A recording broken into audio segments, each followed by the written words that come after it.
8:30 p.m. today.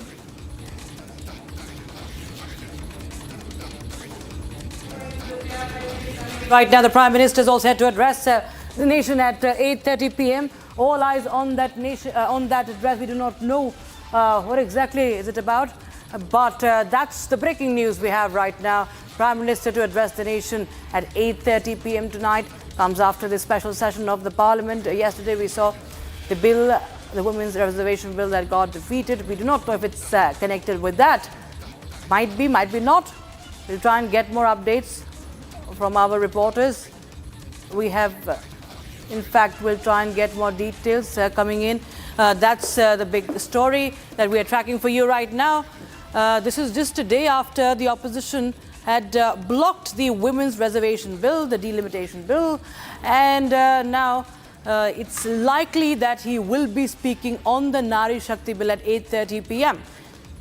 We've seen that the NDA had protested at the Makardwar of the Parliament yesterday, and they say that they will take this fight to the streets as well. But we never heard from the Prime Minister. Today could be that address. He could be talking about that. Deputy Executive Editor Shavan Sen joins us live on the broadcast from the newsroom. Shavan, tell us more details. Anything that you're picking up about the address at 8:30 p.m.? Well, in fact, Rakshita, in the cabinet meeting, we are given to understand the Prime Minister has essentially told his colleagues that the opposition will regret the decision that they have made. In fact, the opposition has basically said that this is a big win for them.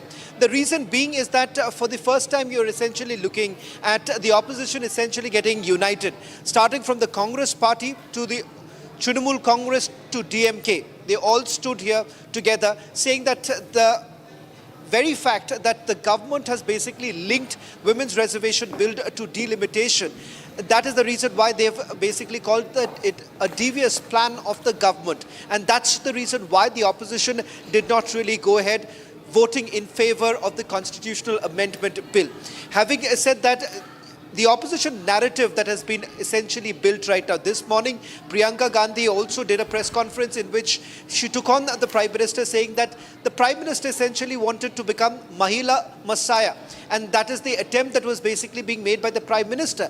Now, this is an allegation that has been vehemently denied by the government, essentially, where you've had Union Minister Kiran Rijiju saying that the Prime Minister on the floor of the Parliament made it very clear that there is no scope, there is no question of taking credit for an important legislation of this nature, and perhaps the opposition is free to take full credit if at all the Women Reservation Bill would have been passed. Remember, the government has also withdrawn the two other bills that was also tabled. But the big news essentially coming in this evening around 8:30 was when the Prime Minister is going to address the nation. We are being told that this is going to be on the Women's Reservation Bill. Questions have also been raised about the intention of the government to begin with, as to why not essentially go with what really happened in 2023 with that particular bill and not making the changes here, the constitutional amendment bill to begin with. But having said that, the government has basically made this very clear that if at all this has failed, and presumably that we'll have to wait for another 5 years for this getting tabled once again, the government says that the responsibility lies with the opposition parties, and the strategy that has been adopted by the NDA government, in fact, late last evening when we spoke to some of the parliamentarians, the indication that essentially came in was that they are now going to go to every parliamentary constituency, speaking to the people and informing the people that if at all a historic moment was basically lost, it was lost because of the opposition parties and not because of the intention of the government, because the government essentially says that their intention was to bring in a legislation by which 33% of the seats would have been reserved for women in the parliament. Absolutely. The big news, viewers, we are tracking right now. Shavan, well, we also have, I think, BJP leader C.R. Keswan also joining us on the broadcast. Mr. Keswan, I can't hear what the PCI just told me, but C.R. Keswan, I'll just go across to you. Can you just confirm that Mr. Keswan is with us? Mr. Keswan, if you can hear me, the Prime Minister has addressed the nation at 8:30 p.m. Sir, if you could just tell us about what it could be about. No, I think the first thing is history. will definitely recall the Prime Minister's unflinching courage of conviction and courage of conscience in making this earnest effort to ensure that half of our nation's population, women, get the due deserved rights at the earliest. History will also remember how the Congress, the DMK and the TMC and the opposition parties, they will be remembered as Mir Jafars, who backstabbed the women, the Nari Shakti of India, and basically failed in their duty and betrayed women welfare and women empowerment by politicizing the Women's Reservation Bill. And we know that the Congress party for the last 60 years, when they've been in power, have never bothered to pass this bill to ensure 33% reservation in parliament, state assemblies. And instead, they inflicted injustice on women by overturning the Shah Bano judgment and disempowering women. And one thing which I would like to underline to the viewers is, see the hypocrisy of these parties. Sonia Gandhi and Priyanka Gandhi Vadra are both from the first family of the Congress, will have 100% reservation in Parliament, but Congress party will oppose 33% reservation. And today, the manner in which Srimati Priyanka Gandhi Vadra was saying, laughing that she had a convincing win and she had to go for her husband's birthday is most insensitive and callous. Shows the kind of arrogant entitlement and prejudice they have. Take the case of Akhilesh Yadav, his spouse can be a member of parliament. Mr. Stalin's sister can be, Kanimuri will have 100% reservation and being a member of parliament, but they'll oppose reservation when it comes to meritorious women from non-privileged background. That is the fundamental issue. And I think Prime Minister Modi ji's vision of a developed India was always not just women-centric, it was women-led. And as Viksit Bharat has a very clear role for women in decision-making. And see the schemes the Prime Minister has introduced. PM Awas Yojana, the patta is given to the women. Dignity of women restored with, Nal Se Jal, drone DDs. And see the kind of leading positions women are in BSF, CRPF and Army. I hear some echoes in your voice, please. So correct that. And take the choice of the President of India. The Prime Minister ensured a woman from a tribal community became the President of India, which was opposed by the Congress and the DMK. So this is basically, the prejudiced, regressive politics of the Congress. And let me tell you one thing. Going forward in the future, the people of the country will they know that every vote for the Congress, every vote for the DMK, every vote for TFC is against women, it's against women empowerment, is against giving due rights to women. I think the Congress party will, and the DMK and the opposition will pay a heavy price, and they will be remembered like how the historical sin of emergency of the Congress is remembered, like how the 1984 Sikh riots are remembered. This act of betrayal of the Congress and the DMK will live on the pages as darkest chapters in Indian history. Right, sir. All right, Mr. Keswan, in fact, we've seen that there have been questions raised that why has this not been done earlier? There were questions being raised that the ND is well aware of the number game, then why was it done this time around? So there are many parallels being drawn in as for, is it for the elections or what really BJP seeks to achieve? Does it want to weaponize this? Because, it's being said that it's a win-win situation for the BJP, even if it does not get passed. So how do you counter that? Mr. Keswan. I am not sure that Mr. Keswan is still with us, but we will try and get more reactions on that big story. Shravan continues to be with us. Shravan, well, what we understand is that the BJP is looking to perhaps save face or maybe use it politically, what has happened, and take this fight even further, especially given the fact that it's election season. Well, that was one of the major allegations leveled against the government. One, sneaking this in during the election season. That is exactly what Chief Minister of Tamil Nadu, M.K. Stalin, had said, that why have a special parliamentary session, especially when several states were going into polls. The second bigger issue has essentially been about delimitation. And southern states have been arguing, be it Telangana Chief Minister or for that matter Tamil Nadu Chief Minister, they've essentially been arguing that this was a deliberate attempt of bringing in delimitation. Let me also bring in Sardar R.P. Singh of BJP coming in. R.P. Singh, the government has been saying that, it is linked because it is a constitutional provision. The opposition says that this was perhaps a devious plan of the government to link women's reservation bill to that of delimitation. Could you not have done it minus the delimitation?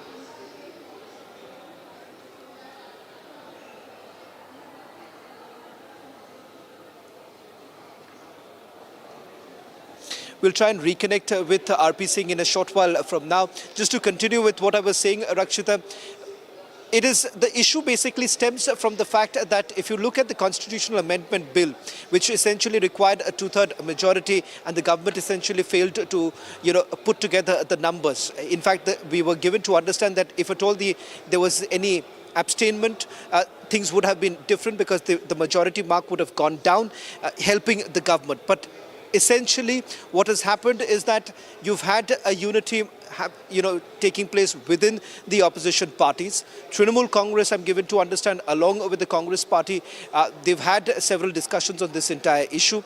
Apart from that, the southern states have largely seen this as an attempt to punish them for population control. And the very fact that this would essentially reduce the representation, that is the contention that has been made by the southern states. This has been countered by Union Home Minister Amit Shah, who says that as per the seats increment is concerned, that is done in a proportionate manner. And the fact that if Tamil Nadu's seats have actually gone up, so has Uttar Pradesh's seats have gone up. So there is no question of not getting enough representation.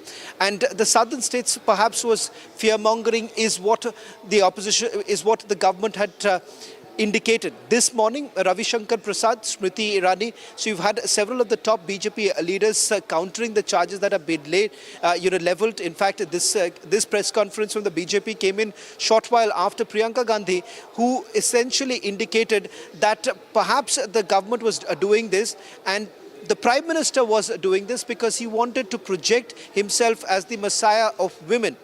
Now, this is something that was categorically denied on the floor of the parliament when you've had top BJP leaders saying that all credit can be taken by all the parties here. And, you've had Union Home Minister invoking what he called human consciousness, and if that was the case, perhaps the opposition parties would have left their politics over this entire matter and would have moved on. The opposition all through has maintained that they're not against the women's reservation bill. What they are against is delimitation, and they say that what came in the past, because in the past too they have cleared this, had it been the same bill, perhaps things would have been much different. Absolutely. We're getting more and more updates, but this is right now the information that we have, that it's 8:30 p.m. that the Prime Minister, when the Prime Minister will be addressing the nation. There is nothing official, no official statement as far as what will be the matter. What is the Prime Minister going to speak about? But we are understanding that this speech, this address comes just a day after the women's quota bill being defeated by the opposition. We understand that it could be that. It could be speaking on that.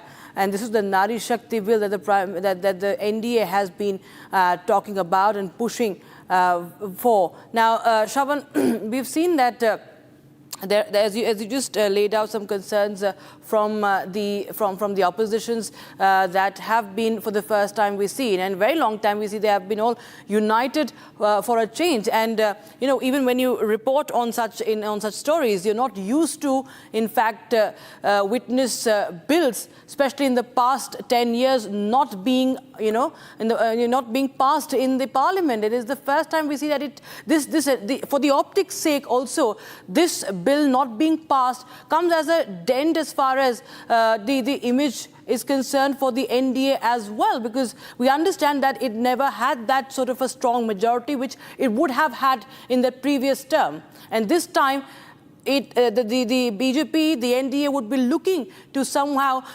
try and make up for it politically.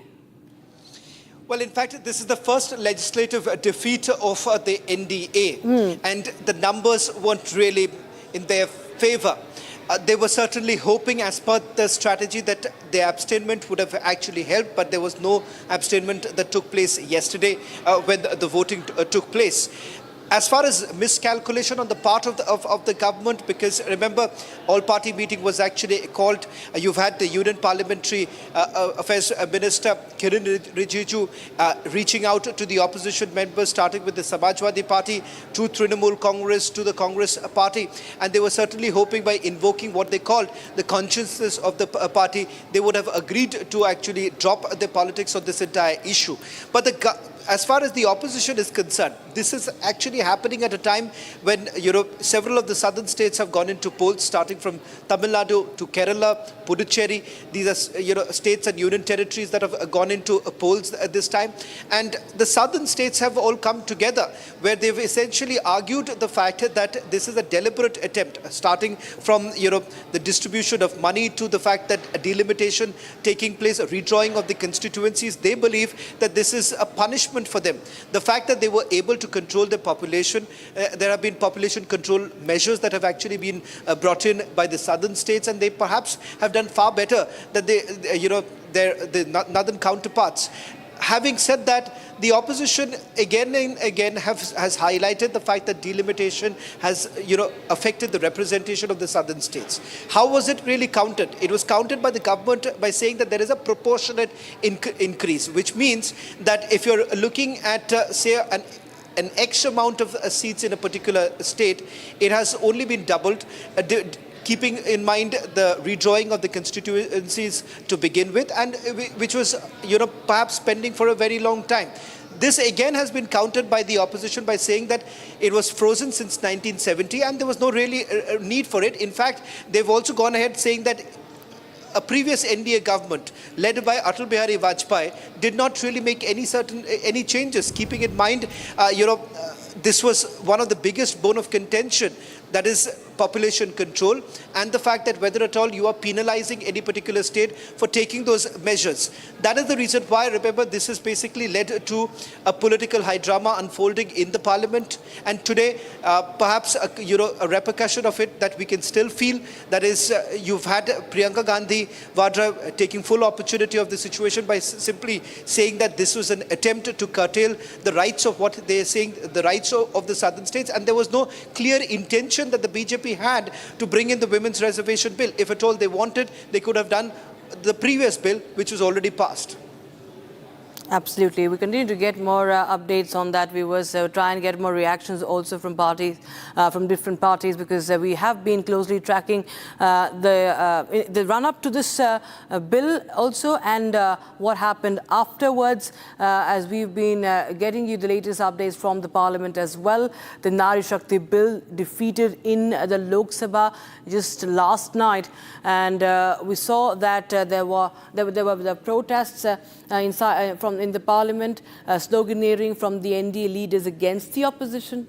And this is, of course, something that the Prime Minister could be speaking about. We have many other reactions to stay on with us, Shravan. We have some reactions also coming in. Let's play them out.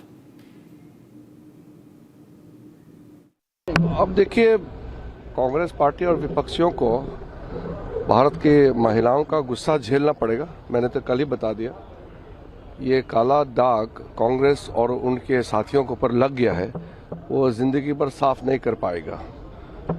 इतना ऐतिहासिक और महत्वपूर्ण bill, महिलाओं को parliament और assembly में जगह देना, इसमें क्या आपत्ति हो सकते थे? बहाना मार करके इतना महत्वपूर्ण बिल को गिराया, ये तो मैं मानता हूं कि देश के लिए भी एक काला दिवस रहा है, और ये काला दाग कांग्रेस और उनके सारे साथी हैं उन पर लग गया है, जो मिटा नहीं पाएगा। वुमेन रिजर्वेशन बिल गिर गया, कांग्रेस ने, समाजवादी पार्टी ने साथ नहीं दिया। इन सब ने तय कर रखा था कि हम किसी भी हालत में महिलाओं को विधानसभा तक और लोकसभा तक पहुंचने नहीं देंगे। कुछ भी कहा, कभी कहा कास्ट के ऊपर दो, कभी कहा रिलीजन के ऊपर रिजर्वेशन होना चाहिए, कभी कहा कि 543 पे क्यों नहीं हो रहा, कभी कह रहा है कि 850 पे क्यों हो रहा है, कभी डीलिमिटेशन, कभी परिसीमन। पर सच्चाई ये है कि ये लोग चाहते ही नहीं है कि देश की आधी आबादी 70 करोड़ महिलाएं सदन तक पहुंचे। इनको केवल अपने घर की महिलाएं अच्छी लगती हैं। अखिलेश यादव को डिंपल यादव और राहुल गांधी को सोनिया गांधी और प्रियंका गांधी, इसके अलावा भी महिलाएं हैं देश में, 70 करोड़ महिलाएं हैं। वो अपने हक की आवाज लड़ाई, वो अपने हक की आवाज उठा रही थी, पर आपको उसमें पॉलिटिक्स करनी थी। आपको नरेंद्र मोदी जी ने ये कहा कि दे देना चाहिए। 1971 में 543 सीटें इस देश की तय हुई। जनसंख्या कितनी थी उस समय? 50 करोड़, 55 करोड़। और आज कितनी जनसंख्या है? 140 करोड़। तो क्या सीटें नहीं बढ़नी चाहिए? आपको तकलीफ है सीटें क्यों बढ़ा रहे हो? क्योंकि एक एक मठाधीश 50-50 लाख की जनसंख्या वाली सीट का राजा बन के बैठा है। आप चाहते ही नहीं उस एक में से 2 बन जाए, कोई महिला आगे आ जाए, कोई प्रतिनिधित्व कर दे, नहीं चाहते आप। क्यों 1971 की जनगणना पे आधारित 543 सीटें हम लेकर के बैठे हैं? कंपैरिजन तो बहुत बड़ी बड़ी कंट्रीज के साथ में करते हैं। आज उनमें रिप्रेजेंटेशन देखिए, वहां महिलाओं का कहीं 50%, कहीं 40%, उससे ज्यादा रिप्रेजेंटेशन है। अपने देश में नहीं देना चाहते, हमारे देश की महिलाओं को आगे नहीं आएंगे। सब रूढ़िवादिता है, यह आपका महिला विरोधी चेहरा है जो आज देश की महिलाओं ने देख लिया। आप जाएंगे अपनी कॉन्स्टिट्यूएंसीज में, आप जाएंगे अपने क्षेत्र में, हर एक महिला आपसे पूछेगी कि आपने ऐसा क्यों किया, ये गलत किया है, और महिलाएं ये जवाब आपसे चाहेंगी। अपना हक तो लेके रहेंगे। कल कांग्रेस पार्टी और विपक्ष के सभी इंडी अलायंस के घटक दलों ने देश की मातृशक्ति के साथ विश्वासघात करा है, उनकी पीठ में छुरा घोंपा है। इसके लिए वो इस देश की मातृशक्ति का आक्रोश का पात्र बने हैं और देखेगा आने वाले चुनावों में उनको कुपित महिलाओं के श्राप का हिस्सेदार बनना पड़ेगा। कल बार बार माननीय प्रधानमंत्री जी ने भी गारंटी ली, खुद एचएम ने आकर, गृह मंत्री जी ने भी ये बोला 1 घंटे का समय दीजिए, जितनी भी आपकी आशंकाएं हैं हम उनको दूर कर एक अमेंडमेंट जैसा आप चाहते हैं हम ले आते हैं। ड्राफ्ट रेडी है, सर्कुलेट कर देते हैं, तो भी विपक्ष नहीं माना। इनकी नीयत साफ नहीं थी। ये महिला सशक्तिकरण की बात जरूर करते हैं, लेकिन ये महिलाओं को केवल एक वोट बैंक की तरह देखते हैं। ये उनकी हिस्सेदारी केवल और केवल मतदान केंद्र तक चाहते हैं, ये हिस्सेदारी महिलाओं की सत्ता में नहीं चाहते। Shiv Sena's Shaina NC also joining us. Ms. Shaina, how do you react to what's been the reaction to the defeat of the Women's Reservation Bill last night? Now the Prime Minister is set to address the nation. What are we expecting? Firstly, shame on the opposition, shame on Rahul Gandhi, shame on Akhilesh Yadav. If they really were so worried about the OBC women of this country or the Muslim women or the scheduled caste, scheduled tribe, they can give as many seats as they chose to after Nari Shakti Bandhan would have been passed. But they did not. The act originally said reservation begins after the next census and delimitation. But that would mean we would be waiting till after 2026 census. So maybe 2034 would be the earliest that the women would fight. And now the government had only recommended that use the 2011 census and instead of this expand the seats to fast track so that 2029 is when we can realize our dreams. We have been waiting 27 long years. The cabinet cleared all of this in the April meeting to delink from the next census. And look at the opportunistic opposition. I want to say they only played theatrics, photo ops, and natak. It was nothing but drama. If the seats were being increased from 543 to 850 to accommodate a 33% quota, that means 273 seats for women where we are not snatching away from the men. The state assemblies, there would have been 50% increase. The sub-quotas, within the 33%, 1/3 was for scheduled caste, scheduled tribes and reserved for ST women. So these reserved constituencies will change only after delimitation. So what are we fighting about? They only want to play their dirty politics, redrawing constituencies and adding seats. I want to say for all this hogwash of Tamil Nadu, 39 seats, you're getting 59 seats. What does that say? A 50% increase everywhere across the country and more women in the pipeline. Party distribution clearly would change. Currently, only 9.7% women get tickets. Do you know we have only 390 MLAs in this whole country out of 123 seats for MLAs? What does this impact? Kerala, Mizoram doesn't even have one representative who's a woman. Chhattisgarh has hardly 18%. And if you look at world over, we are 151 of 185 countries when it comes to this parity. So we are not discussing and deliberating proxy candidates right now because all of this is a hogwash. It can happen later. We have seen how in panchayats there has been a change. And if we are happy with 13.6% representation in parliament and 9% in assemblies, I really think this is a slap on the face of everyone who is watching. The country is watching, and it will clearly be the women of India who give a befitting answer to this anti-woman opposition. Many thanks, Ms. Shahnaz, for joining us. Viewers, we have all the time. We will be continuing to get you more details, but that's all the time right now we have in this edition of the news. But we'll be right back with more on the story, the big story that is coming in, the Prime Minister's address at 8:30 p.m. tonight. Getting more on that. Stay tuned.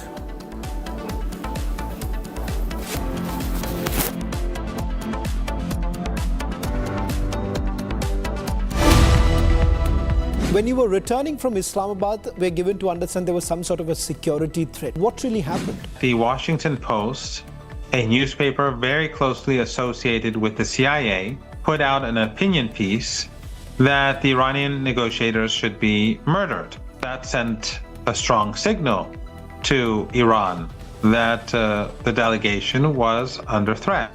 And to the credit of everyone in the delegation, no one stayed back. Everyone boarded the plane. We flew to the Iranian city of Mashhad, and then from there, some went by car, some went by bus, and some went by train. चमकी चाट से क्या बना है? Sandwich, लस्सी और छाछ। हर घूंट में चमकी चाट। अब बताओ, स्वाद आया? आया। असली स्वाद सिर्फ चमकी चाट।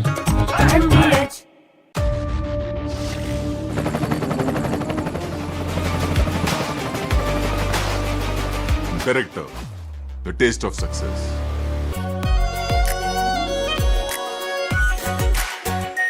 R Pure Shahi Paneer Masala. Delicious, healthy, every day. The Indian Air Force is giving its old MiG-29 fighter jets a powerful new weapon from Britain that turns them into modern fighters ready for today's battles. MiG-29s first came to India in the 1980s, have flown many missions along the tough borders with China and Pakistan.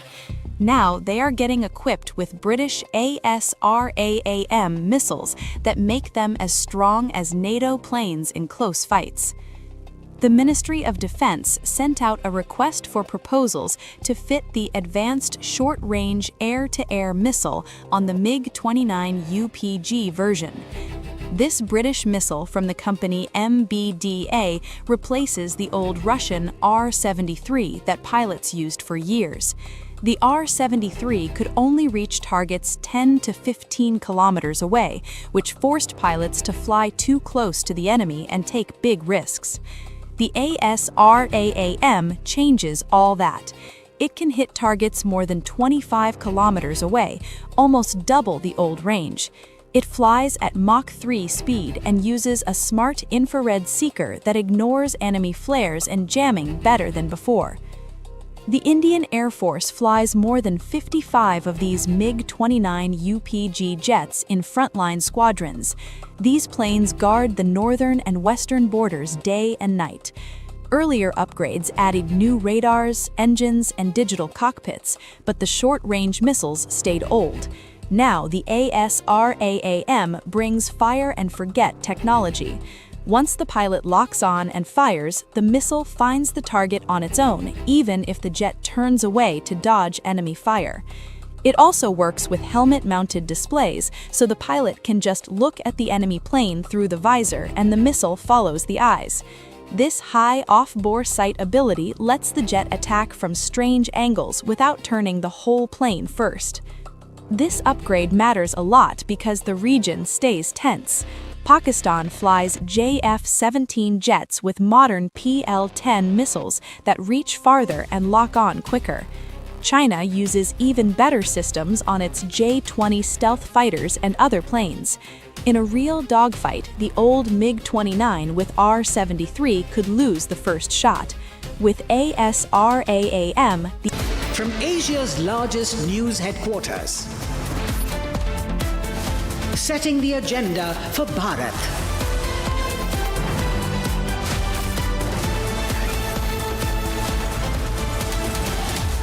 You're watching Republic.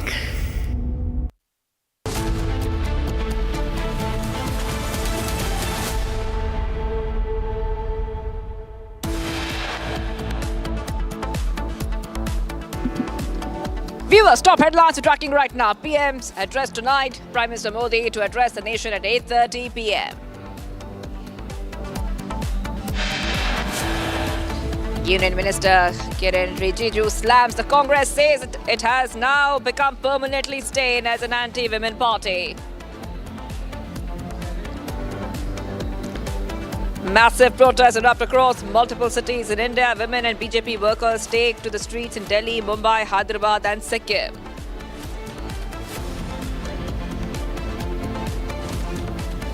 Described her leave of 1 week. She requested that she needed longer leave. She requested if I can get 2 weeks or more a month's leave. Absconding accused Neera Khan's doctor, exclusive with Republic, says she came to a clinic twice and wanted 2 weeks of leave instead of just 1.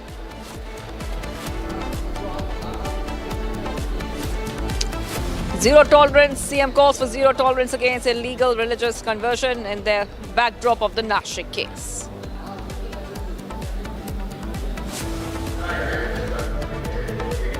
Maybe not. Maybe I won't extend it. But the blockade is going to remain. But maybe I won't extend it. So you have a blockade, and unfortunately we'll have to start dropping bombs again. US President Trump makes a big remark when asked about the ceasefire, says he might not extend it and that US might have to start dropping bombs again.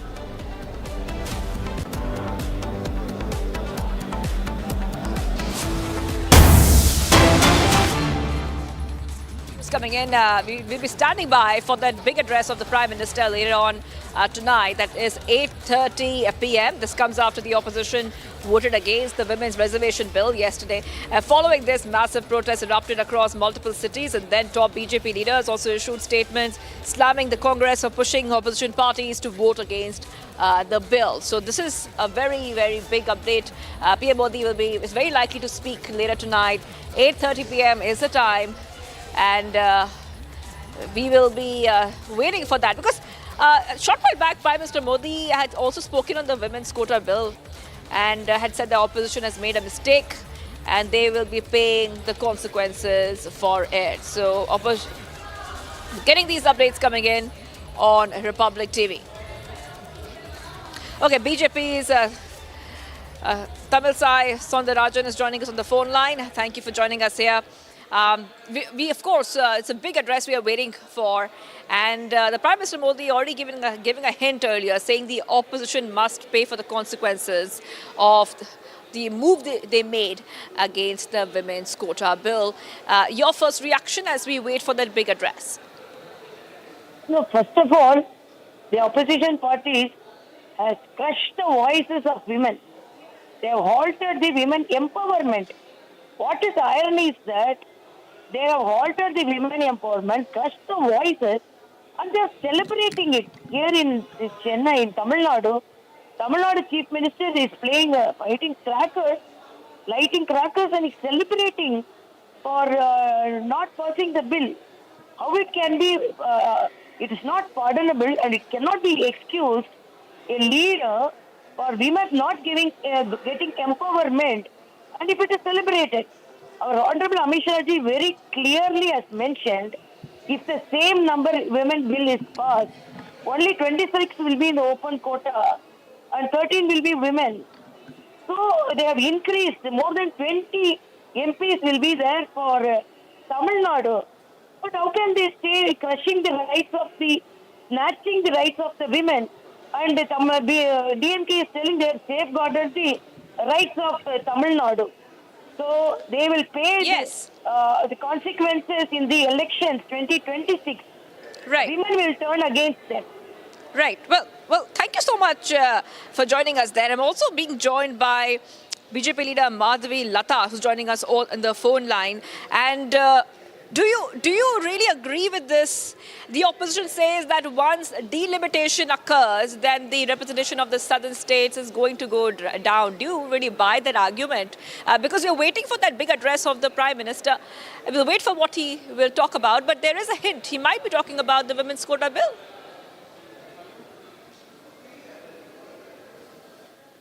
Yes. All right, we'll go back to our. We'll try to go back to Madhavi Lata, the BJP leader Madhavi Lata, for more on this in a while. We're getting some more reactions which are coming in. We'll try to get as many political reactions as we can as we wait for the big address of the Prime Minister, which is going to happen around 8:30 p.m. Today itself. Just giving you a little bit of a background as to what has been happening. Now, Prime Minister Modi has...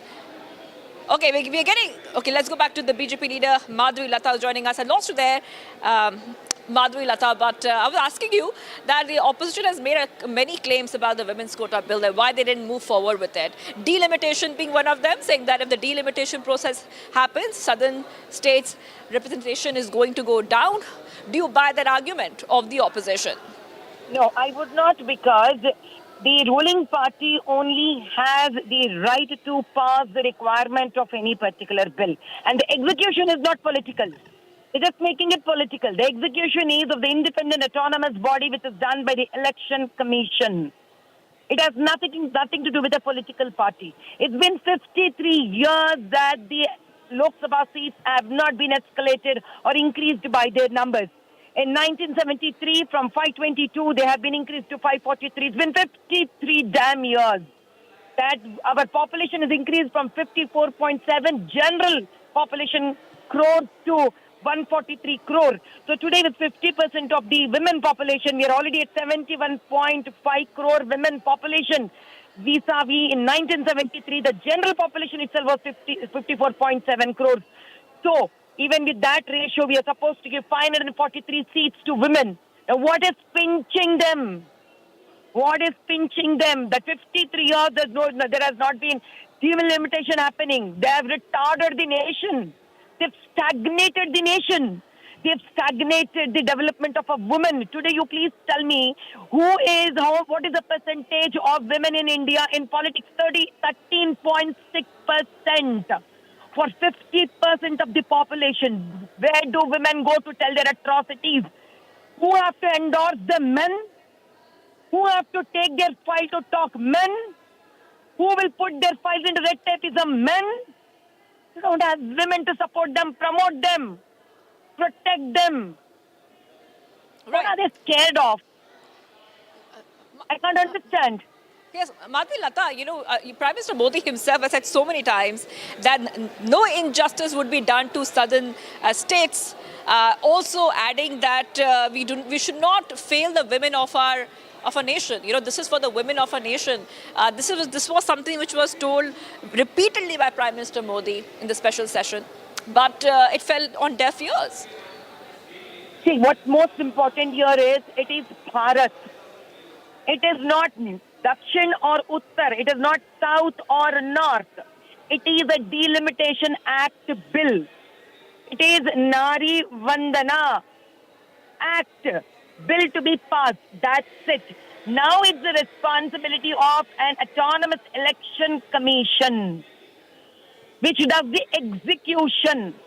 That's a simple formula.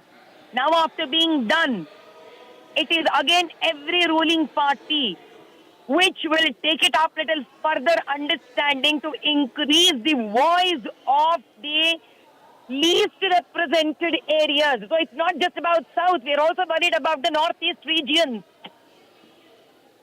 Right. I hope you're understanding. So it's about giving justice to everybody. It's giving justice to Kashmir also. Yes, and as we wait for that address of the Prime Minister, any hint as to what that could be about? Of course,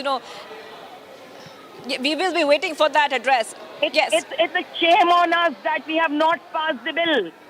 It's a shame on us. In 2026 and 21st century, the Bharat will repeatedly says that it has always taken women on the highest level, respected her, not discriminated.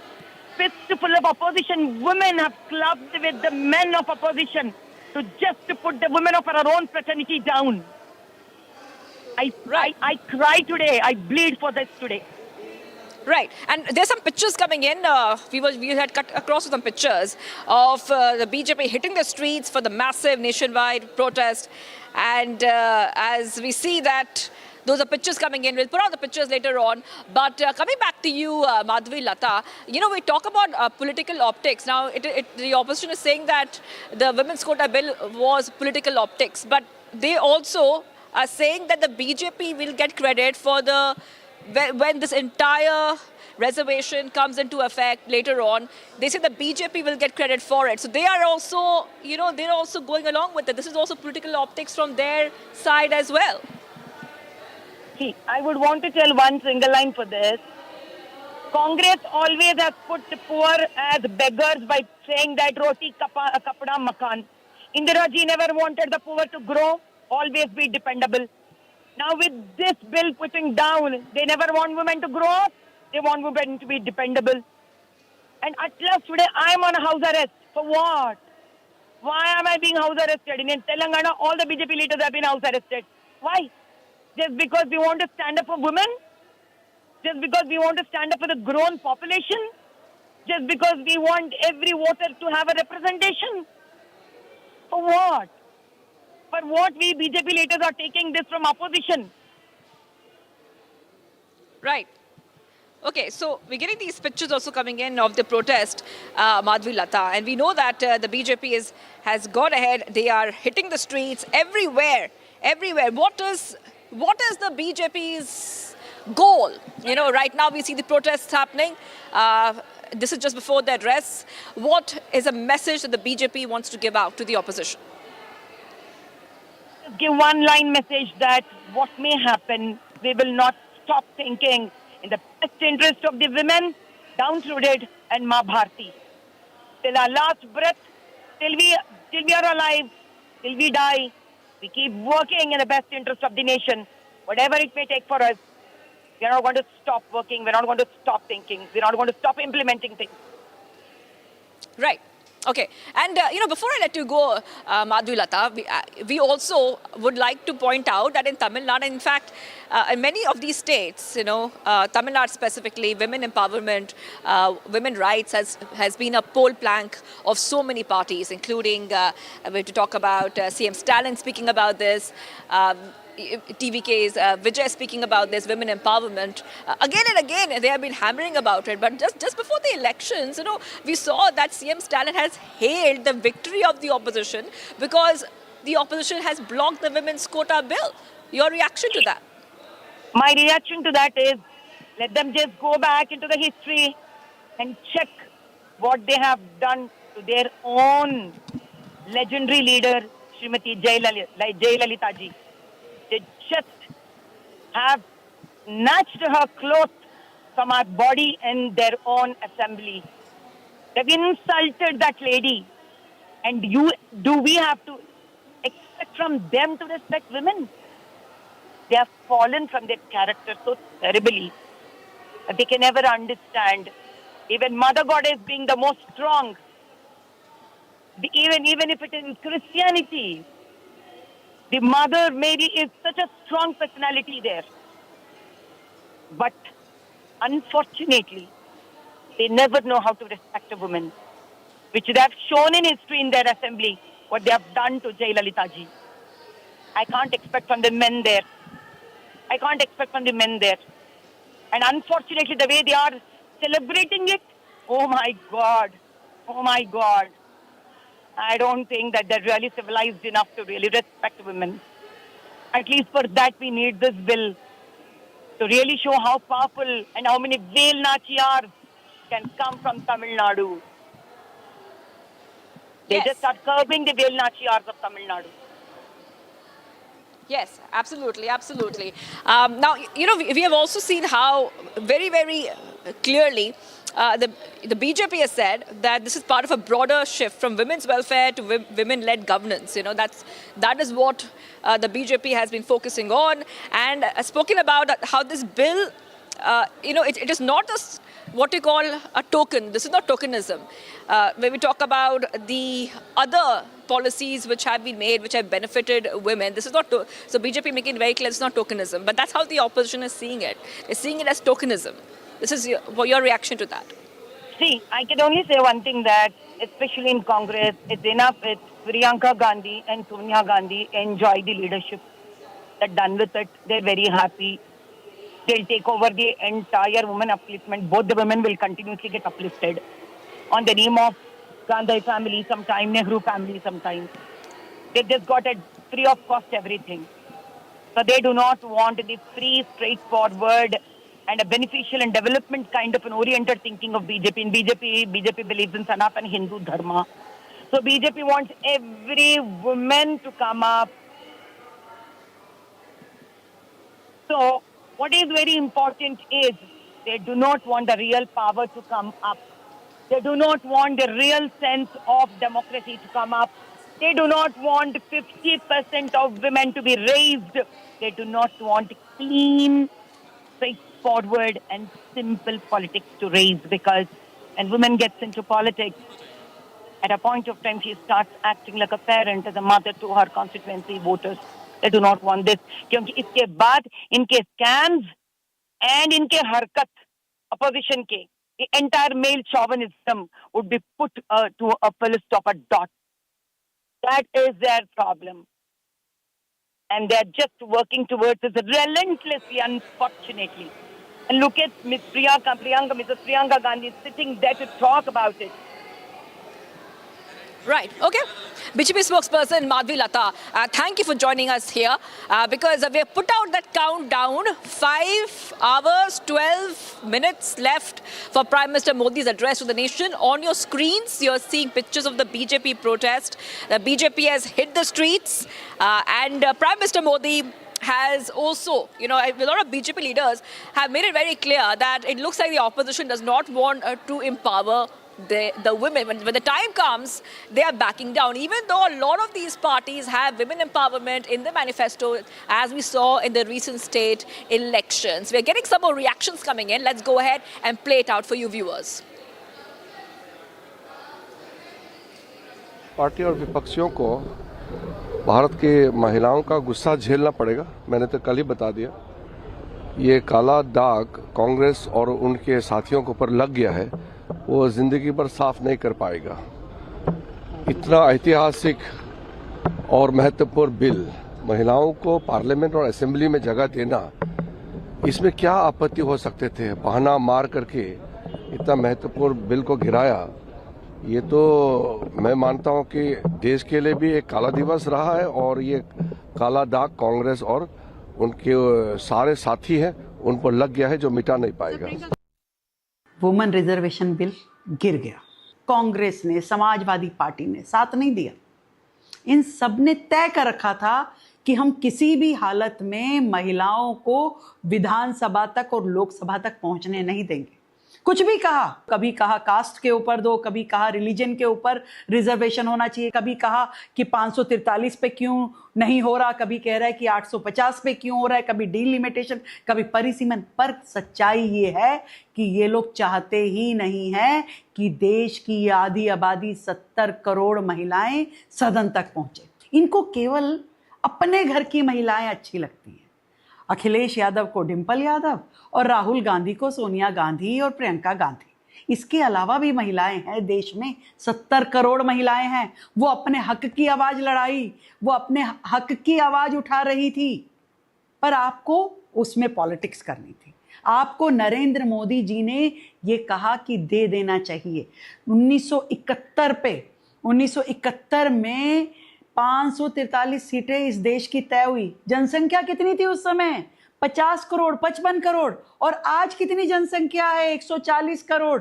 तो क्या सीटें नहीं बढ़नी चाहिए? आपको तकलीफ है, सीटें क्यों बढ़ा रहे हो? क्योंकि एक एक मठाधीश 50-50 लाख की जनसंख्या वाली सीट का राजा बन के बैठा है। आप चाहते ही नहीं उस एक में से 2 बन जाए, कोई महिला आगे आ जाए, कोई प्रतिनिधित्व कर दे, नहीं चाहते। Getting you much more coming right up. We see that the BJP workers have begun protesting in Delhi. The protesters have planned to stage a march to Rahul Gandhi's house around 4 p.m. where they will continue their protest. Stay tuned, viewers. We'll continue to be live and breaking.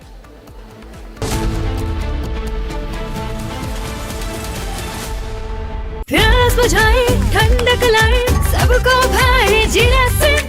MTH का जलजीरा जीरा से। जीरा से असली refreshing, असली स्वाद, असली मजा। MTH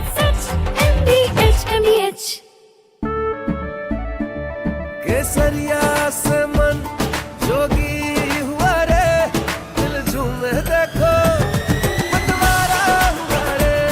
केसरिया से मन जोगी हुआ। हर पल बनाओ केसरी त्योहार, विमल बोलो जुबान केसरी। आर प्योर सूजी पास्ता उबालो, मिलाओ और खाओ, 8 मिनट में तैयार। क्या टेस्ट है सबका राजा, R pure masala.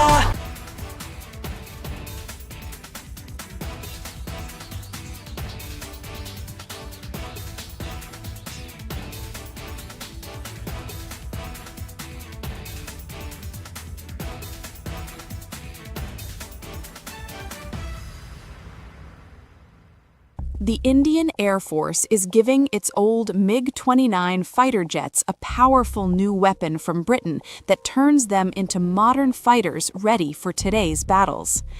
MiG-29s first came to India in the 1980s, have flown many missions along the tough borders with China and Pakistan. Now they are getting equipped with British ASRAAM missiles that make them as strong as NATO planes in close fights. The Ministry of Defense sent out a request for proposals to fit the Advanced Short-Range Air-to-Air Missile on the MiG-29 UPG version. This British missile from the company MBDA replaces the old Russian R-73 that pilots used for years. The R-73 could only reach targets 10 to 15 kilometers away, which forced pilots to fly too close to the enemy and take big risks. The ASRAAM changes all that. It can hit targets more than 25 kilometers away, almost double the old range. It flies at Mach 3 speed and uses a smart infrared seeker that ignores enemy flares and jamming better than before. The Indian Air Force flies more than 55 of these MiG-29 UPG jets in frontline squadrons. These planes guard the northern and western borders day and night. Earlier upgrades added new radars, engines. Much coming up, viewers. The BJP workers are protesting in Delhi. The protesters have planned to stage a march to Rahul Gandhi's house. All this and much more coming right up. Amity has been ranked amongst the top 3% universities globally, a testimony to Amity's globally benchmarked quality. थोड़े में ज्यादा स्वाद, यही तो है इसकी खास बात। वाओ मम्मा, क्या स्वाद है? अरे मेरे राजा, सबका राजा R pure masala.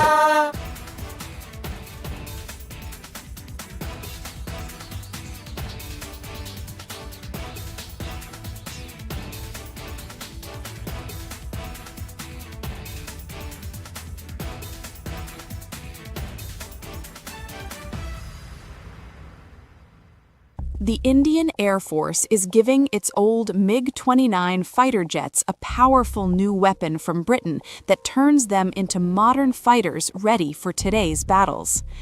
MiG-29s first came to India in the 1980s, have flown many missions along the tough borders with China and Pakistan. Now they are getting equipped with British ASRAAM missiles that make them as strong as NATO planes in close fights. The Ministry of Defense sent out a request for proposals to fit the Advanced Short-Range Air-to-Air Missile on the MiG-29 UPG version. This British missile from the company MBDA replaces the old Russian R-73 that pilots used for years. The R-73 could only reach targets 10 to 15 kilometers away, which forced pilots to fly too close to the enemy and take big risks. The ASRAAM changes all that. It can hit targets more than 25 kilometers away, almost double the old range. It flies at Mach 3 speed and uses a smart infrared seeker that ignores enemy flares and jamming better than before. The Indian Air Force flies more than 55 of these MiG-29 UPG jets in frontline squadrons. These planes guard the northern and western borders day.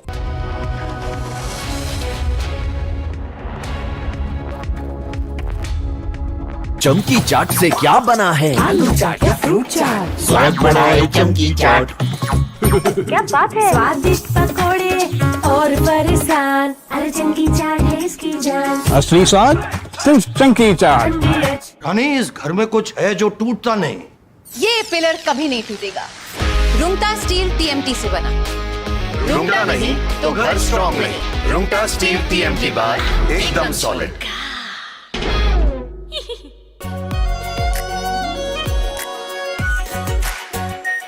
Are pure shahi paneer masala, delicious, healthy, every day. The Indian Air Force is giving its old MiG-29 fighter jets a powerful new weapon from Britain that turns them into modern fighters ready for today's battles. MiG-29s first came to India in the 1980s, have flown many missions along the tough borders with China and Pakistan. Now they are getting equipped with British ASRAAM missiles that make them as strong as NATO planes in close fights.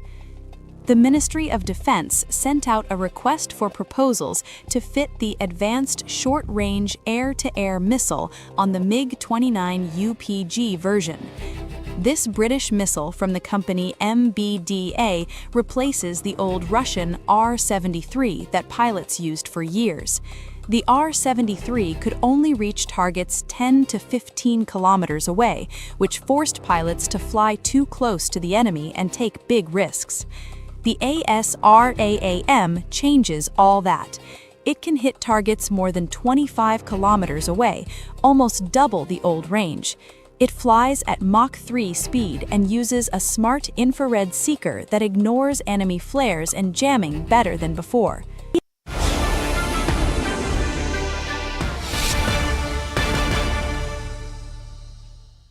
Today we have as our opening keynote speaker Dr. Ratan Sharda, who has been closely associated with the Rashtriya Swayamsevak Sangh intellectual ecosystem and has written extensively on its history, on its vision and societal impact. And through his work, he has brought forward the narratives that connect tradition with contemporary nation building, and in his insights offer a deeper understanding of how ideology translates into action on the ground in our country.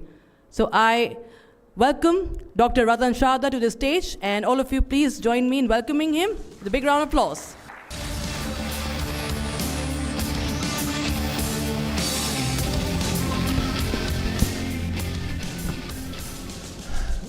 Good morning, everybody. Jai Hind. So happy to see so many young faces, because it is supposed that young people are not serious about the country, and you prove it wrong. So welcome all of you. My first program fondly was here done when this studio was not even ready. That was the first conversation I had with Arnab Goswami, and I have the association with Republic TV since the time of the birth pangs of this TV, and also its growth continuously. In fact, these years that we talk about the growth of Bharat are in a way, the Republic TV itself presents the same culture. It has grown with Bharat, it has fought for Bharat and stood up every time there is a problem. Nationalist Collective is an important initiative by Arnab Goswami. I remember I used to get into hot debates with Arnab Goswami. He would say, who are you to talk about Hindutva? What is Hindu Rashtra? RSS people, who gave them the thika From there today, but he has given a democratic platform to all of us to speak. So I thank him for that. And when the world is worried about what will say Trump in the morning and what will say in the evening, to speak about RSS feels a little anachronist. कि दुनिया में आग लगी है, petrol नहीं है, क्या होगा पता नहीं, RSS की बात कर रहा है, ये इम्पैक्ट की बात कर रहा है. But I think the change that we see, that India is not worried, it's very confident of fighting off all these problems, is because the way Bharat has changed, because of in which RSS has a big contribution to do. And since I have written 7 books on RSS, to try to speak in 20 minutes what I wrote in 7 books is not easy. I'll try to just give some bullet points so you can think over it. To start with, I'll speak about the impact. How do you look at the impact? Not many will remember that RSS was supposed to be a divisive, communal element. It was supposed to be kept out of eyesight, never to be brought in the mainstream, a marginal force to be avoided. From there, it has become the central pole of every discussion. From the time when none of the news of RSS was being published, at that time, today, even if RSS chief says something, even half sentence can be picked up to create a debate. That's how things have changed. And a non-newsy organization, I said, but today it has become the news. And it has become the agent of change by changing the very way we think about a country, from a timid, pessimistic country to a supremely confident, aspirational country. When everything was supposed to be a load on the government, today those things are considered an asset. That is how things have changed.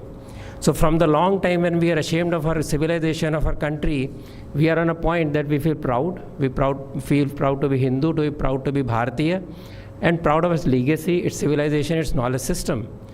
While earlier we were told that we have nothing to offer to the world, we were poor, wretched people, we had no science, nothing. From there we have moved this far, and that is one of the contributions. I'll tell you a few stories how things have changed.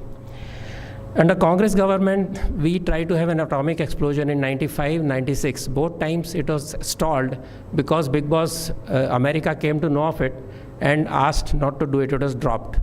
As soon as Atal Bihari Vajpayee and RSS Pracharak becomes PM, in a very stealthy manner, he is able to do a nuclear explosion in 1998. Not only that, the country fights the sanctions. People overseas support against the sanction, and we're able to raise enough funds to fight off the sanction fear and finally join the nuclear club. That is how things change. In 1972, after the war of Bangladesh, 93,000 prisoners of war were released. But we had 54 prisoners of war rotting in Pakistan jails. They were never brought back. That is the kind of timidness we had. And now compare it to Wing Commander Vardhaman. He was arrested after he came out of the aircraft, and within 16 hours, Pakistan was shaking in the pants and they had to return the same Air Force person whom they said they could not even give tea. So that is the change we see. We will also remember there is a case of great scientist Nambi Narayan, who was framed, who was persecuted, whose life was destroyed. He was not the only one. 465 scientists of ISRO have died mysterious deaths in 15 years. 15 atomic energy scientists have died in mysterious ways, but Nambi Narayan survived. He fought, isolated. But then what happens when Modi comes and RSS Pracharak? He gives him Padma Vibhushan, brings him to mainstream. There are big films on him, which are supposed to be propagandist, and that is how the environment has changed. There was a time when raw agents, the entire raw network was exposed. There are people from the forces who will vouch for it. You can read anywhere. They were exposed. They died in the enemy countries. Today we are able to save so far the life of Kulbhushan Jadhav, who has been allegedly called a spy. This is how the society changes, that country changes. It changes because when you say nation first, when you say you're proud of being this nation, nobody can look at you in a different way or try to oppress you. You have a country which will fight back on every issue. That is a change that has been brought in by this RSS work of 100 years. Now, RS has been talking all the while of indigenization of defense, of being self-Atmanirbhar in defense. For years, he said talk about it. He has also talked about nuclear explosion must be done to protect the country from bullying. Now we see indigenization up to 87% indigenization in the forces, and every soldier has got what he wants. Not only that, they no more have to count the bullets. Earlier, they had to count the bullets, account for the bullets, and they had to seek permission to fire in the border areas. Now, no more. That's why they're very happy. Now, this, not only that, when Congress said we will not have border roads because China will use it, we have best infrastructure in the border areas. And for the first time since 1950, China backed out. China blinked first when there was standoff in Ladakh area. So that is a change that a Prime Minister with RSS mooring brings to the ground. I'll talk about economic renaissance.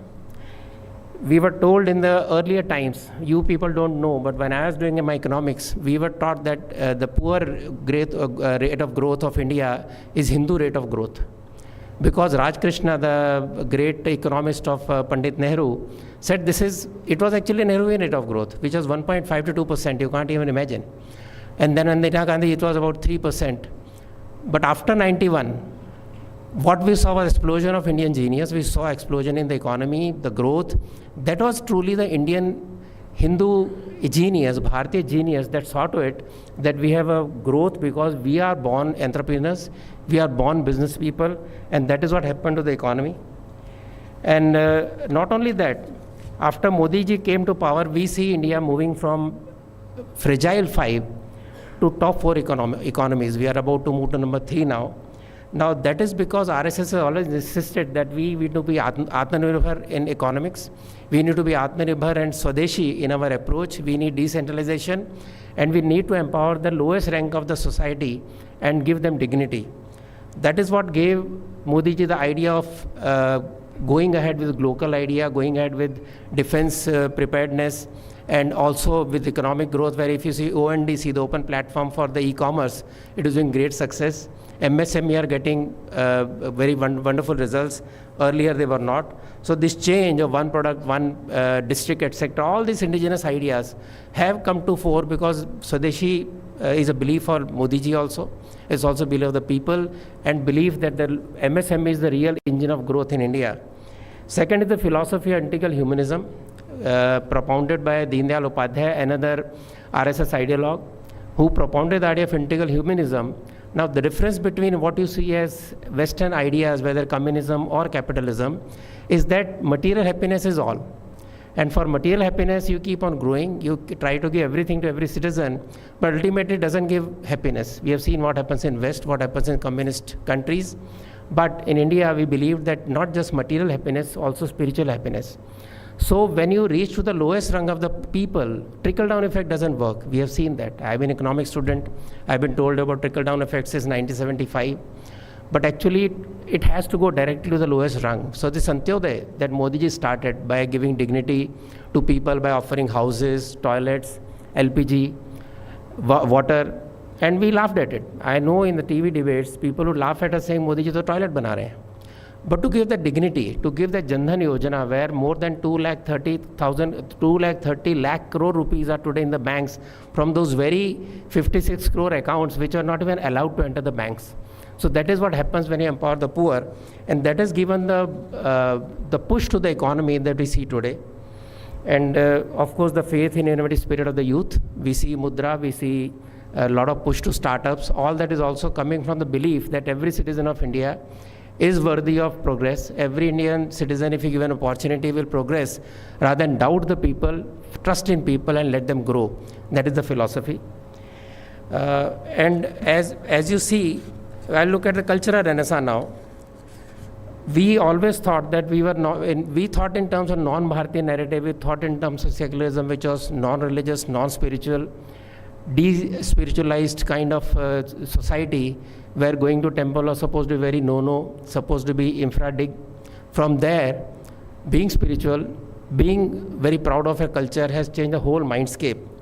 Swami Vivekananda linked the sense of nationhood to spiritual and cultural heritage of Bharat.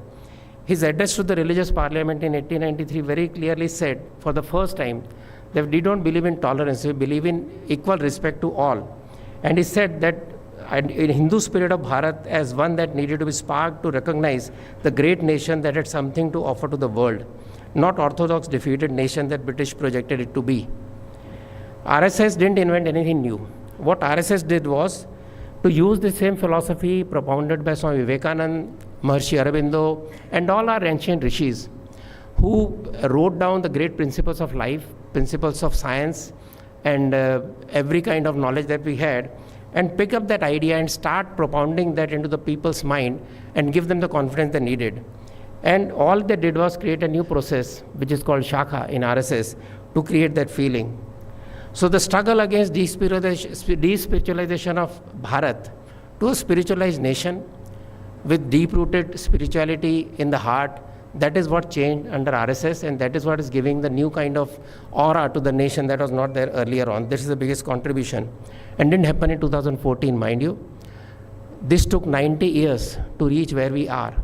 90 years of awakening people, putting the pride back into their mind about their country, about the society, about their culture. That is what you saw in 2014, and what you see is only expression of what changed during those years. And no change happens unless it is on the ground. You can intellectually be very satisfied, you can get convinced by any idea, but unless you work on the ground, ideas don't turn into practice. That is the basic idea of RSS, working on the ground. And so getting convinced and actually accepting a way of life is the difference that RSS made. When Modi ji celebrated the people from remote areas, so conserving art, conserving forests, conserving the culture, from remotest areas, it was because he believed that nation lived in villages also, not just in cities. Padma Awards, which used to go to favorites in the cities, the urban ethnic government suddenly found that it finds place in the heart of the people, and the entire nation feels proud of that. So this recognition of India's spirit, which lies in our villages, our hills, and that is what has actually brought out that kind of new feeling of confidence that Modi ji could create. Now, how does RSS put ideology into practice? Because he started the talk with ideology. RSS, two simple points, two premises. One is India is a Hindu Rashtra, Bharat is a Hindu Rashtra, and second is it's a geoculturally one nation, and second is Hindutva is the underlying unifying thread that is very apparently in a very diverse nation. What we see is culturally one expressed differently. We had Baisakhi just 2 days back, and if you look at the greetings and you look at the history, Baisakhi spread all over India in different names. So basically, same expression expressed in a different manner is what our thought is. So we respect diversity. At the same time, underlying unity is the same. Otherwise, Shankaracharya would not have created 4 mathams in 4 corners of the country. We wouldn't have 12 Jyotirlings in the different parts of Bharat. We wouldn't have 51 Shakti Peeths in different parts of Bharat, because every pilgrimage gave a message to the pilgrim that actually we are one, culturally one. So person from Rameshwaram goes and pours water on Shivaling in Kashi Vishwanath. A person from Haridwar takes water of Ganga to Rameshwaram and pours the water on Shivaling in Rameshwaram. We have melas, we have celebrations. So when you travel all over, Shankaracharya could have easily sat in Kerala and propounded his theory. No, he didn't. So this sense of onehood, which even Chanakya understood, he said Chandragupta should become Chakravartin Samrat of Bharat. So he knew what Bharat was. Kalidas knew what Bharat was. So this concept of Bharat is not something new. We were not born on 15th August 1947, please mind you. We are not a nation in the making. We are a nation in the rebuilding, what we were and what we can be. That is the difference in our thoughts. And when he realized, Dr. Hedgar realized that we were so great, we were so prosperous, we had the best yodhas, best valor people. Why did he lose out? He diagnosed the sickness that we are always divided in terms of caste, creed, sect, and religion, sampradayas and language. So when one king was attacked, other king said, how does it matter? I am not attacked.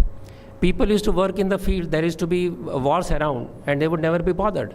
Tulsidas says in Ramayana at one place, Koi kaun ripak bhaye hame kya hani? Anybody can be king, I don't bother.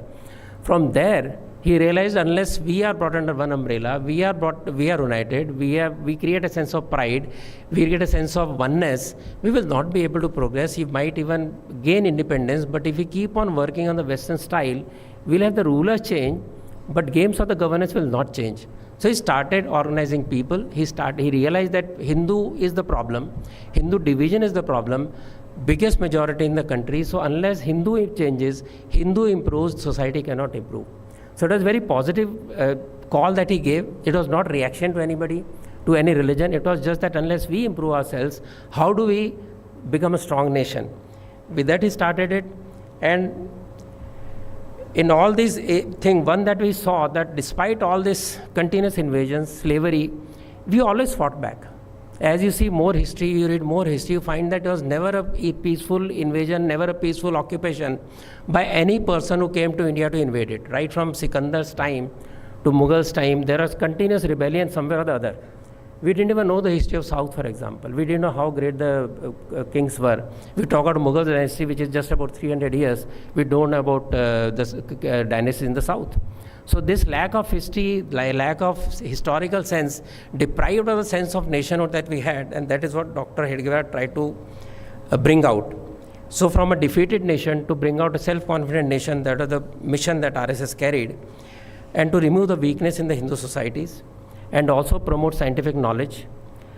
How to do it? So the simple idea was to start something called 1 hour get-together, which is called Shakha, where people come together, they play with the team spirit, they sing patriotic songs, they pray to the motherland, they have small stories, they learn about history. This goes every day. So slowly the foundation builds and you realize you have to do something for the nation. So 1 hour in the RSS program is not the end of itself. So when he goes out, he will start something new, he will do something for the society. So it is a preparation ground, preparing people to work for the society. That's what RSS Shakha does. And I will come to some of the examples later. And this will do very simple. People said, what do people do? Half pant pehante hain, khelte hain bachchon ki tarah. Kya hoga usse? But that is what brought the change. Right from partition time, when RSS fought for the defense of Hindus and Sikhs, continuously we see that simple looking Shakha has created people of steel who have worked in the country for every kind of problem. And this great moral strength is what RSS gave to the people. So I will give some very simple examples. How does organization become great? It does not become by lectures. So I'll give you some very simple ideas, stories of people who built RSS. And people look at RSS feeling that we will start a Shakha, what RSS is doing. So Sanjay Gandhi tried Shakha, he failed. Because there is an inherent very strong sense of brotherhood, sense of affection, family get together, and very strong camaraderie which builds the society, which brings the particular RSS organization. It is not built on just principles, which people didn't understand. So to look at Dr. Keshav Baliram Hedgewar, the founder, he was a doctor. He was one of the few hundred doctors that Nagpur had. He could have a very thriving practice. He didn't practice. He didn't marry because he realized if you want to serve the society, to the nation in this condition, you cannot really have a family life. He didn't marry. He lived in utter poverty. He never showed it. He worked continuously, he had worked as a revolutionary, he has worked as a congressperson, finally decided that we don't need politics, we need people to change. For that he decided to start RSS in 1925, and he worked so hard in such poverty that in 15 years after starting Shakha all over India, he died, all the very healthy person died at the age of 50 itself, and he started the project when he was 34 years old. At that time, 60 years was supposed to be the average life of people, so he worked very late in the life. And then there was next Sanchalak Guruji. He was an ordained sadhu of Ramakrishna Mission. He was looking at moksha as the ultimate aim. And he also very beautifully, he played flute, he played sitar. He gave everything. He said, for the society, my personal pleasure is not good. I don't need it. And he told his mother when she said he should marry because he's the only son left in the family. He said, at least 1,000 kul will have to be destroyed. They will not have the lineage going ahead if we want to improve the country. With that he worked. He traveled India in third-class trains, buses. In 33 years he toured India for 60 times. And not only that, he didn't use planes. Not only that, he also toured after he was diagnosed for cancer, after cancer without treatment. After his treatment again traveled twice before he gave his life. That is how sacrifice is made. He would send young people to university to study. So if you are doing BA, why do you do BA in Nagpur? Go to Kashi Vishwavidyalaya, go to Lucknow. So that is how the first expansion was done, using students as the power centers. They were studying and also doing the work for RSS. In fact, Guruji was brought to RSS by one of the students who was in Kashi Vishwavidyalaya. Then there was also young colleagues of doctor who were sent anywhere. He would give a small chit to some person who he knew and said that ये आपके पास आ रहा है, इसके लिए कुछ आप कर दो. Person would go there with 4-5 rupees in the pocket. Of course, today's 5 rupees, but let us say 500 rupees today's. And he would give an address. That person may entertain him or may not entertain him. He would have to find a way to earn money. So he'd become tutor, he will become a cook, he will do something else, or he will go hungry. And he would keep on working for RSS. Atal Bihari Vajpayee, one of the stories of Atal Bihari Vajpayee, who was a PM earlier on, is that once he was moving with a torn chappal. So a senior Pracharak gave him 50 rupees to buy a chappal. After a week, he found him again wearing the same chappal. He said, why didn't you buy the chappal? I gave you money. He said, I was so hungry for 4 days. I thought eating food is much more important than having a chappal. This is the kind of people who built RSS. There are people who went to, from Nagpur went to, there is a person called Joglekar who went to Chennai, became a Tamilian, wrote in Tamil, spoke in Tamil. There is Bhaskara Kalambi from Mumbai who went to Kerala, became K. Bhaskar, wrote in Malayali, worked in Malayali. So there are so many people like this. There are Marathis who went to Northeast. They changed their food habits. In fact, Mohan Bhagwat talked about one of those habits that they had to become non-veg because the hosts were non-veg. They laughed at it, but it's not laughing matter. Because when you go to a person as an outsider, he's looking at you in a very suspicious manner. So how do you become one with them? You do what they're doing. I never drink beer. I never take any drink. I went to Northeast. And the host gave me rice beer. It is a custom. I had to take that rice beer. Once I realized it's not suiting me, I stopped. But that is the kind of oneness you have with the people, that you do whatever they want to do. And I know some seniors who never took promotion for 20 years. Very middle class, very ordinary people, no promotion, because I take promotion, I leave my students behind. And they know that I have to mold the people, so I must stay with them. So for that, they refuse promotions. I know of a person, Bhaurak Bilwalkar, who taught Danda and Sword. For 36 years, he did not take one family holiday. Because every holiday season, he would go to training camps, and of 1 month, he would be teaching there the young RSS himself, the fighting art. But he never took this. So this approach of life, when you see that the dedication you see, there is an elderly person called Bhaiyaji Kane, who was a teacher. He was told by Guruji to start a school in Northeast. So he went all the way to Ukhrul, which is 6 kilometers from Myanmar border in Manipur. It used to take 2-3 days to walk and reach that village. He started a village there. And when he wanted to bring students here to Bharat, so they feel they are part of this country, the local people objected. And there were some missionaries who said he will go and sell their kidneys. He will do something that he will not bring back. So he had a young student with him, his young colleague from Mumbai. He said to one thing, you keep this boy with you, and I'll take your children. If I don't come back, you have this boy with you. People got trust. And that boy, also very funny, boy stayed back, just about 7-8 years old. He's still working for RSS, still working for the same school. That is the kind of people RSS is able to make. Professor Ajendra Singh, he was 4th RSS chief. He would have become a great nuclear scientist. Dr. C.V. Raman wanted him to work with him. He said, I have given my life to RSS, so I will not become a nuclear scientist. It is not easy to take this path. And RSS also has that affectionate, when in emergency, when they're looking after the families, they were also looking after families of people who never were their friends, like DMK. That is how scene in the society changes when you treat everybody as friend. A simple story that might shake you.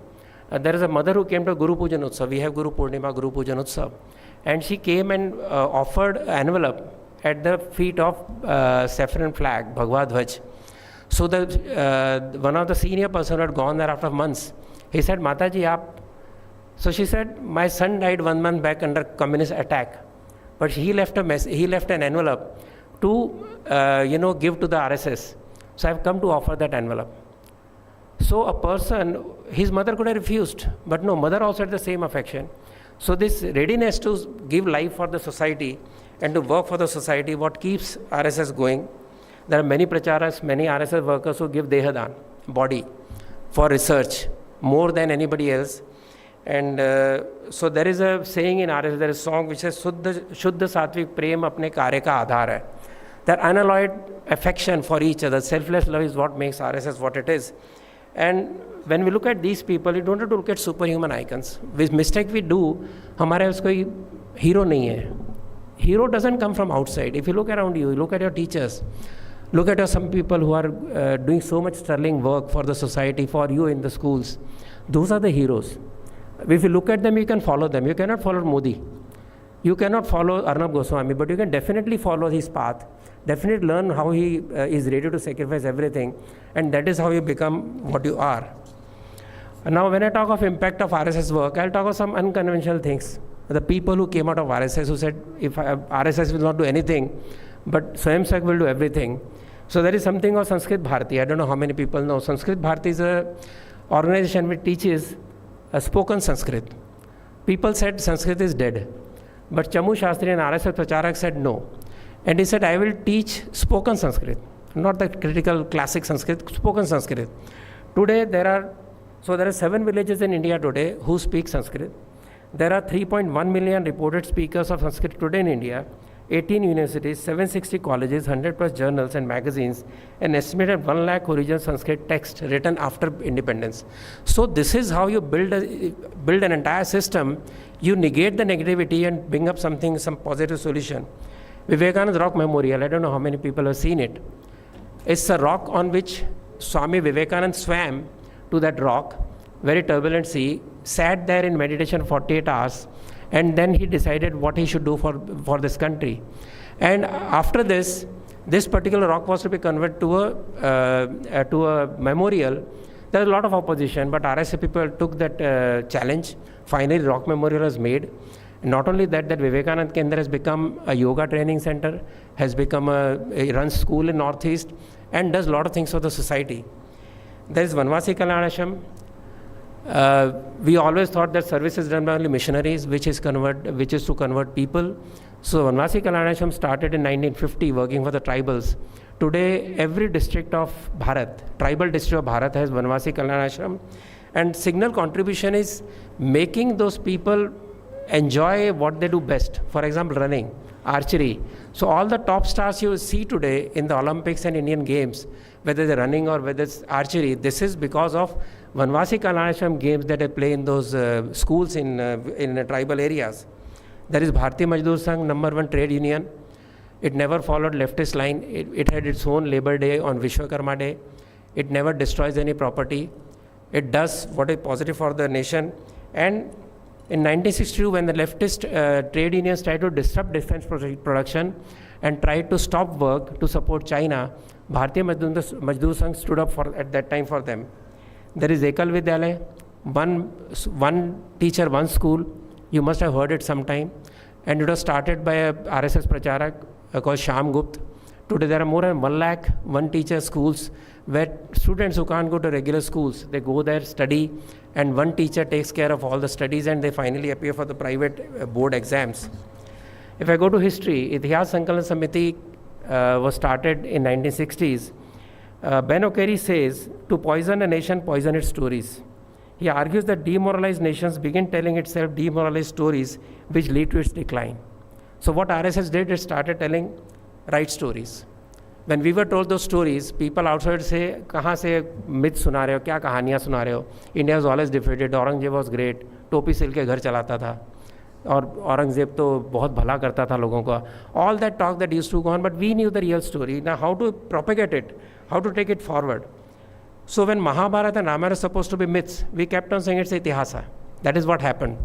So there was a gentleman, an RSS person called D.S. Wakankar, very great archaeologist and a Padma Shri awardee. He discovered Bhimbetka caves, which is about 1 lakh year old.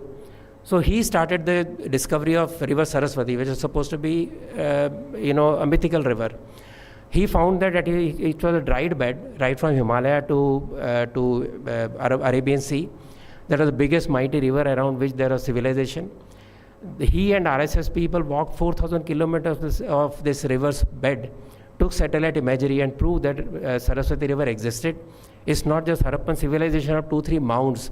It is a civilization spread across 1 lakh square kilometers around the mighty river and Indus Saraswati civilization. Once that came into picture, and we realized that actually people shifted because the river dried, that entire story of Aryan Invasion 3 fell flat on face. Then there was a story of Aryan Dravid divide, because they said Aryan आए उनको south में भगा दिया. Nobody threw them out. They were there. And now DNA test says that 30,000 years back, at least, we all have same DNA, right from tribal people to south to north, everywhere we have same DNA. The stock of having different races लोग आते गए, कारवां जुटता गया और देश के अंदर जिसको मर्जी आया, जिसने मर्जी डाल दिया, आर्यन आए, मुगल आए, आप भी आ जाओ. So this was kind of dharmshala. No, we were not a dharmshala. We were a great country. So that itihas had to be told. So once you prepare the ground with evidence, then all these theories fall flat. So that is what RSS contribution was. And in this changing environment, if you find that a lot of young historians are writing history books, they are writing, rebutting the old narrative, and that rebutting and that writing has happened because of this 90 years of sustained work, where slowly the confidence of people have come back that we are not what you are told. We are a different, a very once powerful civilization. We lost, we were defeated, but it never got killed. Because if you look at the other civilizations as old as ours, Babylonian or Mayan or African or European ancient civilizations, they were totally crushed. They were crushed within 90 years or 100 years. First by invasion of the Christians, then invasion of the Islamists. We are the only country who lost but never got destroyed. The problem with other countries today is that why Hindu India is still alive. It's the only civilization which has lived for 10,000 years and refused to die. I say many times that the problem with other people who are continuously assaulting Hindus is they are worried why it's not dead. If it had died, museum में रख देते piece. अच्छे लोग थे, ऋषि मुनि अच्छे थे, अच्छे घर बनाए थे सिंध के अंदर, बहुत सुंदर लोथल के अंदर पोर्ट था, ख़त्म हो गए. पर हम नहीं ख़त्म हुए because the spirit is there. And if I just give you some examples what RSS was able to do, 1947 partition, hundreds of Swayamsevaks lost their lives and they fought back, they defended the women, men, and paid price. I know my own relatives, I am from Punjab, my own father-in-law, all of them have suffered. They have done a lot of work through RSS to save people. Then there was Kashmir war in 1947 when RSS people stood up with the army, first with Dogra, then with Indian army, and provided airstrips, made roads, but picked the arms. They also 10 would go and only 4 would return, 20 would go, 10 would return. So that kind of sacrifice they did. And if I go further, there was Goa liberation. Of course, Article 370 is the article of faith for RSS, and it fought for removal of 370 since 1950, not something new. And for that, it was called communal. And those who decided that Kashmir should remain separate, it was called secular. That is how our society worked. Goa liberation, satyagraha was done by RSS. People lost lives, people fought back, and finally Goa was liberated after that. Dadar Nagar Haveli was liberated by RSS people, 100 people strong group led by Swayamsevak from Pune. That is also part of history. In the northeast, a lot of battles are going on apart from conversion. Even language is a burden there. So African scholar says the bullet was means of physical subjugation, language was a means of spiritual subjugation. So what in northeast was done trying to kill the local languages. In fact, many people lost their lives fighting for the script, which was local script or Devanagari. But they fought and they won. And that is where RSS continuously supported the indigenous movement because they were getting weakened. And there was a lot of oppression on that. During Punjab Khalistan 1.0, RSS continuously fought back, saying that Hindu and Sikhs cannot be separate, they are one. And because any person who is from Punjab knows that their relatives can be Sikhs, their relatives can be Sanatanis or Hindus as we call them today. We used to call them Munna and Keshdari. So my own Bhabhi is a Sardar. We fought for that, saying that you cannot separate the two. And for that RSS paid a heavy price, but it was able to keep that relationship intact. And there were attacks on the Shaka, 25 people died in Moga, 6 people died in Abohar. List is long. And 1965 war, I'll tell an entertaining story. Government had asked to vacate Abohar and Fazilka because it was a border state and Pakistan could come any time. And the RSS chief for that area, he went to the collector saying that we will not go back, we will stick here. And a collector said, government ka order hai, jana padega. So he sang a patriotic song. And after listening to the patriotic song and everybody came together from RSS, they said, chalo hum nahi chhodenge. So that is how Fazilka and Abohar was not deserted by our people. Then regarding people who sacrifice their lives for freedom struggle, I would not speak on that because my book is there, Sangh and Swaraj, where I list out the work done at that time. There is an interesting story of Meenakshipuram where 1,000 people converted to Islam in a single day. And threat was that we will convert 10,000 families. So there is something called Ekatmata Yatra. This is before Ram Mandir. and about 8 crore people took part in that, and there are so many processions, so many programs in local places and local villages that the conversion threat was removed, and that was a precursor to the Ram Janmabhoomi struggle. We know about Ram Janmabhoomi, of course. I will not speak much about that. Only thing I will say that it united the Indians like none other. No caste, no creed, no income barrier, nothing. Crores of people joined the movement, and genius was that RSS was able to carry on this movement for 30 years. There was no hope that Ram Mandir will be built, no chance at all. But continuously keeping a movement alive for 30 years with waves of new kind of programs was something that RSS could do, and finally saw the Ram Mandir coming up. And so from colonial mindset, the first time when we said that we will get rid of our college education, we'll get rid of colonial mindset, was Ram Mandir movement, and that was a signal contribution. Of course, restoration democracy. You are young people, you have not heard of emergency probably, or may have heard from your parents. I was in jail at that time. In the jail, out of 130,000 people in jail, 90% are RSS and related people. All the underground movement was run by RSS. And when I say this, I am not quoting anybody from RSS. I am speaking of people like Shivram Karanth, I am speaking people of Acharya Achyutarao Patwardhan, and JP himself, who said without RSS this struggle would not have succeeded. And of course, since I was part of it, I can say that yes, we worked hard for that, and we worked continuously. RSS people outside India started Friends of India Society International, and they created a lot of information about what was happening in India, how there was atrocities in India, and that put a lot of pressure on the Indira Gandhi government. Finally, there was election. I'll just quote one report of economists from London who wrote on 4 December 76. The underground campaign against Mrs. Gandhi claims to be the only non-left-wing revolutionary force in the world, disavowing both bloodshed and class struggle. Indeed, it might even be called right-wing since it's dominated by Hindu Communist Party. I don't agree with that, but anyway, Communist Party. Jansangh and the cultural, some say paramilitary affiliate, the RSS, but its platform at the moment is the only one non-ideological plan to bring democracy back to India. So, when we talk of, people ask me sometimes, why don't you rebut, why don't you respond to all the criticism thrown at RSS? So while Congress was wasting its energy on, and leftists were wasting their energy on negative talks about RSS, continuous throwing accusations, RSS quietly worked on the ground. So if we see, Congress has become marginalized, and the marginal force called RSS has become the central pole of Indian polity now. And before I close my final comments, 5 generations of RSS built RSS. I have a book here. I got it 2 days back. It counts the people who were killed, not in emergency. Emergency, about 89 people, who were killed in jails because of not giving enough attention to their health, or atrocities. I will not talk about freedom struggle. This is purely people killed because they were RSS people. There are 429 such people, and the entire list and photos are here. So this particular readiness to sacrifice anything to build a society, to build a nation, is something what has made what RSS is. The change you see, the impact you see, whether it's economic or cultural or social or historical, is due to this continuous work of 100 years. Unnamed people, unknown people you have never met. You may have looked at them as somebody moving in half pant today, in full pant, of course. But who are they? So when you see, when I told the stories of those people who gave their entire lifetime, सुबह निकलते हैं, शाम को घर आते हैं, घर में जाते ही नहीं है, सुबह निकलते हैं, शाखा में जाते हैं, हाफ पैंट पे उतारते हैं, पैंट पहनते हैं, ऑफिस जाते हैं, उतरते हैं, फिर हाफ पैंट पहनते हैं, फिर घर आते हैं 10 बजे, फिर सुबह चल पड़ते हैं. These are the people who gave their life, who had no hope, who were continuously abused, who built RSS what it was, and now that has built Bharat for what we see today. With this I close my remarks. Thank you very much.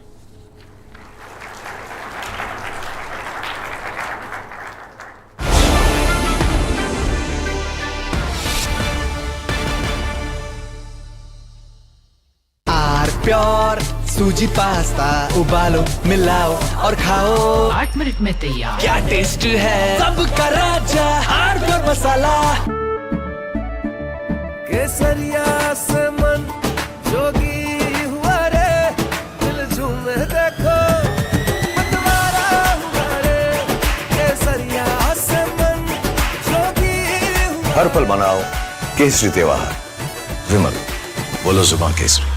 थोड़े में ज्यादा स्वाद, यही तो है इसकी खास बात. वाओ मम्मा, क्या स्वाद है? अरे मेरे राजा, राजा आरती और मसाला।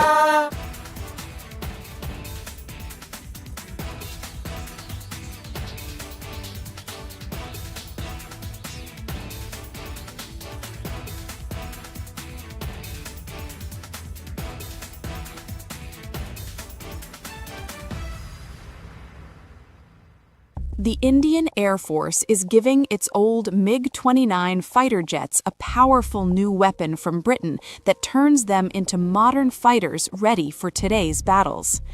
MiG-29s first came to India in the 1980s, have flown many missions along the tough borders with China and Pakistan. Now they are getting equipped with British ASRAAM missiles that make them as strong as NATO planes in close fights. The Ministry of Defense sent out a request for proposals to fit the Advanced Short-Range Air-to-Air Missile on the MiG-29 UPG version. This British missile from the company MBDA replaces the old Russian R-73 that pilots used for years. The R-73 could only reach targets 10 to 15 kilometers away, which forced pilots to fly too close to the enemy and take big risks. The ASRAAM changes all that. It can hit targets more than 25 kilometers away, almost double the old range. It flies at Mach 3 speed and uses a smart infrared seeker that ignores enemy flares and jamming better than before. The Indian Air Force flies more than 55 of these MiG-29 UPG jets in frontline squadrons. These planes guard the northern and western borders day and night. Earlier upgrades added new radars, engines, and digital cockpits, but the short-range missiles stayed old. Now the ASRAAM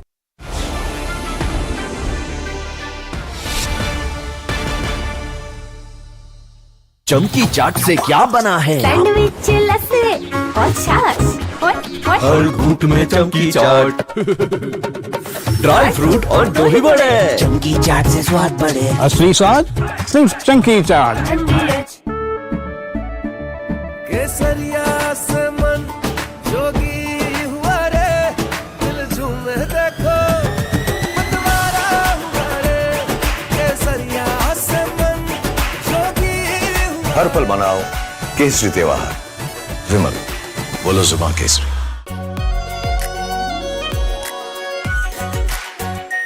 are pure shahi paneer masala, delicious, healthy every day. The Indian Air Force is giving its old MiG-29 fighter jets a powerful new weapon from Britain that turns them into modern fighters ready for today's battles. MiG-29s first came to India in the 1980s, have flown many missions along the tough borders with China and Pakistan. Now they are getting equipped with British ASRAAM missiles that make them as strong as NATO planes in close fights. The Ministry of Defense sent out a request for proposals to fit the Advanced Short-Range Air-to-Air Missile on the MiG-29 UPG version. This British missile from the company MBDA replaces the old Russian R-73 that pilots used for years. The R-73 could only reach targets 10 to 15 kilometers away, which forced pilots to fly too close to the enemy and take big risks. The ASRAAM changes all that. It can hit targets more than 25 kilometers away, almost double the old range. It flies at Mach 3 speed and uses a smart infrared seeker that ignores enemy flares and jamming better than before.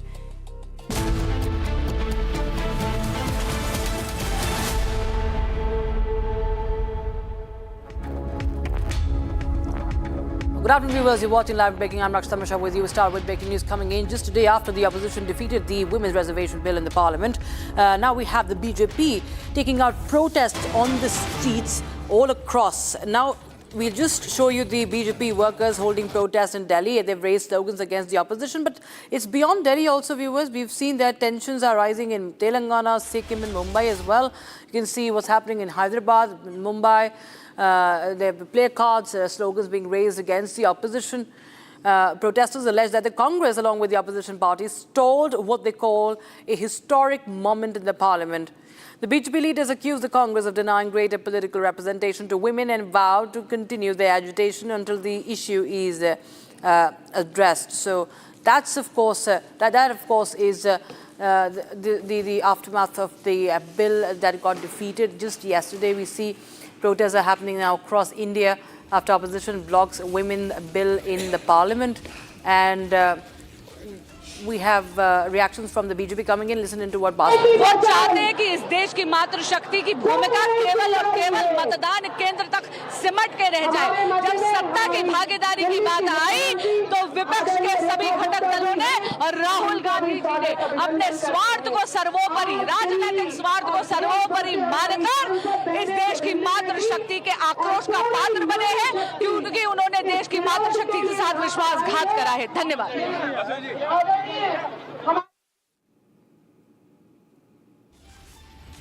All right. Okay, Harsh is joining us live on the broadcast from the protest site in the national capital. Harsh, take us through what are you witnessing around you? What is the BJP saying? And where all are we witnessing these protests in the national capital?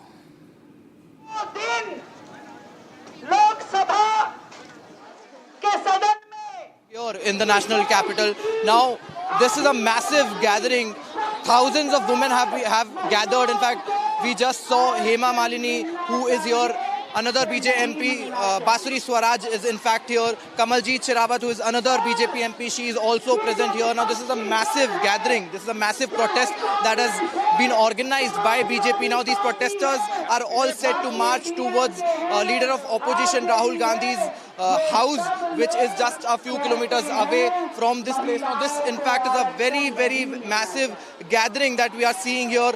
Now, protesters can be seen raising slogans, black flags can be seen. Here you see massive... 30 साल से ये देश की आधी आबादी, ये महिलाएं लगातार अपना अपमान बर्दाश्त कर रही हैं, अपना अपमान बर्दाश्त कर रही हैं।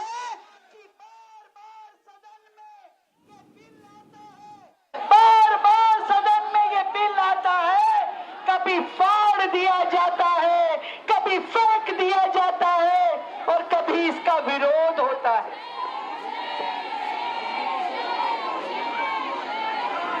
इसके पीछे क्या कारण है कि कभी वो कहते हैं डिलिमिटेशन नहीं चाहिए, कभी वो कहते हैं परिसीमन नहीं चाहिए, कभी कहते हैं 543 पे करो, कभी कहते हैं संख्या बढ़ा दो, कभी साउथ के राज्यों की बात करते हैं, कभी कोटा में कोटा की बात करते हैं, कभी मुस्लिम महिलाओं की बात करते हैं।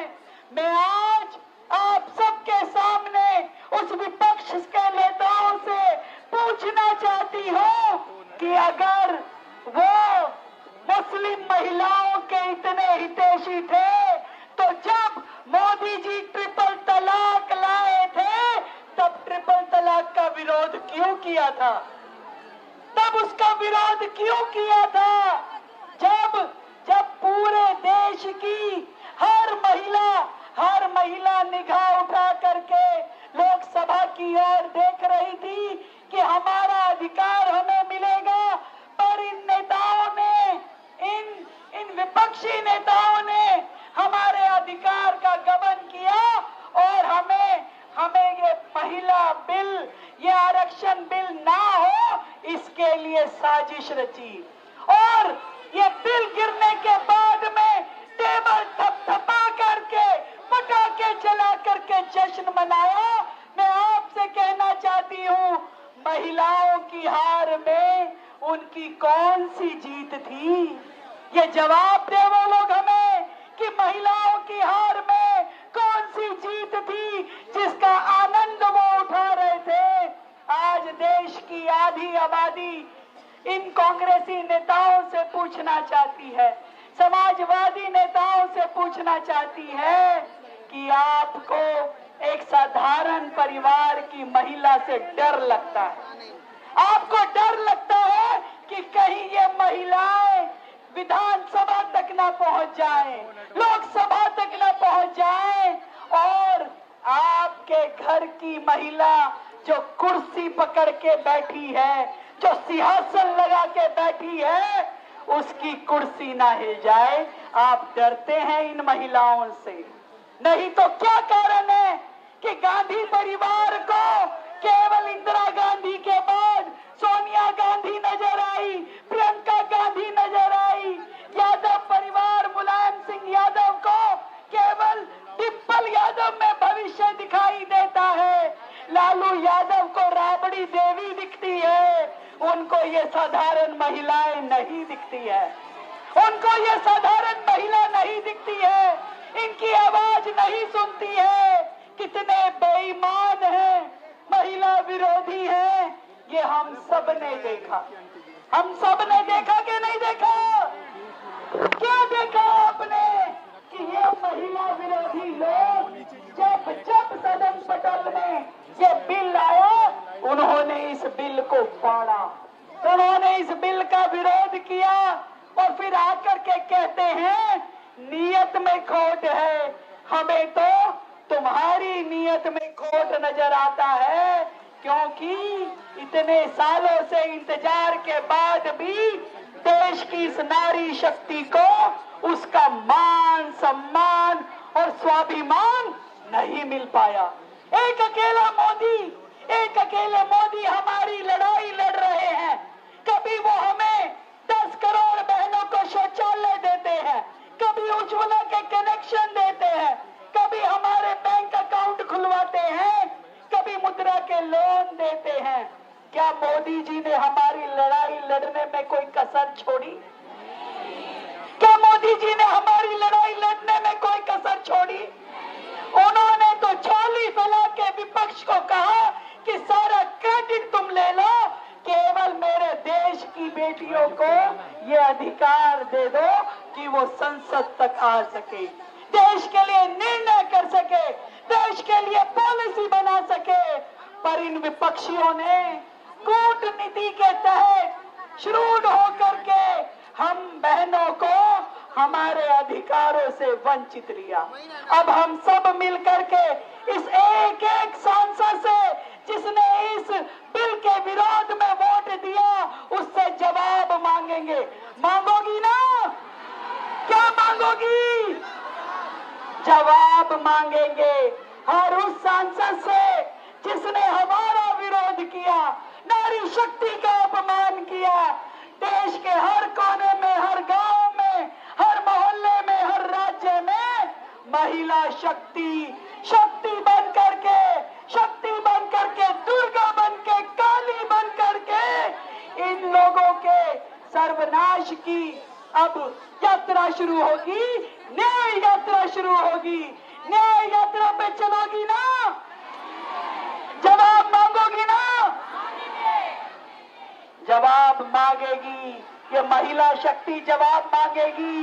भारत माता की, भारत माता की, वंदे वंदे।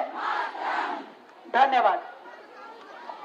हमारी आदरणीय That was the Delhi Chief Minister Rekha Gupta, along with other BJP leaders who are a part of this rally. Of course, the top women leaders of the BJP are at the forefront of this protest.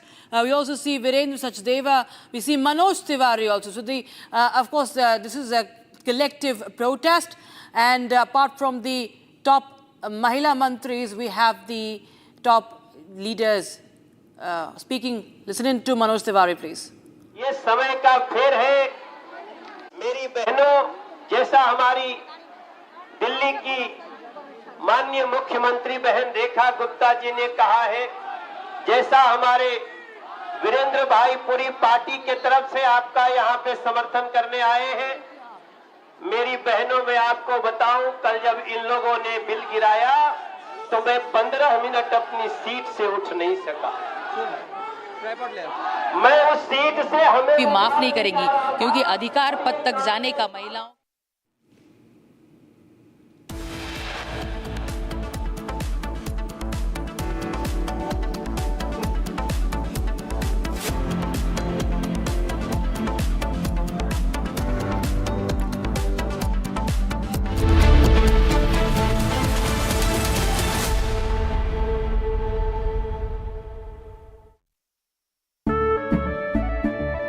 केसरिया से मन जोगी हुआ रे दिल झूमे देखो मतवारा हुआ रे केसरिया से मन जोगी हुआ हर पल मनाओ केसरी त्योहार विमल बोलो जुबान केसरी आर प्योर सूजी पास्ता उबालो मिलाओ और खाओ 8 मिनट में तैयार। क्या टेस्ट है सबका राजा आर प्योर मसाला।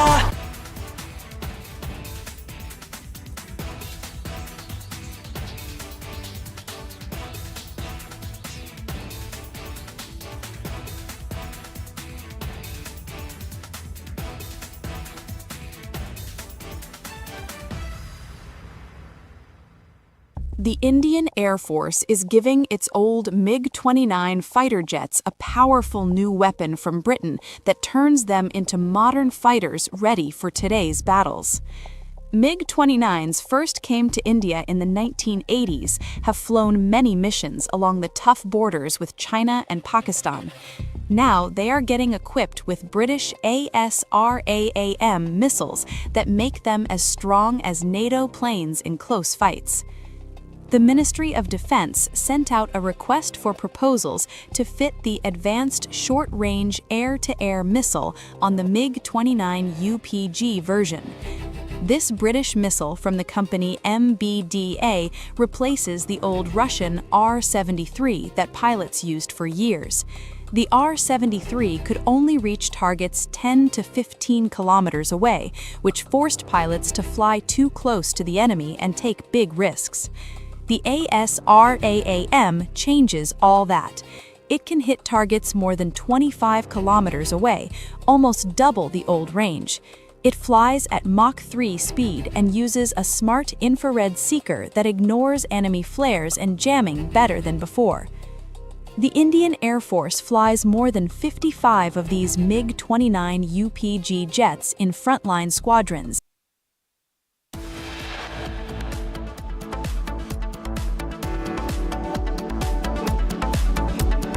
प्यास बुझाए ठंडक लाए सबको भाए जीरा से MTH का जल जीरा जीरा से जीरा से असली रिफ्रेशिंग, असली स्वाद, असली मजा।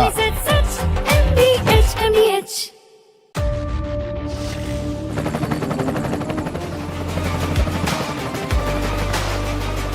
Director, the taste of success. थोड़े में ज्यादा स्वाद यही तो है इसकी खास बात। वाओ मामा क्या स्वाद है। अरे मेरे राजा सबका राजा R pure masala.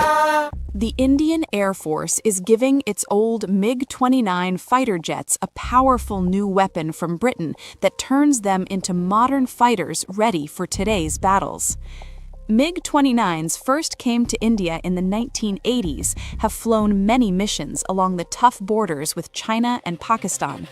Now they are getting equipped with British ASRAAM missiles that make them as strong as NATO planes in close fights. The Ministry of Defense sent out a request for proposals to fit the Advanced Short-Range Air-to-Air Missile on the MiG-29 UPG version. This British missile from the company MBDA replaces the old Russian R-73 that pilots used for years. The R-73 could only reach targets 10 to 15 kilometers away, which forced pilots to fly too close to the enemy and take big risks. The ASRAAM changes all that. It can hit targets more than 25 kilometers away, almost double the old range. It flies at Mach 3 speed and uses a smart infrared seeker that ignores.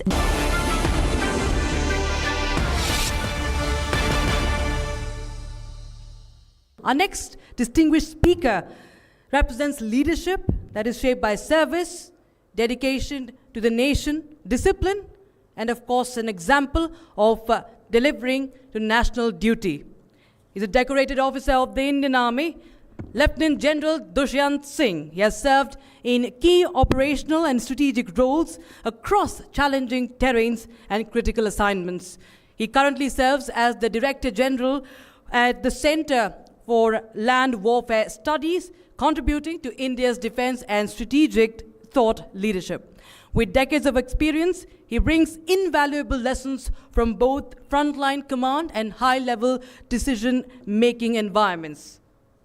General Dushyant Singh's journey reflects commitment, it reflects courage and clarity in serving the nation. Now I would request Lieutenant General Dushyant Singh, PVSM, AVSM to come onto the stage and inspire the young generation today who have gathered here for the Nationalist Collective.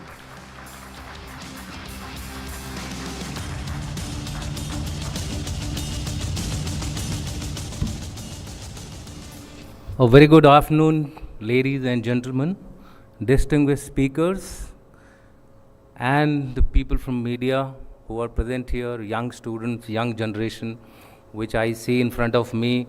I myself start feeling younger despite touching 67 now. So thanks a lot for all of you to having made me young again. And with that, let me also say that I'm glad that I am in a room which is not built of sandbags. So therefore, once again, thank you Republic TV for having invited me for this very important talk on leading the nation, lessons from front lines to the war room. What I will do is that I am not going to really pick from the history what all has happened on the front lines and how they have influenced the war rooms. I would pick up from my own life, because it's very easy to talk about your own life because you have gone through a certain incidents, certain events which have had a indelible mark on your life. So therefore, they become very easy to relate to how they have transformed me from a frontline leader to a senior military leader looking at war rooms. So therefore, first of all, when I was reflecting on this particular topic, I realized what was that key element which actually contributed to my frontline experience, transforming me into an effective, I claim to be effective. I don't know whether I was effective or not, but at least I feel that I was effective as a senior leader. And I realized that there is one particular quality which is always, I would say, it totally subsumes all other qualities of a person, of an organization, and of a particular entity, and that is courage.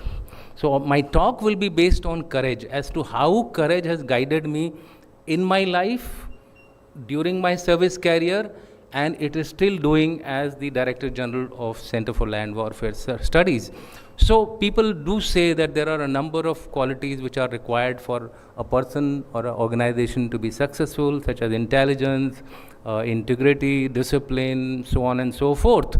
But it was Aristotle who said that there is one quality, courage, which comes first, always and every time, and that it guarantees all other qualities. So if you reflect on it, if you have the courage in you, it will actually guide you through all other events and incidents in your life. So with that brief little kind of an overview as to what I am going to do today, I'll pick up incidents from my life. So they say front lines are not only meant to be on the borders. Front lines are also there in your life. So my young childhood was in a very, very remote area of eastern UP, where education was only on paper, with no teachers also coming to the classes. So till the 4th grade, I had a ball of a time. Nothing to study, play around, and have fun. So when my father decided, who was from a very humble background, decided to take me to a city school where central school was there, my examiner told me that he is fit to be only admitted into a kindergarten. So that was a shock to my father and a challenge to me, because I felt that at the stage of being in the 4th grade, if I am being told to be in a kindergarten school, there is something seriously wrong with me or seriously wrong with our system. And this is one big lesson which I learned, that all big schemes can come to a knot if they are not translated on ground to the remotest corner of our country. And that is something which I feel has changed over a period of time. The same school, when I go to my village, has improved a lot. There are people coming out from there, and I believe some people are also becoming IAS and IPS officers and Indian Army, Indian Air Force officers from our district called Azamgarh. I didn't want to name it, but since all of you are aware what Azamgarh is, and from Azamgarh I was in one of the most remotest areas. That notwithstanding, finally I was able to catch up the tail of the this particular young minds at that point in time, young students. So I thought I was confident enough to join the NDA. So I gave the exam of NDA, and lo behold, luckily I passed the NDA exam, but life had something more in store for me. And that was that I got medically rejected in the bargain. I got delayed, so I couldn't join the NDA. And because of this, I didn't even join the graduation. So, but I didn't lose heart. I said, there is nothing which is impossible. So I gave my exams of graduation as a private student. I cleared the CDS and the graduation at the same time, topping almost 3rd in the Navy merit list and 27th in the Army merit list. I was again rejected medically for Navy, but thankfully the Army I was fit for, and I joined the Army. And what I am here today is the struggle of my young childhood in front of you, from a rural background, from a small town village.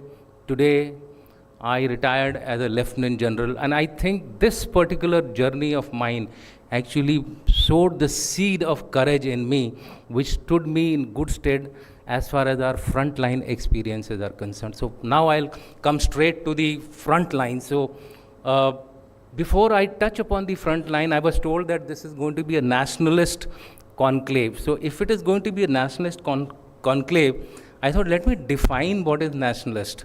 So in my view, based on my own experience, both in uniform and out of uniform, I have taken only one motto as a definition of nationalist, and that was given by Chetwood when I passed out from the IMA, and it says, safety, honor, and welfare of your country comes first, always and every time. The honor, welfare, and comfort of the men you command comes next. Your own ease, comfort, and safety comes last, always and every time. And a nationalist is that person who ensures the sovereignty of a nation, who ensures the freedom of the nation, who ensures that your nation develops without any hitch, even at the cost of your life.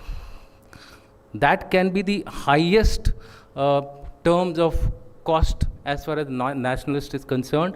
And in this particular journey, I found that the Army was the best organization to actually prove my worth, because Army believes in one India, one people. You may be hearing regiments, Maratha, Bihar regiment, Rajput regiments, but those are matter of administration, not matter of functioning and ethos. In functioning and ethos, we are one nation, one people. Coming to the anti-nationalist, I won't call it anti-nationalist, I'll be wrong in my grammar for that particular phrase. I would say quasi-nationalist are those people who focus on sub-nationalism, who focus on religion, who focus on linguistic divide, who focus on cultural divides or create cultural divide, who focus on regional divide. So many things are there as far as the anti-nationalists, who focus on constitution in a partisan manner. That means they will pick up certain factors of constitution and play it around. Those are the people with whom we have to be careful, because it is these people who will actually break the fabric of our country and lead us to our detriment and also pose problems for us in the future and our lofty goals of Viksit Bharat of 2047, and in the process our own development of people of India. So therefore, having spoken about nationalism, I would now focus on what all I learned from the front lines and how they have improved my, my own perception of how to build a nation and how to take the nation forward. So in this, the first lesson which I felt was the courage keeps you cool in a threatening chaos. There are 3 examples from my life which I will quote. First was when I was in a place called Lohit. It is in Arunachal Pradesh, the furthest corner of our country. That was my first posting. And there I came across the battlefield of Walong. Even after 20 years since the battle was fought, I was there in 1982, I could find skeletons, I could find components of weapon systems, I could find equipment of our soldiers lying in the upper reaches. That painted an image in my mind which is still live.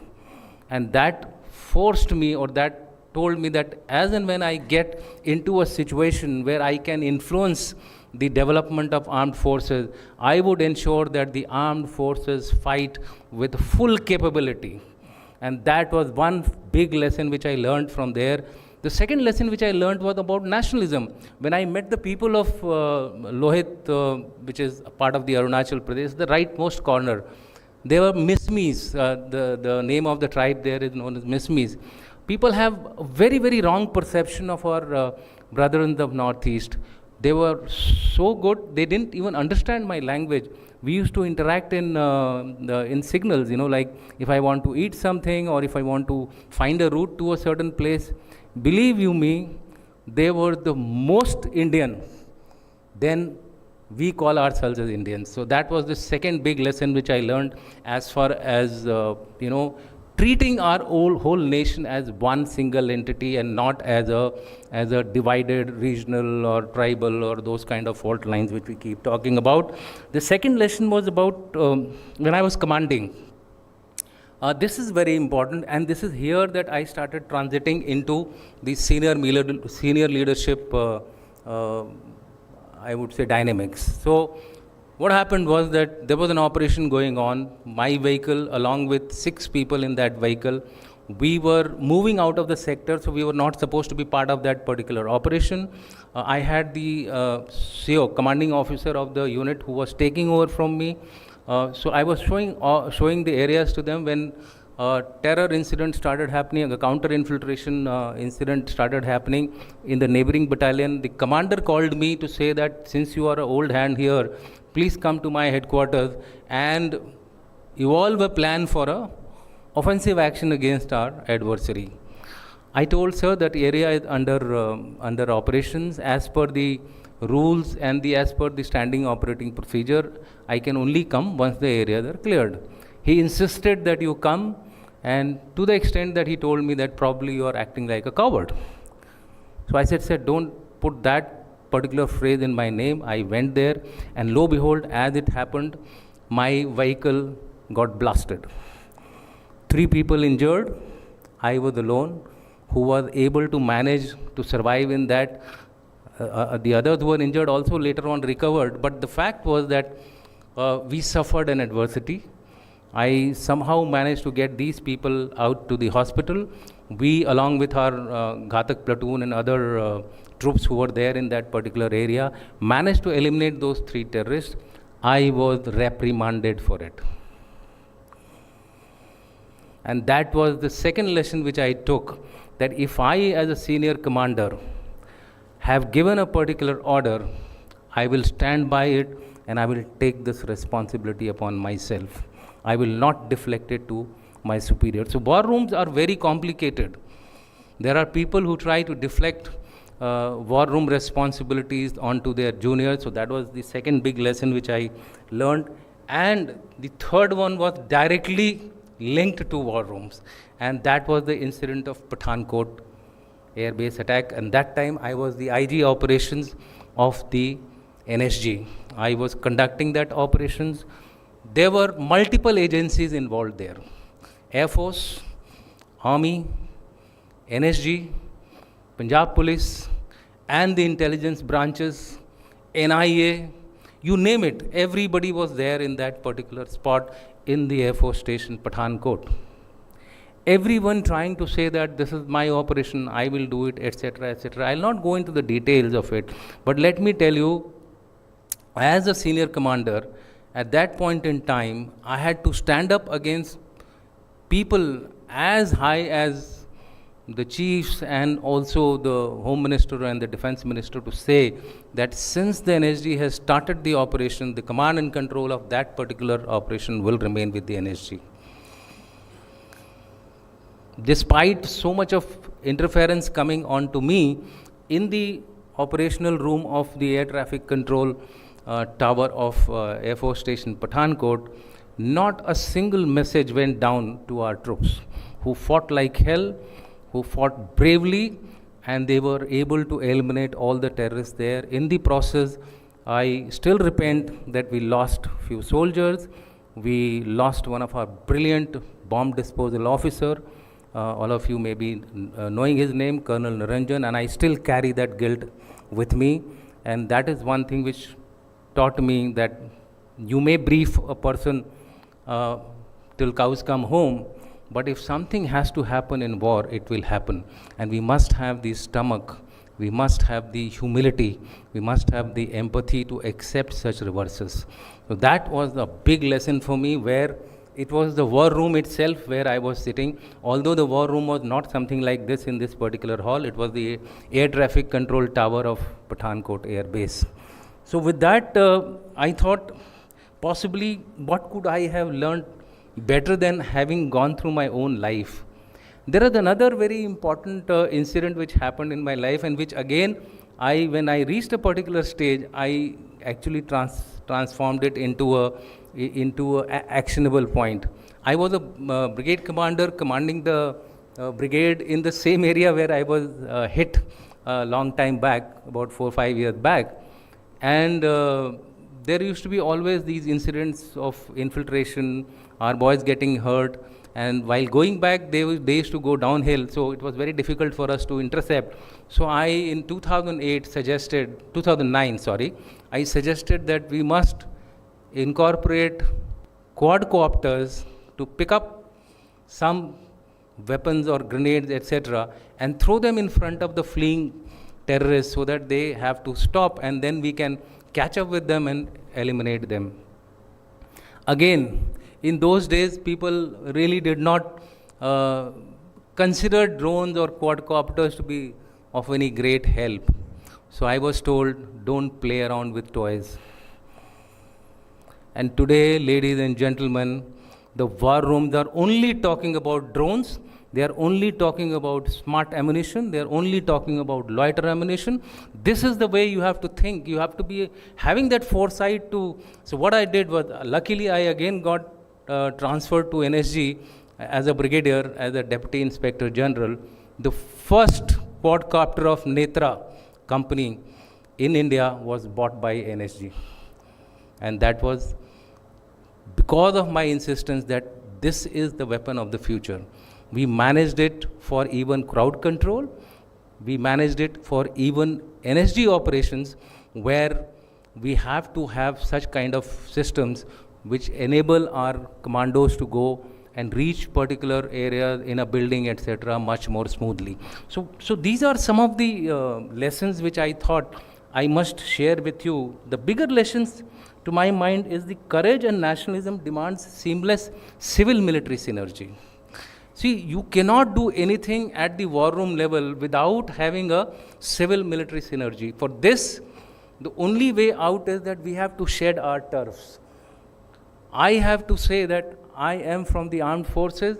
If I keep securing my turf, I don't think we will be able to get that whole of nation synergy in order to deal with a security situation in the future. So therefore, my sense is that at the level of nationalism, or at the level of apex level of war planning, it is important that civil-military synergy remains, and for that you have to have the courage to A, shed your own partisan interest, and to B, reach out to the other side. And the similar kind of a I would say approach has to be from the civilian background, or the people who are forming part of your war room from the civil side. The next issue is about adaptation in hybrid and multi-domain operations. Today you are saying the warfare is changing. There is nothing called land warfare, nothing called air warfare, nothing called maritime warfare, cyber, space. Everything is getting, converged onto one point, and that is effects. You have to deliver the effect. How you deliver it, that's not important. But for that to happen, you got to have the capability to fight in such an environment. And for that, you need this breaking of turfs. If you ask me as an army officer, throughout my life, I would say that there is only OG blood in my body. Or the Air Force guy will say that he's got a sky blue blood in his body. Or the naval officer would say that he's got a navy blue blood in his office, in his body. But I now say, same officer, after fighting for integration for the last 20 years, since 2006, I have done this study, the first study on integrated theater commands, that we have made some progress towards it. The blood should be purple and not OG, blue, or navy blue. That's the way I look at it. That is the big war room suggestion which we have. So we have to go in for accelerated creation of theater commands. We have to go in for systems which build in whole of nation synergy. We have to look at the entire warfare as a single entity to fight our adversary. This also helps you in, frontline also helps you in managing things at the apex level. And here I will talk about one of the my experiences, how it really helped us in managing a particular situation which all of you are aware of. I was, as part of my service, had done a number of tenures in Sikkim as a captain, as a major, as a colonel, and also as a brigadier. I was a brigadier general staff there. Doklam happened. At that time, I was the number 2 of the Eastern Command. I was the chief of staff of Eastern Command.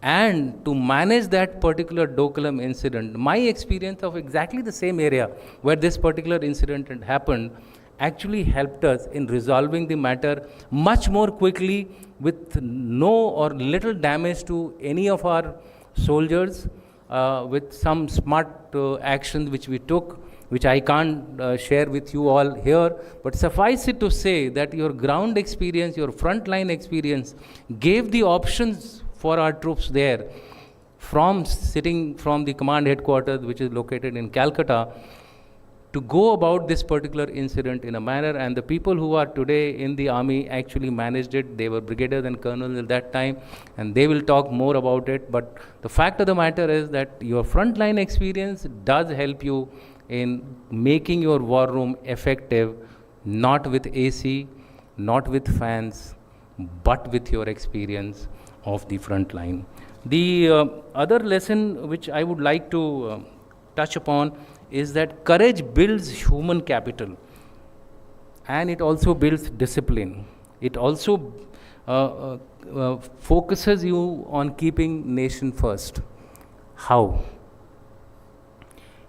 You can have any amount of technology, you can have any amount of capabilities with you, but if the man behind the gun or if the man behind the equipment is not effective, not trained, he will or she will, or that organization or that particular unit will lose. And this has been proven over and over again.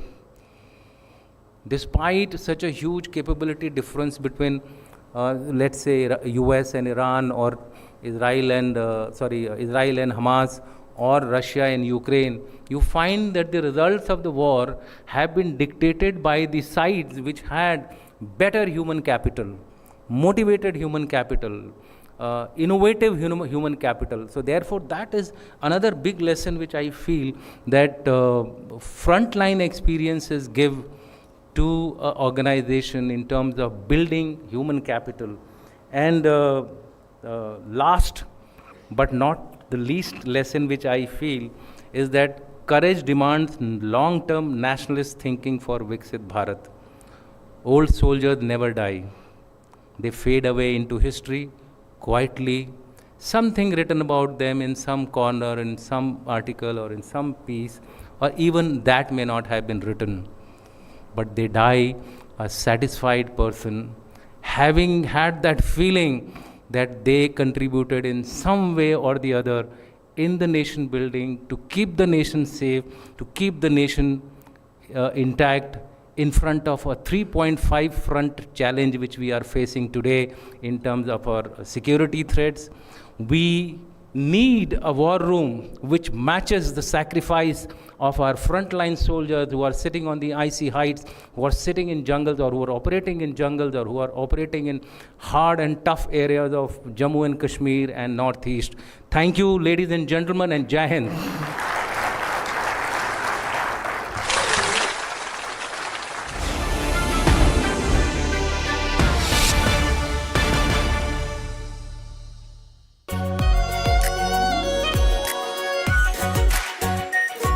Pure shahi paneer masala, delicious, healthy, everyday. रानी, इस घर में कुछ है जो टूटता नहीं।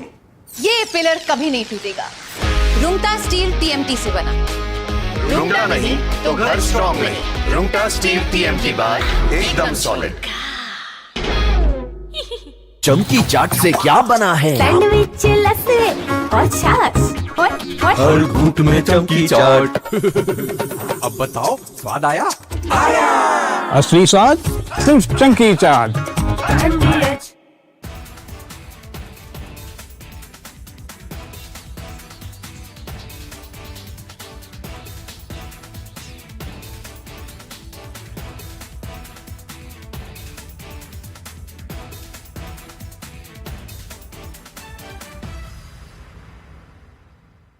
The Indian Air Force is giving its old MiG-29 fighter jets a powerful new weapon from Britain that turns them into modern fighters ready for today's battles. MiG-29s first came to India in the 1980s, have flown many missions along the tough borders with China and Pakistan. Now they are getting equipped with British ASRAAM missiles that make them as strong as NATO planes in close fights. The Ministry of Defense sent out a request for proposals to fit the Advanced Short-Range Air-to-Air Missile on the MiG-29 UPG version. This British missile from the company MBDA replaces the old Russian R-73 that pilots used for years. The R-73 could only reach targets 10 to 15 kilometers away, which forced pilots to fly too close to the enemy and take big risks. The ASRAAM changes all that. It can hit targets more than 25 kilometers away, almost double the old range. It flies at Mach 3 speed and uses a smart infrared seeker that ignores enemy flares and jamming better than before. The Indian Air Force flies more than 55 of these MiG-29 UPG jets in frontline squadrons. These planes guard the northern and western borders day and night. Earlier upgrades added new radars, engines, and digital cockpits, but the short-range missiles stayed old. Now the ASRAAM brings fire-and-forget technology. Once the pilot locks on and fires, the missile finds the target on its own, even if the jet turns away to dodge.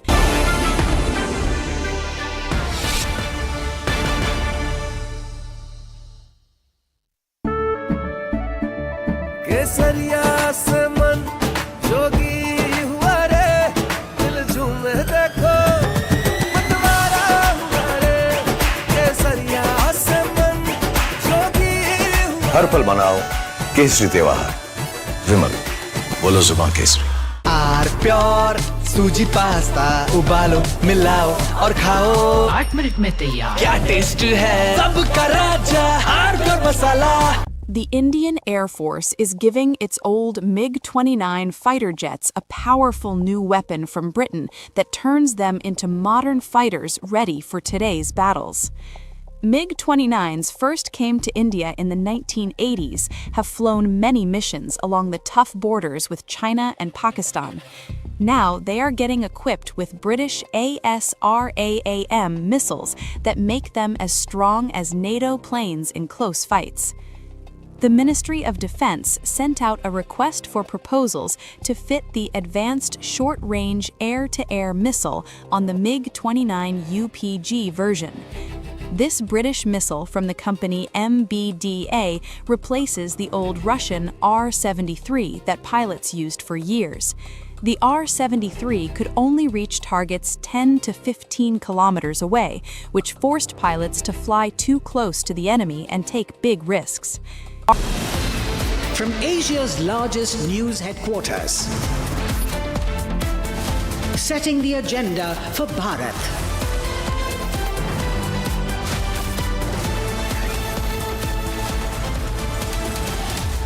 You're watching Republic.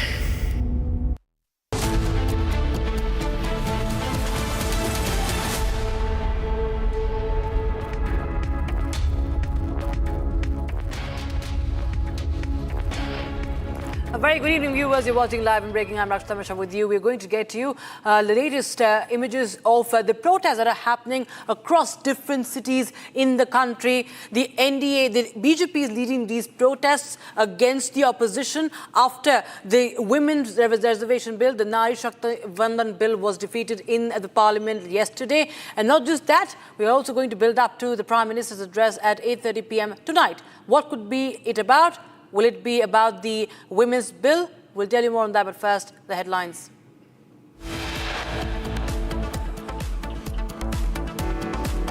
BJP holds protests across the country against the opposition of blocking the women's reservation bill.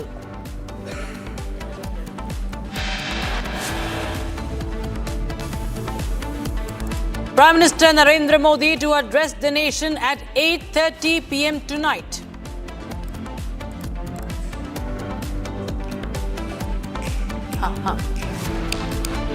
Union Minister Kiran Rijiju slams Congress, says Congress has now become permanently stained as an anti-women party.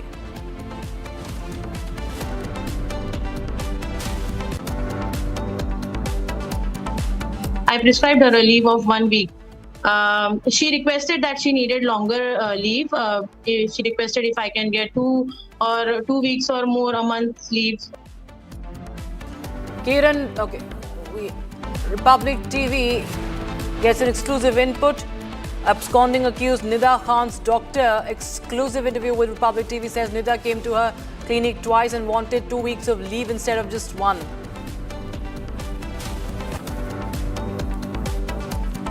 I don't know. Maybe not. Maybe I won't extend it. Okay. But the blockade is going to remain. But maybe I won't extend it. So you have a blockade. And unfortunately, we'll have to start dropping bombs again. Donald Trump's big claim on ceasefire extension. Trump says might not extend ceasefire with Iran.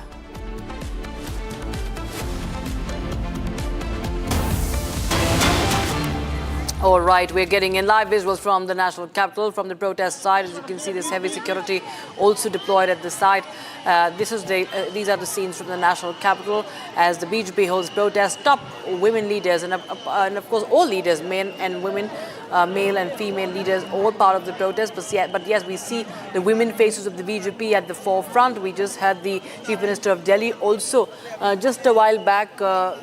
She was addressing the people gathered there during the protest, and she also said that she in fact took aim at the opposition also. In fact, BJP MP Kamaljit Sehrawat has been detained by the police, by the Delhi police personnel during the protest march to the residence of Lok Sabha leader, the leader of opposition in Lok Sabha, Rahul Gandhi, a day after the constitution bill failed to pass in the Lok Sabha. My colleague Harsh is joining us on the broadcast from the protest side. Harsh, what are we picking up right now from the ground as you are there at the protest site?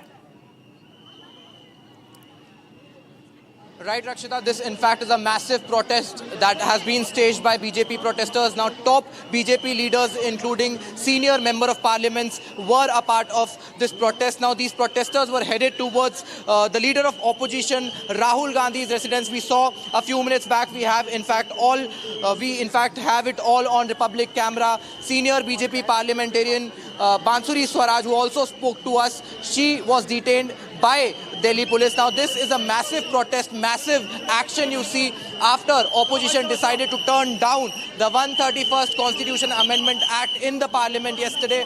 Now, here is what you see. Thousands of BJP protesters, including top BJP leaders, including what you see is, in fact, Manoj Tiwari, who is also a senior leader present here at the spot. Now, this is what you see. BJP protesters are being detained. In fact, sir प्रदर्शन तो बहनों का है, लेकिन बहनें जाग गई हैं। अब महिला आरक्षण का विरोध करने वालों की खैर नहीं।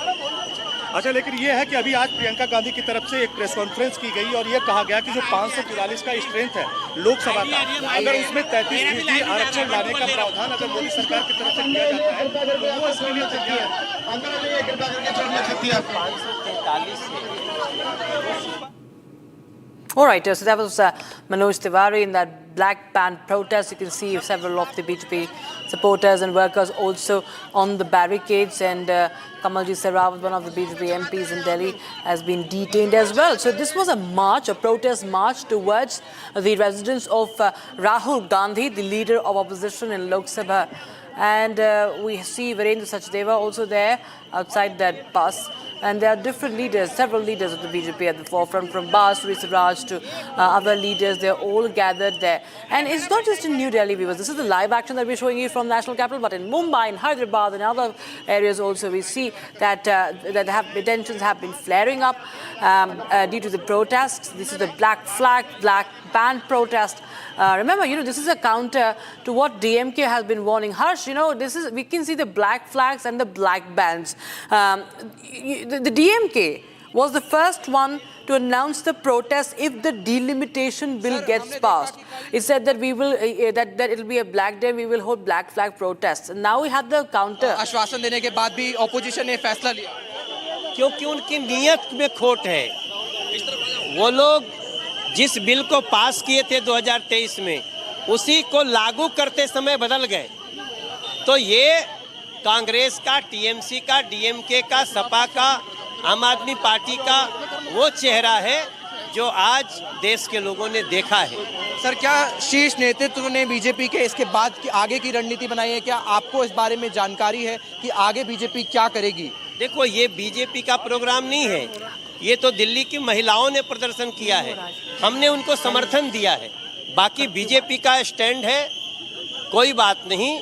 आज हमारी संख्या नहीं है, हम बहुत जल्दी हमारी ये संख्या होगी और ये महिला आरक्षण बिल 3-4 साल के अंदर हम दोबारा इसी सदन में पास करेंगे और देश हमें इतनी शक्ति देगा कि हम महिलाओं को 33% आरक्षण दे सकें। बहुत बहुत शुक्रिया सर हमारे साथ जुड़ने के लिए। This in fact was senior BJP leader Manoj Tiwari joining us on the broadcast. Now viewers, what you see behind is a massive protest that is being held here in New Delhi. Now thousands of BJP protesters, including top member of parliament, have been a part of these protests. We saw senior BJP MP Bansuri Swaraj, who in fact was detained, and she in fact told that she is being detained for merely conducting a peaceful protest. Now viewers, this is what you see here after the opposition decided to turn down the 131st Constitution Amendment Act in the parliament. Now massive BJP protest here in New Delhi, where these protesters were headed towards leader of opposition Rahul Gandhi's house. However, they are now being detained by Delhi police. What you see is heavy security protocol in place, heavy barricades here in the national capital city. Now, in fact, I have top BJP leaders who are also a part of this protest. We spoke to Bansuri Swaraj, we spoke to Manoj Tiwari. In fact, now I would also want my video journalists to follow me here. Now what you see, viewers, is heavy police deployment. Sir, ये एक बड़ा protest हमको देखने को मिल रहा है. ये protest बहनों का है, ये प्रोटेस्ट माताओं का, ये प्रोटेस्ट महिलाओं का है और ये आज दिल्ली में हुआ लेकिन पूरे देश में होगा। कांग्रेस ने, विपक्ष ने महिला विरोधी चेहरा अपना दिखाया है। माननीय प्रधानमंत्री जो अधिकार बहनों को, माताओं को देना चाहते थे, उसे रोकने का काम विपक्ष ने किया है और ये उनके लिए एक नासूर बनेगा, उनके ताबूत की आखिरी कील होगा। सर, भाजपा और एनडीए के लिए आगे की रणनीति क्या है इसके बाद? कोई रणनीति, हमारी रणनीति इतनी है कि हम माताओं बहनों के साथ खड़े हैं और माताओं और बहनों का गुस्सा राहुल गांधी के विनाश का कारण बनेगा। Thank you so much for speaking to Republic.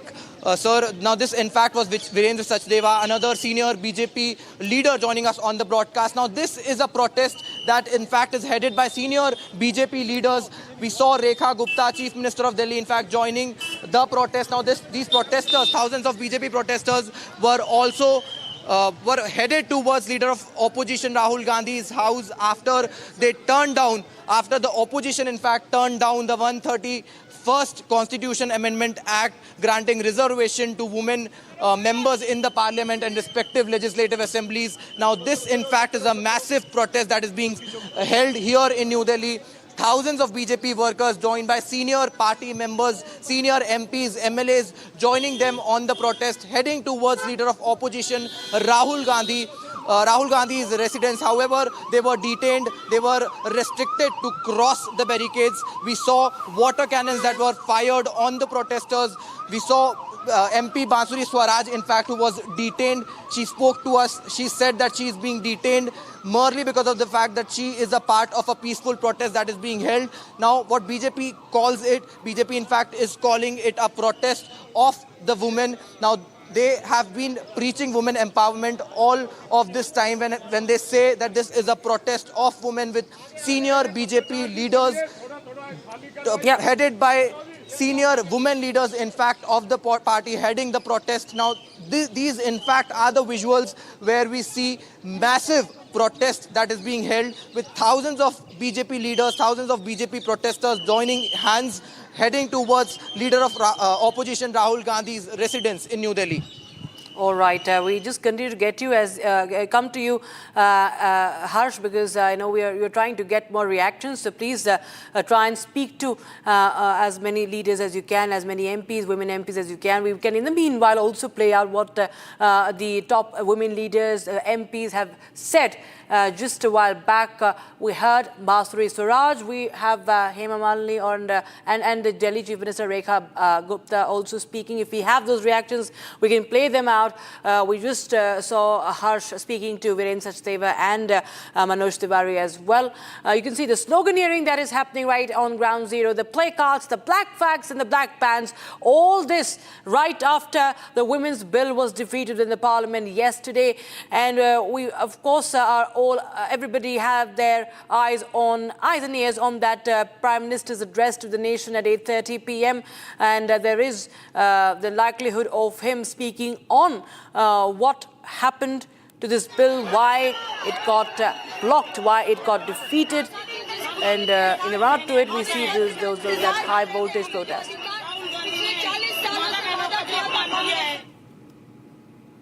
हम अपना अधिकार लेके रहेंगे। आज हमने उनके यहाँ आके घेराव किया, राहुल गांधी ने हम पे गंदा पानी डाला है, हम उन्हें कभी माफ नहीं करेंगे। देखिए, जिस तरीके से हम बहनों का अधिकार छीना है एनडी गठबंधन ने, हम सभी बहनों की बददुआ उन्हें लगेगी। आज सभी बहनों के अंदर इतना रोष है, इतना विरोध है, आपने देखा होगा।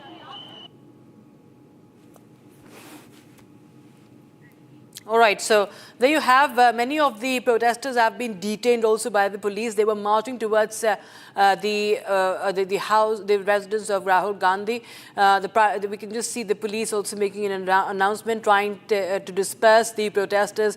Women workers have come together on the streets, not just in New Delhi. We can play out the shots from different locations also just to show the magnitude, the scale of the protest. Ladies and gentlemen, from New Delhi to Mumbai to Hyderabad, there are different visuals that have come in from different locations in the national capital. Black flags, black band protests.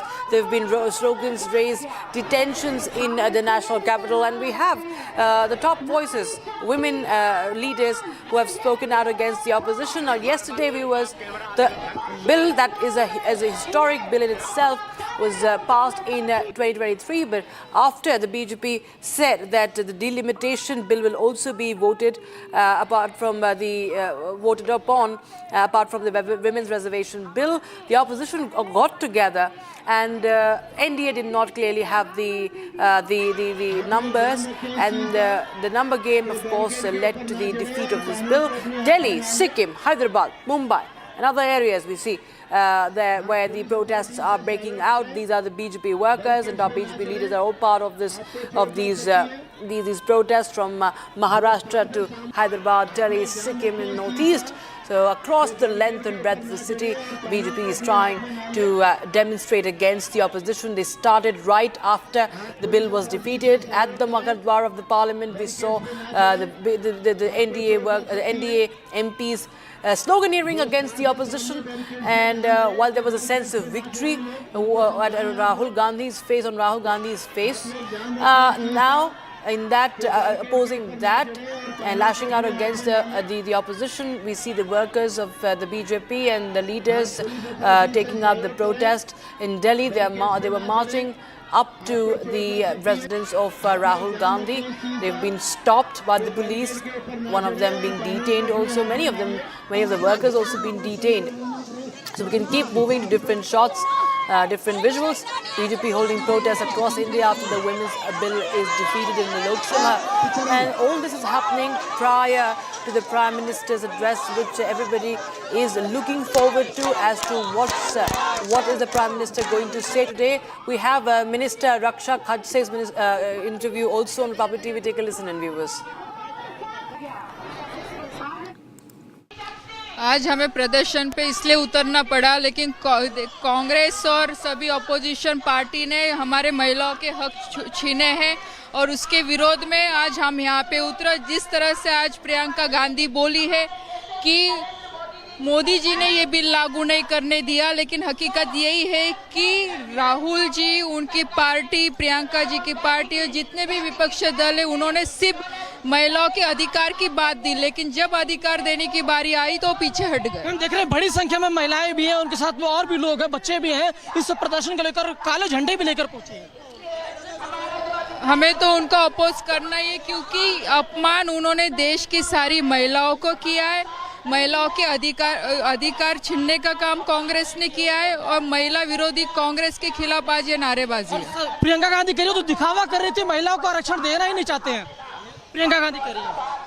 मैं प्रियंका जी से यही कहना चाहती हूँ, अगर हमें आरक्षण नहीं देना रहता तो हमारे प्रधानमंत्री जी ये नहीं बोलते कि क्रेडिट आप ले लीजिए, लेकिन महिलाओं को आरक्षण मिलने दीजिए। महिलाओं को आरक्षण देना इसलिए ज़रूरी था कि आज हम देख सकते हैं कि आज हमारे पूरे देश में आज ग्राम पंचायत है, जिला पंचायत है, वहाँ पे आज सक्षम तरीके से महिलाएं काम कर रही है। उन्हें वहाँ पे सीमित ना रखते हुए उन्हें पार्लियामेंट और विधानसभा तक भी लाना हमारी सरकार की जिम्मेदारी है और वही काम आदरणीय प्रदर्शन जारी रहेगा।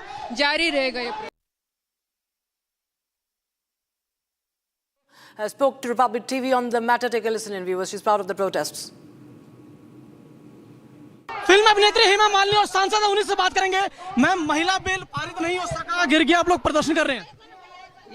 महिला बिल जो है कल बहुत कोशिश के बावजूद नहीं हुआ, पारित नहीं हुआ। इसके लिए बहुत ही दुखी हैं। पूरे देश के सभी नारियां बहुत अपसेट हैं। मोदी जी का बहुत ही प्रयास था इसको लाने के लिए, क्योंकि इससे बहुत फायदा था महिलाओं के लिए।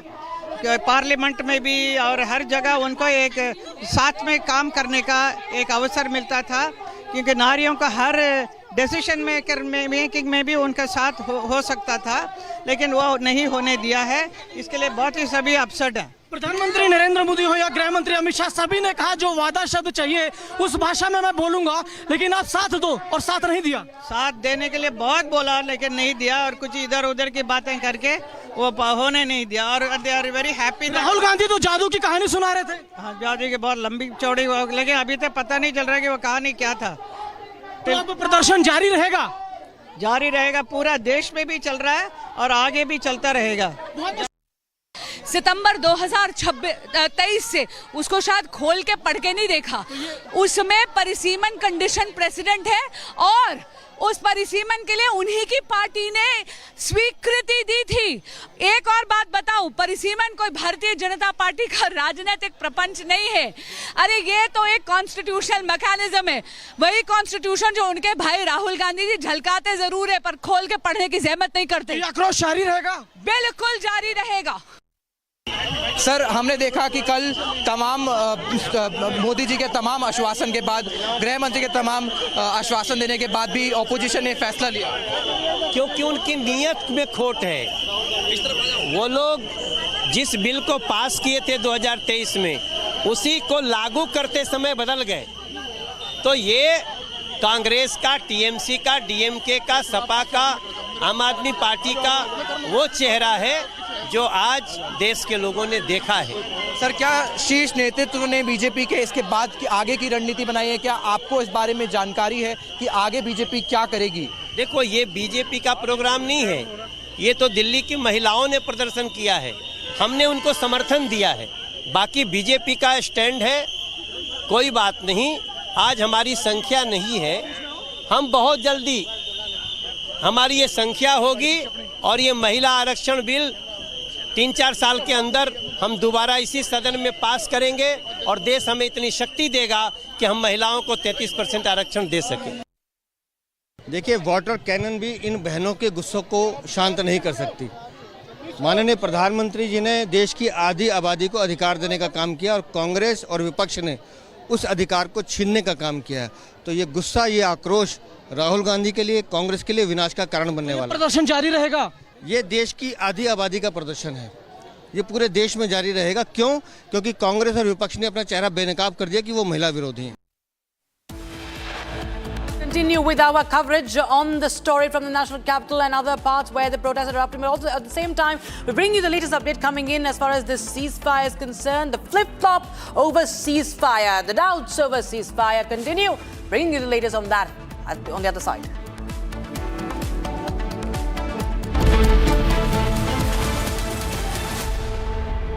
Join International Institute of Hotel Management. Call 983-10-50,000. थोड़े में ज्यादा स्वाद, यही तो है इसकी खास बात। वाओ मम्मा, क्या स्वाद है? अरे मेरी राजा, सबका राजा आरती और मसाला।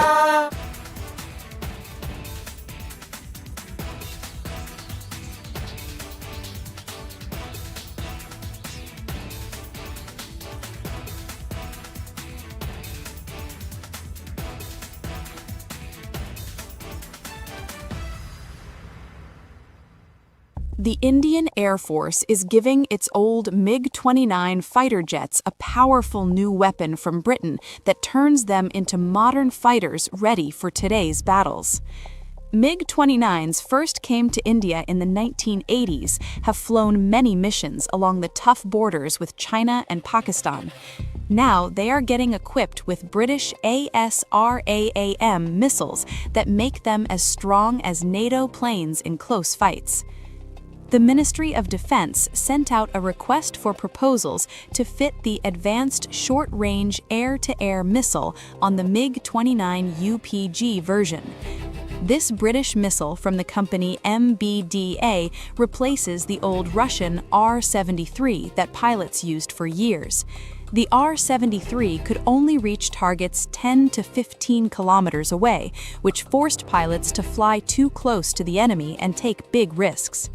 The ASRAAM changes all that. It can hit targets more than 25 kilometers away, almost double the old range. It flies at Mach 3 speed and uses a smart infrared seeker that ignores enemy flares and jamming better than before. The Indian Air Force flies more than 55 of these MiG-29 UPG jets in frontline squadrons. These planes guard the northern and western borders day and night. Earlier upgrades added new radars, engines, and digital cockpits, but the short-range missiles stayed old. Now the ASRAAM brings fire-and-forget technology. Once the pilot locks on and fires, the missile finds the target on its own, even if the jet turns away to dodge enemy fire. It also works with helmet-mounted displays, so the pilot can just look at the enemy plane through the visor and the missile follows the eyes. This high off-bore sight ability lets the jet attack from strange angles without turning the whole plane first. This upgrade matters a lot because the region stays tense. Pakistan flies JF-17 jets with modern PL-10 missiles that reach farther and lock on quicker. China uses even better systems on its J-20 stealth fighters and other planes. In a real dogfight, the old MiG-29 with R-73 could lose the first shot. With ASRAAM, the Indian pilots get longer reach, faster lock, and higher chance to survive. The missile also works well against low-flying drones that are hard to see on radar. Many experts see drone swarms as the new big threat in air wars, and this upgrade gives the MiG-29 a strong answer. The ASRAAM already proved itself on Indian planes. The Air Force fitted it successfully on the homemade LCA Tejas and the Jaguar fighters. Those tests went smooth, so putting it on the MiG-29 UPG is a natural next step. The request includes new launchers, special tools, testing equipment, and training for ground crews and pilots. Once the work finishes, the whole fleet will get the missiles step by step. This keeps the MiG-29 useful for many more years until newer Indian planes, like more Tejas and the advanced medium combat aircraft, join in big numbers. Upgrading the existing MiG-29 fleet saves huge money compared to buying fresh fighters from abroad. It also shows a smart way of mixing technology. India still uses Russian planes but adds Western weapons when they fit better. After supply problems from global sanctions, this diversification makes sure the Air Force never runs short of parts or missiles. The MiG-29 UPG with ASRAAM now matches the close combat power of top Western jets, like the Eurofighter or Rafale. Pilots who fly the MiG-29 love its speed and quick turns.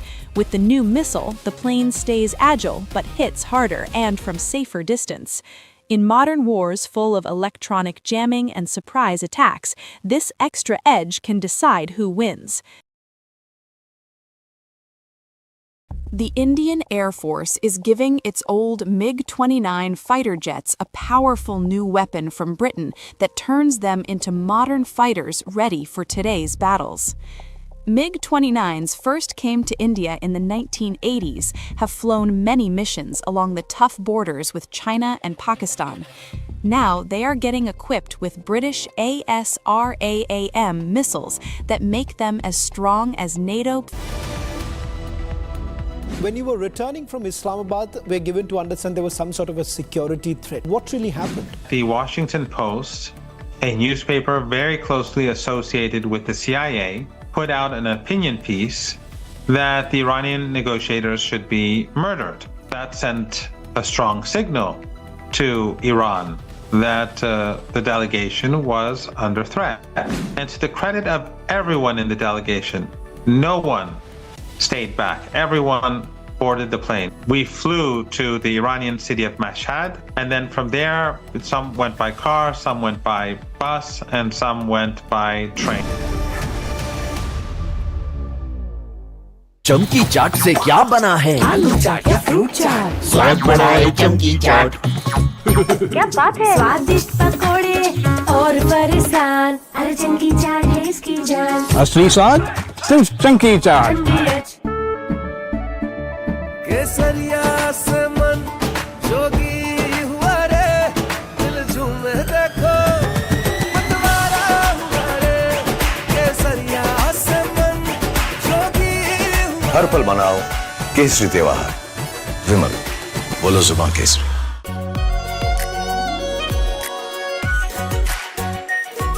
Pure Shahi Paneer Masala. Delicious, healthy, every day. The Indian Air Force is giving its old MiG-29 fighter jets a powerful new weapon from Britain that turns them into modern fighters ready for today's battles. MiG-29s first came to India in the 1980s, have flown many missions along the tough borders with China and Pakistan. Now they are getting equipped with British ASRAAM missiles that make them as strong as NATO planes in close fights. The Ministry of Defense sent out a request for proposals to fit the Advanced Short-Range Air-to-Air Missile on the MiG-29 UPG version. This British missile from the company MBDA replaces the old Russian R-73 that pilots used for years. The R-73 could only reach targets 10 to 15 kilometers away, which forced pilots to fly too close to the enemy and take big risks.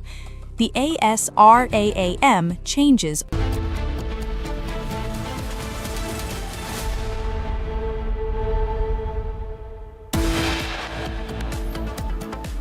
BJP holds protests across the country against opposition for blocking women's quota bill. Prime Minister Modi to address the nation at 8:30 tonight. Prime Minister likely to speak about women's quota bill. Union Minister Kiran Rijiju slams Congress, says Congress has now become permanently stained as an anti-women party.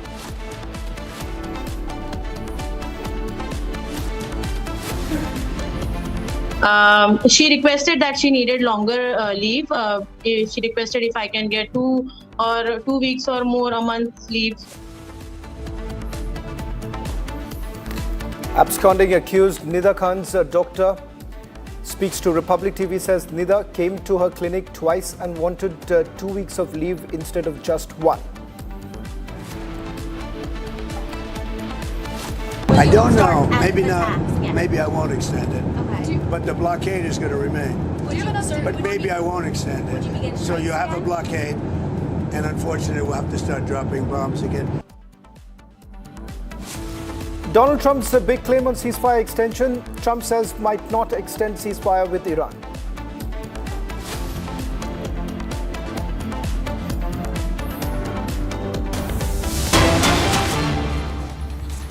Starting this edition with some breaking news now coming in. Allahabad High Court has withheld the order directing FIR against Rahul Gandhi. This is on 3 counts. It has withheld its earlier dictated order to register the FIR. The reason being, Rahul Gandhi was not heard before the FIR direction was given. In fact, I'm quoting what the court had to say, saying that prospective accused must be heard first. Case is still open and under consideration. This comes after claims that were essentially made by the petitioner that the court has already directed Uttar Pradesh police to file an FIR in the citizenship row. Let me go across to my colleague Niranjan, who's joined me from the newsroom. Niranjan, in fact, this comes after the claim that was made by the petitioner that the court had already directed the police to file an FIR. The matter is already under investigation. In fact, a certain documentation with regards to the citizenship row has now been shared by the Union Home Ministry, is what the petitioner had to say. On what grounds has the court now said that they've put the FIR on hold? Shravan, first of all, we just had a word with the petitioner. Let me tell you that there is extreme surprise over a change in the verdict within about 24 hours. First up, the petitioner says that this was completely unexpected, that 24 hours after ordering an FIR to be registered against Rahul Gandhi, and that FIR was to be filed by the Uttar Pradesh government, the investigation was to be carried out by the CBI. Within 24 hours of that, the court has, passed orders, contrary to what was said yesterday. Now, first up, what do we know so far? The court has, first up, withheld the order directing FIR against Rahul Gandhi. Point number 1. Point number 2, the Allahabad High Court has withheld the dictated order. Point number 3, Rahul Gandhi, the court says, was not heard before the FIR direction. And the court said prospective accused must be heard first. So the question will also be asked, if the prospective accused was not heard, how was the order given first up on Friday? Now finally, The case is still open and under consideration. So the petitioner says that their case against Rahul Gandhi still stands strong. And we are hearing that the order changed in the last 24 hours. So there is a lot of questions that arise over how the court, without perhaps hearing Rahul Gandhi's side, gave the order, point number one. And if he did not hear him, how did they give such an adverse order asking for FIR to be filed, CBI to, investigate? And then now we are hearing that that FIR will be withheld. And the court has also consulted the Congress lawyer today. The court has asked the Congress lawyer whether they would like to appeal. So very interesting developments in the case. But I think I'll leave it with one last word, that this case is interesting because a few years back, you will remember, we had done a story on Back Ops, a company based in UK, where Rahul Gandhi was a director, where Rahul Gandhi had some business interests in the UK. The story is alive, the story is developing, and let's see what we get in the next few days. Back to you for now. Thank you very much, Niranjan, for getting us the latest details. Interesting turn taking place in less than 24 hours. The court has now directed for further details emerging from the Congress party. In fact, shifting focus now to the other breaking news now coming in. In fact, staying with this breaking news right now, the court has basically issued a notice to hear Rahul Gandhi on 20th of April. That's the other big news now coming in. We'll try and see if we can go across to Niranjan for the latest update. Niranjan, if you can hear me, I'll just quickly take our viewers through what we have right now, what we know so far. In fact, this is based on the petition that was basically filed, number one. Number two, with regards to the court essentially passing an order asking the Uttar Pradesh police to file an FIR. Now we're given to understand some amendments have been made to the court order. Niranjan, any clarity with regards to details of the order that has basically been passed? What we heard in this particular case was that there was a representation made by even the UP government. The UP government was represented in court. Even the central government, the MHA, was represented in court. We are told that there were councils representing the union government, and they had made a few representations with a few documents perhaps that were placed on record. Now, let me tell you, we have some details of who represented the central government. I think we've been going into details of who was there, what the files had. Union Under-Secretary for Home Ministry, Vivek Mishra, Section Officer Manish. They had reportedly carried a file, and there was some representation made on this particular case when the central government was consulted. And this is what we know. And in this particular case, the Government of India, Ministry of Home Affairs, the Foreigners Division, Citizenship Wing, Affidavit, now all of these have been taken on record. So this is a very serious matter, one that regards, is directly involving our leader of opposition. And there are documents on record which have been, discussed in great detail in public in the last few days and years about him having dual citizenship. Now, we don't know. That's what the petitioner claims. Petitioner claims Rahul Gandhi has dual citizenship. Petitioner claims, by the way, the petitioner claims in his affidavit and some of these documents, it's a 4,000-page file that was put forward in the courts, and they claim that Rahul Gandhi has voted in UK. This is what the petitioner claims. Once again, I'm putting that caveat that the petitioner claims Rahul Gandhi has voted in the United Kingdom and that Rahul Gandhi had business interests in the UK. And some of these files are on public domain. Back Ops, for example, is one such example. And I'll leave it at that. Let's see where the story goes. Back to you for now. Niranjan, for bringing us up to speed on this developing story where Rahul Gandhi has now been asked to appear before the court on 20th of April. Shifting focus now to some other developments taking place with regards to the Strait of Hormuz. In fact, now Iran has reimposed restrictions in the Strait of Hormuz. In fact, Iran has reversed the course of reopening the Strait of Hormuz, warning that it would continue to block transit through the narrow waterway as long as the US blockade of Iranian ports remained in effect. Now, the country's Joint Military Command, in fact, put out a statement a short while back, and I'm quoting from that statement that they have put out, where they say that control of the Strait of Hormuz has returned to its previous stage under strict management and control of the armed forces. Now, they've also warned that it would continue to block the transit through the strait as long as the US blockade of Iranian ports remained in effect. And the announcement came this morning after US President Donald Trump said the US blockade will remain in full force until Tehran reaches a deal with the United States of America, including on its nuclear program. We'll try and see if we can go across to our guests who are basically joining us on this broadcast. Michael Patrick Mulroy, he's the former US Deputy Assistant Defense Secretary, is joining us on this broadcast. Along with him is Group Captain Augustine Vinod. Mr. Mulroy, I'll come to you first with regards to the flip-flop that we are essentially seeing. What do you first make of the statement that has been made by President Trump, where he has indicated that United States of America may not extend the ceasefire? Does that essentially mean that there is no deal that we are really looking at and a resumption of the war after the ceasefire ends? It's good to be with you, Shawan, and my fellow guest.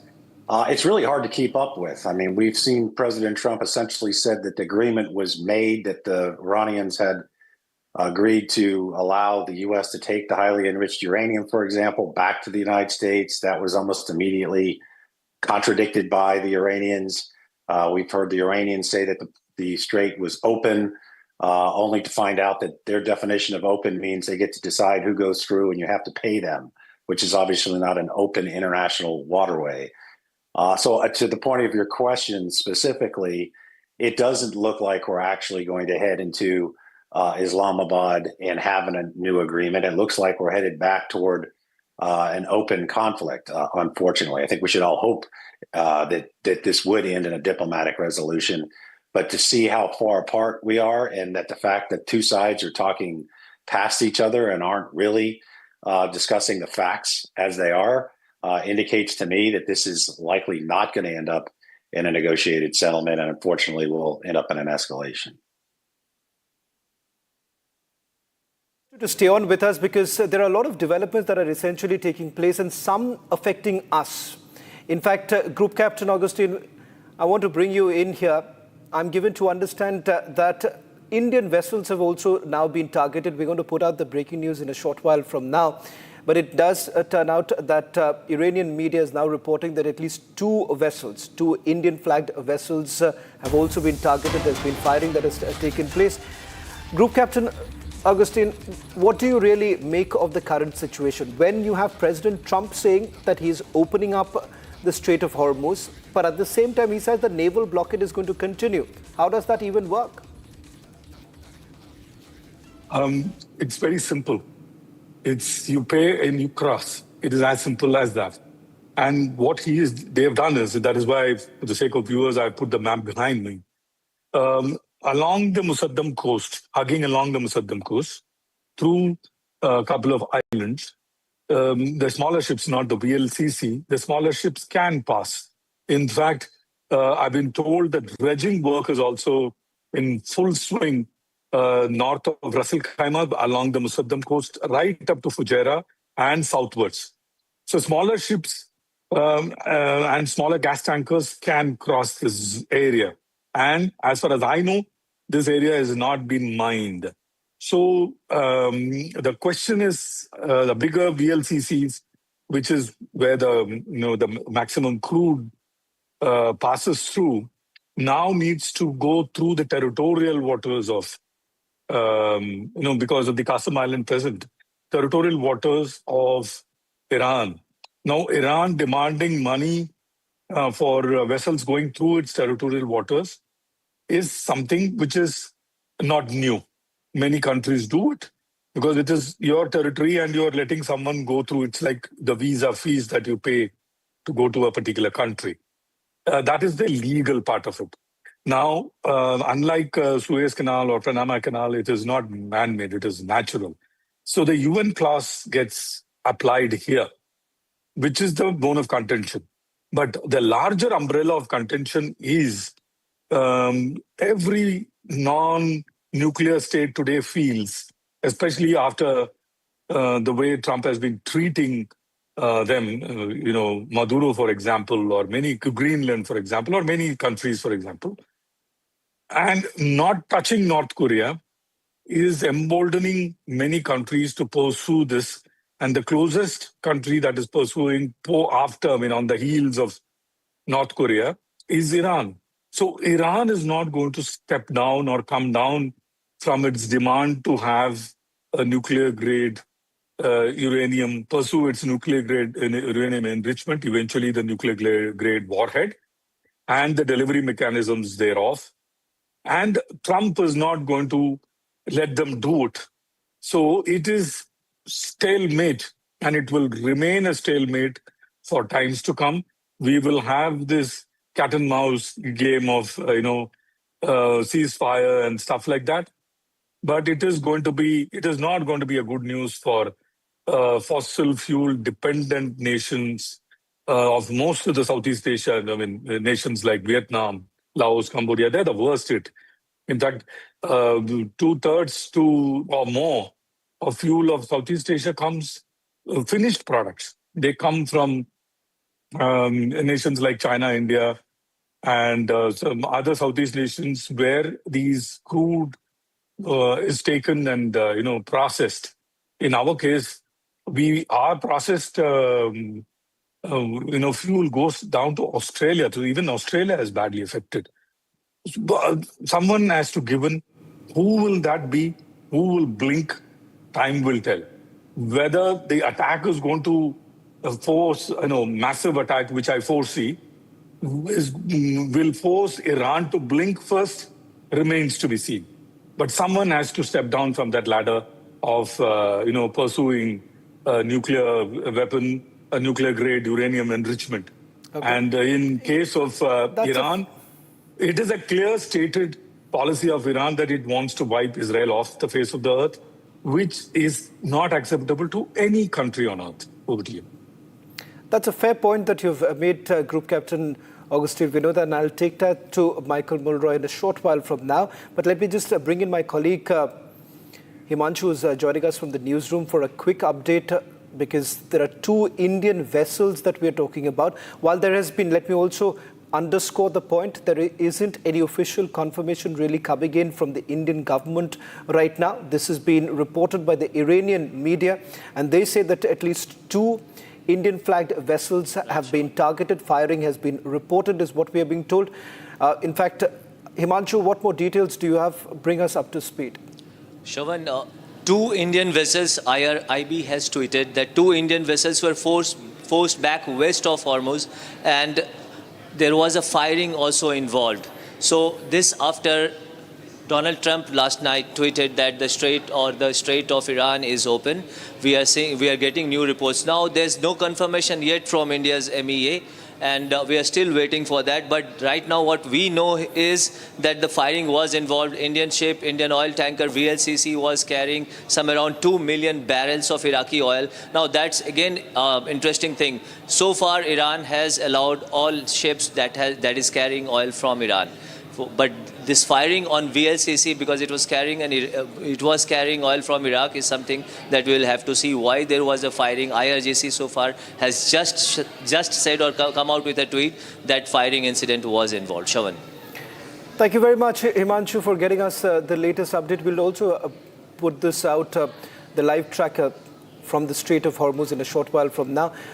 Mr. Mulroy, is there an escalation that you're really looking at? Because at some point in time, there was an understanding that perhaps the ceasefire will exist. And that was the need of the hour for the Americans as well as for the Iranians. Now there has been a military pause. That's what we discussed last time.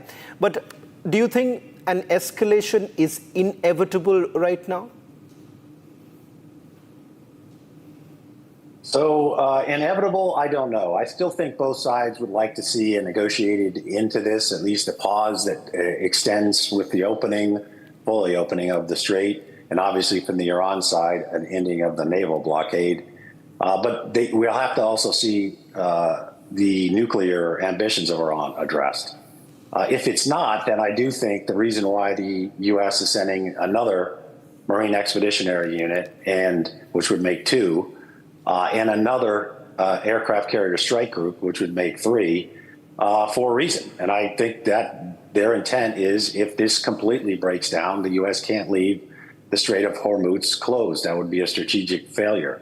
They also can't leave almost 1,000 pounds worth of highly enriched uranium, up to 60%, which is not needed at all for civilian use. So clearly an indication that Iran would like to get a nuclear weapon. They can't leave it in Iran.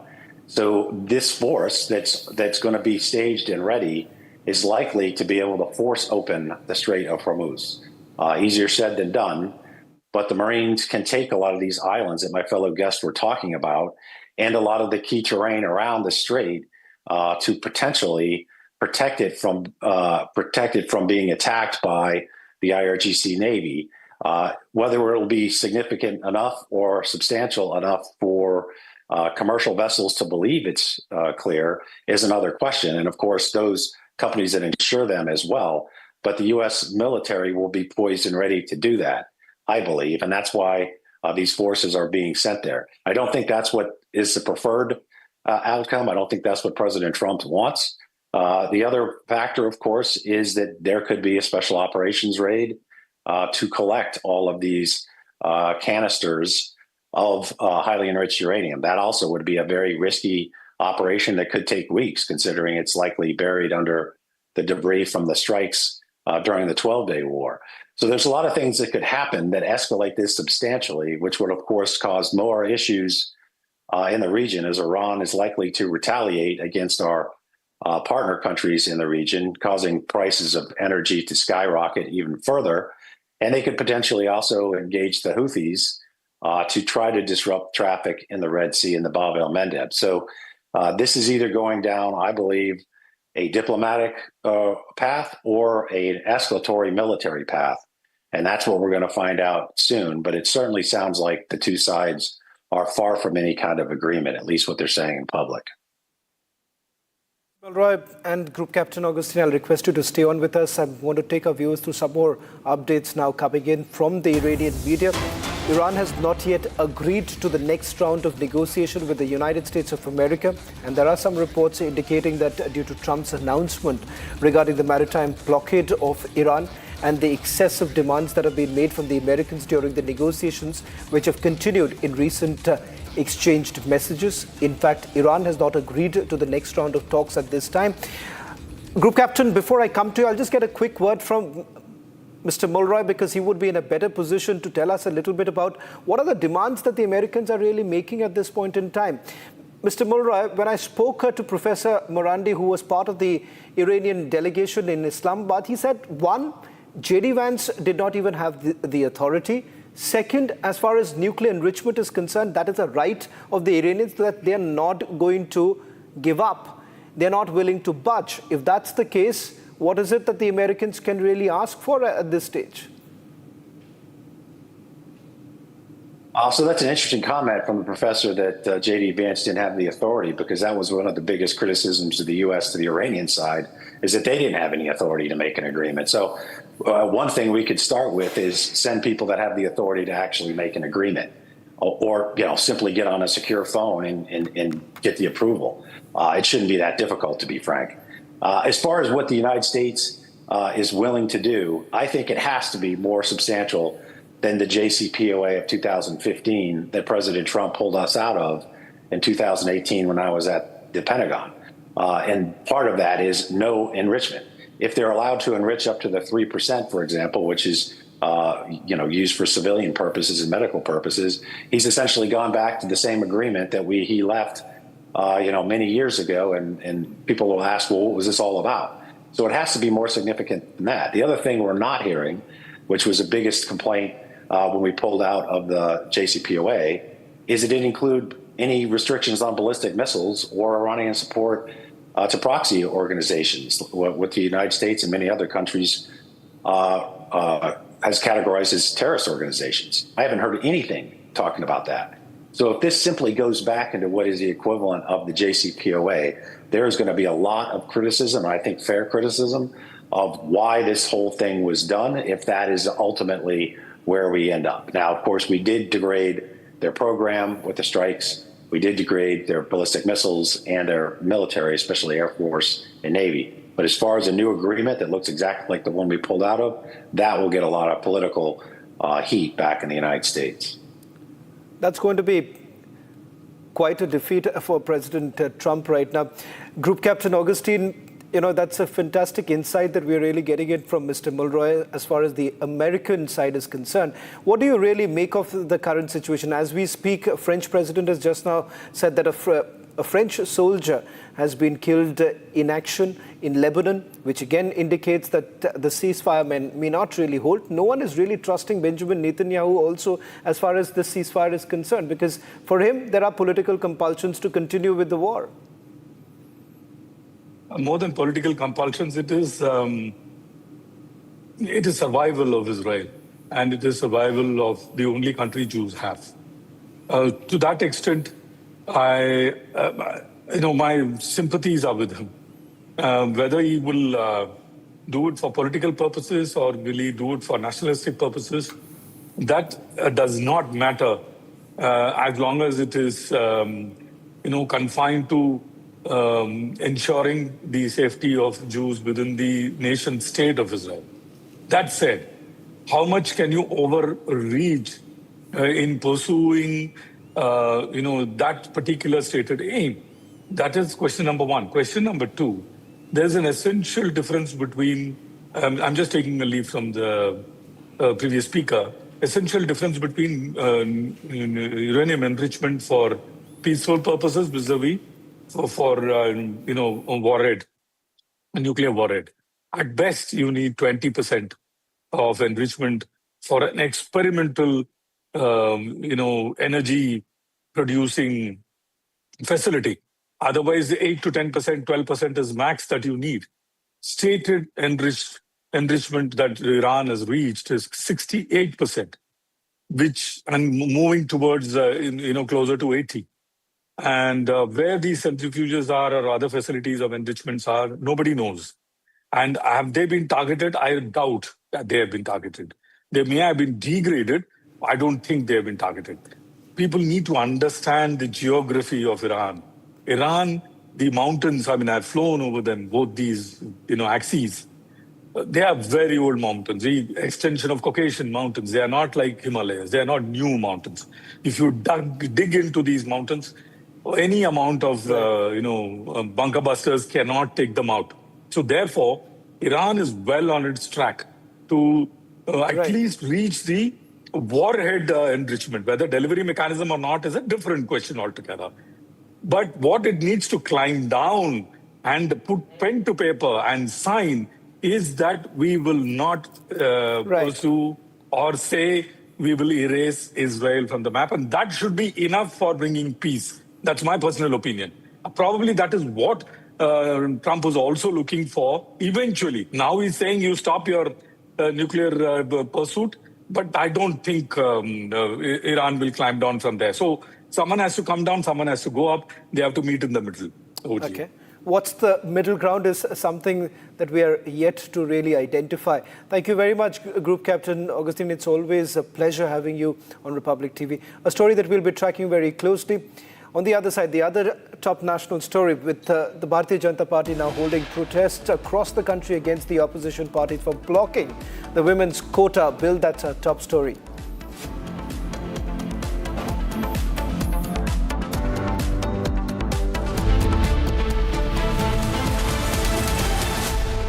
Join International Institute of Hotel Management. Call 983-10-50,000.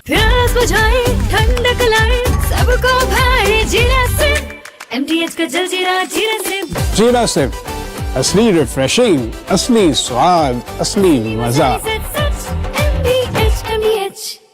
रानी, इस घर में कुछ है जो टूटता नहीं। ये pillar कभी नहीं टूटेगा। रुंगटा स्टील टीएमटी से बना। रुंगटा नहीं तो घर स्ट्रॉन्ग नहीं। रुंगटा स्टील टीएमटी बार एकदम solid.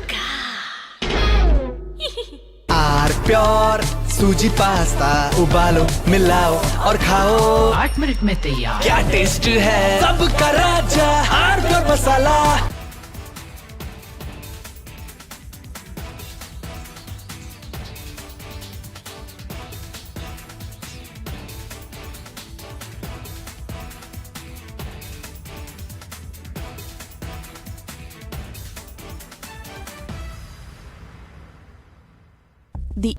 At 6 p.m. on The Verdict, this evening we bring you all the action from battleground Bengal, where UP Chief Minister Yogi Adityanath, the star campaigner for the BJP, batted for a double-engine sarkar in Bengal, also saying that BJP will ensure that the land of Bengal does not become the land of Kaaba, and it shall remain the land of Ma Kali, Ma Durga. We also bring you the latest from Tamil Nadu, where DMK's rallies are taking place, and also we'll bring you the Prime Minister's rally in Tamil Nadu. Much more lined up for you at 6 p.m. with me, Rakshita Mishra.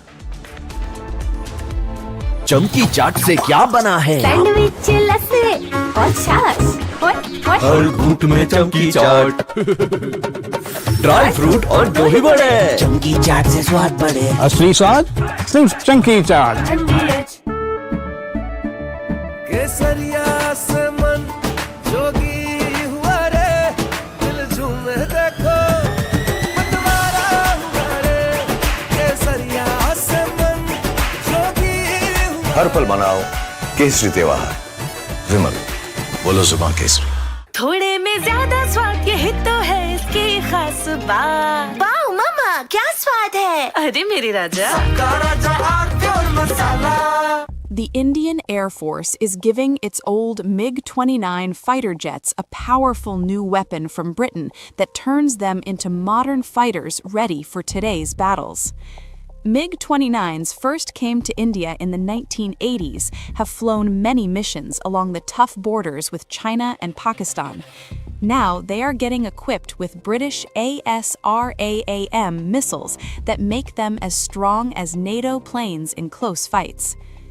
The Ministry of Defense sent out a request for proposals to fit the advanced short-range air-to-air missile on the MiG-29 UPG version. This British missile from the company MBDA replaces the old Russian R-73 that pilots used for years. The R-73 could only reach targets 10 to 15 kilometers away. From Asia's largest news headquarters, setting the agenda for Bharat.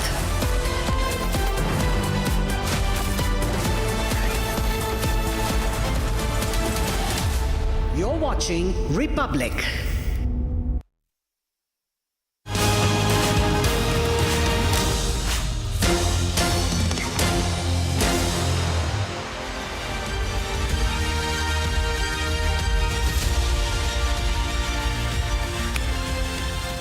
Good evening, viewers. You're watching The Verdict on Republic TV, and I am Rakshita Mishra with you, bringing you the Saturday edition of the show. A quick roundup of all the action ahead of the polls in the states who are going to be hitting the ballots. Now, viewers, we bring you the latest from West Bengal and also from Tamil Nadu. A quick check of the headlines first.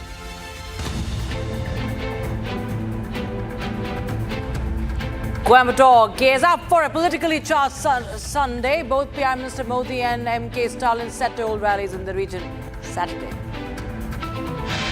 BJP intensifies Bengal push with Chief Ministers of Assam, Uttar Pradesh, Madhya Pradesh and Tripura leading the campaigns in different parts of the state.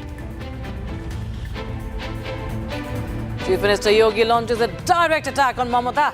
States that the Bengal Chief Minister has kept the doors open for infiltrators.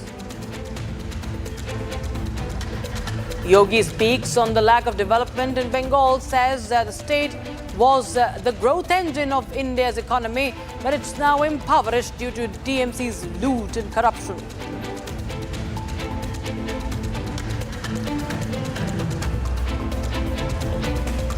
वर्षों में TMC ने पहचान का संकट खड़ा कर दिया है। आज बंगाल इनके लूट खसोट और करप्शन के कारण कंगाल हुआ जा रहा है।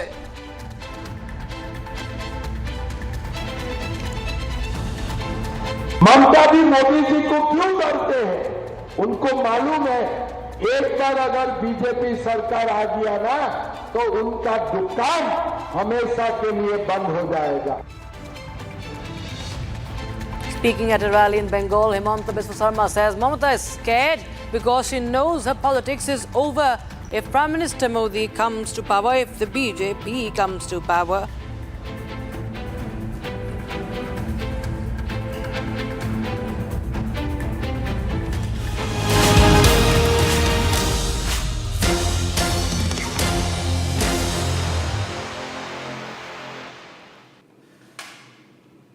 So, ladies and gentlemen, we enter the final leg of campaigning for Tamil Nadu polls and the first phase of Bengal elections. Now, the prime focus today is Bengal on the show. BJP leaving no stone unturned in the state to ensure that a double-engine government established in the state. Manik Shah, and to this extent, in fact, we have 4 chief ministers in the state of West Bengal as we speak today. Chief Minister Yogi Adityanath of Uttar Pradesh, Assam Chief Minister Hemant Biswa Sarma, Tripura Chief Minister Manik Shah, and MP Madhya Pradesh Chief Minister Mohanlal Yadav. They're all in Bengal. They are the star campaigners that and to ensure that Mamata Banerjee is ousted and that the BJP wins in the state for the very first time. BJP intensifying the campaign for West Bengal. Aggressive campaigning, high voltage campaign in West Bengal, as the BJP gives it all in the state. Yogi, Hemanta, Manik Shah, and we have also Mohanlal Yadav in the state. They're holding rallies in different parts of West Bengal. We'll just try and play those sound bites. First of all, we bring you the latest from Matabhanga Assembly constituency, that is in UP. That is where the UP Chief Minister Yogi Adityanath was present. He addressed a public rally there. He took charge. He took aim at the TMC, saying that the TMC only allows the infiltrators. It's an open door for the infiltrators, that it has looted the people of West Bengal. And not to forget, he also talked about the polarization. So Chief Minister Yogi Adityanath today mentioned about the religious polarization as well. He says that the necessary amendments in yesterday's Women's Reservation Bill have been regarding the rights of women to be given to the half the population, in which Congress, TMC, SP and left parties created obstacles yesterday. They made efforts to bring it down. They have not let it pass. They've insulted half of the population and worked to commit a dacoity on their rights. The sisters of the country cannot accept this under any circumstances. He also goes on to say that the Bengal is not the land of Kaaba, it's the land of Ma Kali and Ma Durga. Listen in.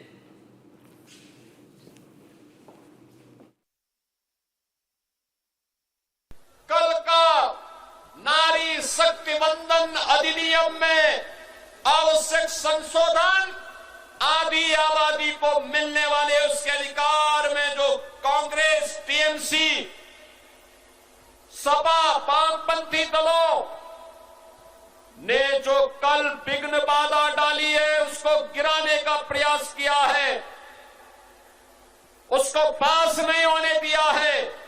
इन्होंने आदि आबादी का अपमान किया है, उनके हक पर डकैती डलवाने का काम किया है, और देश की बहनें इसको स्वीकार नहीं कर सकती हैं, किसी भी स्थिति में स्वीकार नहीं कर सकती हैं। और यही कहने के लिए आज मैं आपके पास आया हूं। मां, माटी और मानुष की बात टीएमसी कहती थी। मां के साथ उनका व्यवहार कल देश की संसद में सबने देखा, पूरे देश, पूरी दुनिया ने देखा है। माटी बांग्लादेशी घुसपैठियों से पूरी तरह यहां के राजवंशियों की, यहां के नागरिकों के हक को छीन रही है, और मानुष भयभीत है टीएमसी की गुंडागिर्दी से। In fact, we also have more reactions from Yogi Adityanath when he says that BJP will not let the soil of Bengal turn into the soil of Kaaba. It will remain the soil of Mother Kali, Mother Durga, and he says, Vande Mataram. Bengal की धरती को हमें काबा की धरती नहीं बनने देना है। बंगाल की धरती तो काली की धरती रहेगी, मां काली की धरती, मां दुर्गा की धरती रहेगी, वंदे मातरम की धरती रहेगी, और हर हर महादेव का गूंज इस धरा से लगातार चलना चाहिए। और यही आह्वान करने के लिए आज मैं आपके पास आया हूं। भारतीय जनता पार्टी ने श्री नरेश राय को अपना प्रत्याशी बना करके आपके बीच उतारा है। आप नरेश राय को अपना आशीर्वाद देंगे? सभी लोग, जहां तक मेरी आवाज जा रही है, ऑन रोड पे जो लोग रोड के ऊपर हैं, सड़क के ऊपर हैं, फील्ड कम पड़ गया है और इसलिए मैं आपसे कहना चाहूंगा, नरेश राय को विजयी बनाइए। बीजेपी की डबल इंजन सरकार लेके आइए। ये टीएमसी के गुंडे और उनके सिपा सालार जो धमकी दे रहे हैं ना, 4 मई के बाद ये लोग आपके सामने नाक रगड़ते हुए भीख मांगेंगे, घुटने टेकते करके। आप चिंता मत करिए, भय मुक्त वातावरण में कमल निशान पर वोट दिलवाइए बीजेपी को। सुरक्षा की गारंटी बीजेपी आपको देगी। बंगाल में टीएमसी के गुंडे मोदी जी के द्वारा भेजे गए पैसे को हजम कर जाते हैं। माफिया राज हावी है, सैंड माफिया, लैंड माफिया, बागान माफिया, ये सभी हावी होकर के आपके हक पे डकैती डाल रहे हैं। और मैं तो आपसे कहने के लिए आया हूं, ये माफिया का उपचार भी बीजेपी है। यूपी में बुलडोजर केवल सड़क नहीं बनाता है, ये माफिया, गुंडे और दंगाइयों की हड्डी पसली को भी एक करता है सड़क के साथ में। और ये केवल बीजेपी कर सकती है। और इसीलिए हम चाहते हैं कि बीजेपी की यहां पे सरकार बने और बीजेपी की सरकार बनाने के लिए नरेश राय को यहां से विजयी बना करके भेजना पड़ेगा। नरेश राय को विजयी बना के भेजेंगे। बहन और भाइयों, बीजेपी का मतलब गौ माता को कटने नहीं देंगे और हिंदुओं को बंटने नहीं देंगे, इसकी गारंटी। आपके हक पर कोई घुसपैठिया आकर के कब्जा नहीं कर पाएगा, कोई कब्जा नहीं कर पाएगा। आज उस बंगाल के सामने पहचान का संकट आया है। पहले कांग्रेस ने, फिर कम्युनिस्टों ने, 15 वर्षों में टीएमसी ने पहचान का संकट खड़ा कर दिया है। जो बंगाल भारत के अंदर भारत की इकोनॉमी का ग्रोथ इंजन कहलाता था, आज वह बंगाल इनके लूट खसोट और करप्शन के कारण कंगाल हुआ जा रहा है। बंगाल आज लीडर की बजाय लूजर हो रहा है। बहन और भाइयों, नौजवान बेरोजगार है, अन्नदाता किसानों के सामने लाचारी है, बेटी और बहन असुरक्षित है। टीएमसी कहती तो है, मां, माटी और मानुष की बात करती है, लेकिन मां के साथ क्या व्यवहार टीएमसी का है, कल आपने संसद में देखा होगा। जब आधी आबादी को हक देने की बात हुई, मोदी जी के प्रस्ताव को टीएमसी ने विरोध कर दिया। And now the voices from West Mednipur. Tripura Chief Minister Manik Shah said that wherever he traveled in Bengal for campaign, the response for the BJP was positive, and he in fact exuded confidence as far as the BJP's victory in the state is concerned. Listen in. जो माननीय प्रधानमंत्री जी कहते हैं कि double engine का सरकार बहुत जरूरी है। एक ही सरकार अगर 2 जगह में रहेंगे तब बहुत डेवलपमेंट होगा। और आप जानते हो बीजेपी मतलब ही डेवलपमेंट। नॉर्थ ईस्ट में जिस तरह डेवलपमेंट हुआ एक्ट ईस्ट पॉलिसी में, त्रिपुरा में भी आप जाइए इतना डेवलपमेंट हुआ और हम लोग चाहते हैं बंगाल में डेवलप हो, क्योंकि ये बंगाल ऐसा नहीं था कभी। माने कहते थे हम लोग जो what Bengal things today India things tomorrow, अब कहाँ गया? ना उसका संस्कृति है, ना उसका राजनीतिक परिभाषा है। मार पीट ये सभी तो करते रहते हैं, एक दूसरे को मारना पीटना और निर्वाचनोत्तर संतरास, गुंडागिरी और उसके बाद सिंडिकेटगिरी, ये सभी चलता है यहाँ पर। In fact, viewers, we are getting in more and more reports for you, more and more sound bites for you. And let's take a quick dip into all of those statements coming in from different states that are going to the polls.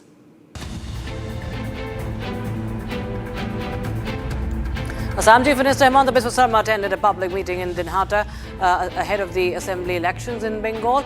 Addressing the crowd, he said that Mamata Banerjee is scared of Prime Minister Narendra Modi. He said that it was because Mamata knows her politics would be. It is because Mamata Banerjee understands that if BJP comes to power, she will lose her political career, and also slammed her over SIR.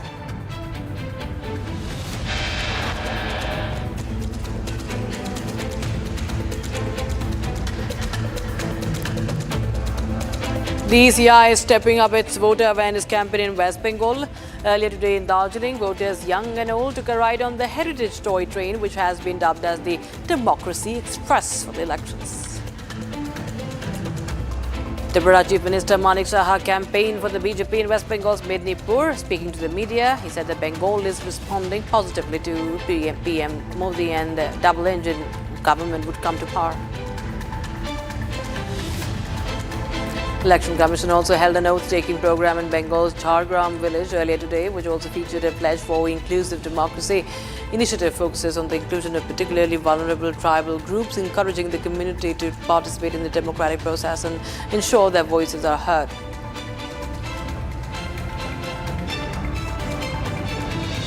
Madhya Pradesh Chief Minister Mohan Yadav conducted a door-to-door campaign in the Kamarhati area for the Bengal elections.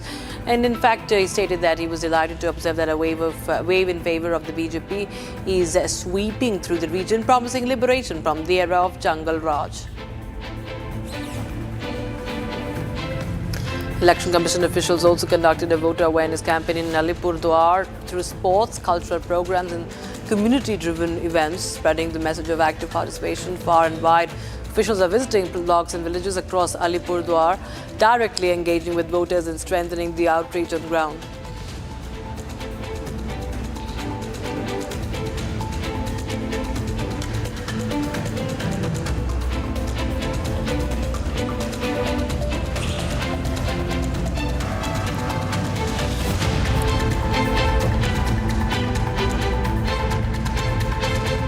All right, viewers, now shifting our focus to the inputs gathered by Republic TV. In fact, it's one of the latest and one of the biggest faces to join BJP is former tennis player, the legend, the Olympian, the Olympic medalist Leander Paes. In fact, he was campaigning in Kolkata when he spoke to Republic TV and touched upon multiple issues, also stressing on the urgent need for a double-engine government in West Bengal. Listen into this exclusive conversation. He's a former tennis player, has added multiple accords to his tennis sports, and now he's campaigning. He's a star campaigner for BJP in the state of West Bengal. We are joined by none other than the person who has Grand Slam, Olympian, has the Arjuna Award, Khel Ratna Award. We are joined by Mr. Leander Paes. Mr. Paes, how do you feel in West Bengal? You are a Bengali, you are here. And how do you see this election going round? And when can we say that Mr. Paes is here in West Bengal to attract youngsters? You being here campaigning for BJP makes a lot of sense for the youth in West Bengal. Well, thank you for that. For me, it's about doing things for our people. For 40 years, I've played for the country, I've played for our people. And I'm a big believer in the leadership and the vision of Shri Narendra Modi ji.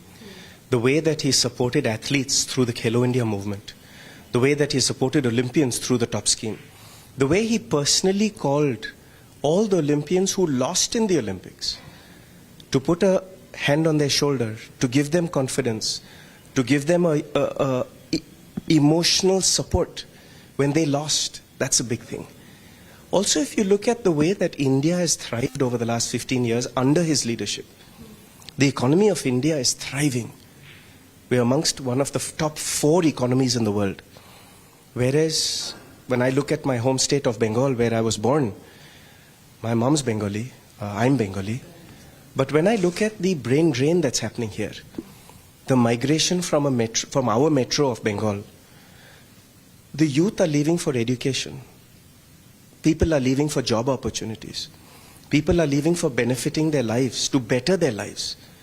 So this whole brain drain and this migration of the metros are supposed to be magnets. The economy of West Bengal has been declining when the economy of India has been ascending. So I feel that if we can focus on empowering our youth through sports, through education, through jobs, this Yuva Bharosha that we just done today, the youth card, to support every unemployed youth with 3,000 rupees to start with, then to help them get them jobs, then to help them further their lives, to keep our streets safe, to keep our women safe. For me, it's a patriotic drive. It's a passion for Mother India. And it's a passion for Mother India to do for our people under the leadership of Shri Narendra Modi ji. I feel that I believe in partnerships. I have played and won 18 Grand Slams through partnerships. And through this doubles game that I've played, I realized that by empowering your partner, you yourself can achieve. I feel that in Bengal, we need a double engine. The Sarkar of Bengal needs to have a great partnership with the Sarkar of the central government. And that is how Bengal will become great again. And I believe, truly believe, that what Shri Narendra Modi ji has done for India, he can do for the youth, the women, the entrepreneurs, education, sport, and most importantly, for the economy of Bengal. We need Shri Narendra Modi ji's leadership. And that's what I believe in. One more thing, Mr. Pace, you are the descendant of Michael Madhusudan Dutt. His vision, his literature of Bengal was very different. And now the Bengal we see is very different. Do you believe that there's a high time that we see his vision of Bengal, the developed Bengal, the Bengal with a good infrastructure? We are speaking about clubs. What the football club used to be, cricket club used to be in West Bengal, it's not the same anymore. Do you think sports need a lot of influence here right now and that you can bring? 100%. You've hit the nail on the head that when my great-great-grandfather was around, he brought a certain Bengali script using poetry as his vehicle, and he brought sonnet, a type of way to depict his literature for the first time to India, for the first time to Bengal. So in that the way Bengal is today, we need to empower entrepreneurship. We need to empower individuals who can be supported to do India great and do Bengal great. I feel that the focus needs to be on making Bengal great again like it was. Let's look at it many years ago, straight after independence. The business hub of India used to be Bengal. The country was run out of Bengal. West Bengal was the center of India. West Bengal was the center for business. West Bengal was the center of running the country. And then business slowly moved to Maharashtra, to Bombay. Governance has moved to Delhi. The economy of the entire country is rapidly rising. I can talk of states like Andhra Pradesh, Tamil Nadu, Telangana, Gujarat, Maharashtra. But Bengal's getting left behind, and I feel that this double engine that we need to run the government of Bengal in a great partnership with the central government is the way that we can make Bengal great again. Is Bengal facing the brunt of politics, the brunt of caste politics, the brunt of religion politics, the brunt of polarization which has taken Bengal 100 years backwards? I think Bengal is facing the brunt of lack of a system. I feel that a system for education, a system for sport, a system for health, a system for entrepreneurs to come. IT and technology is India's forte. How many new IT companies do we have from Bengal? How many new entrepreneurs or new businesses are starting from Bengal? Compared to, let's say, Andhra Pradesh, Tamil Nadu, Maharashtra and Gujarat are way ahead. But I really feel that we need a system under the leadership of Shri Narendra Modi ji that in my field of sports and education and youth, along with empowering the business communities to create an economy that is thriving throughout the country, that will thrive in Bengal. I believe Shri Narendra Modi ji's leadership is much needed here in Bengal for it to thrive. When you were returning from Islamabad, we're given to understand there was some sort of a security threat. What really happened? The Washington Post, a newspaper very closely associated with the CIA, put out an opinion piece that the Iranian negotiators should be murdered. That sent a strong signal to Iran that the delegation was under threat. And to the credit of everyone in the delegation, no one stayed back. Everyone boarded the plane. We flew to the Iranian city of Mashhad, and then from there, some went by car, some went by bus, and some went by train. थोड़े में ज्यादा स्वाद ये ही तो है इसकी खास बात। वाओ मामा क्या स्वाद है? अरे मेरे राजा। Amity has been ranked amongst the top 3% universities globally, a testimony to Amity's globally benchmarked quality. चमकी चाट से क्या बना है? आलू चाट या फ्रूट चाट। स्वाद बनाए चमकी चाट। क्या बात है? स्वादिष्ट पकोड़े और फरसान, अरे चमकी चाट है इसकी जान। असली स्वाद सिर्फ चमकी चाट। केसरिया से मन जोगी हुआ रे, दिल झूमे देखो मतवारा हुआ रे। केसरिया से मन जोगी हुआ। हर पल मनाओ केसरी त्योहार। विमल, बोलो जुबान Kesari.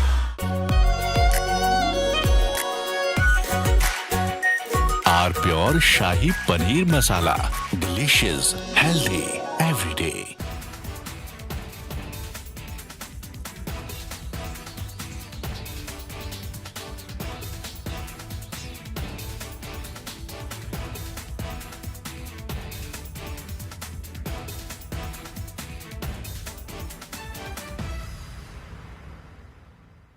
The Indian Air Force is giving its old MiG-29 fighter jets a powerful new weapon from Britain that turns them into modern fighters ready for today's battles.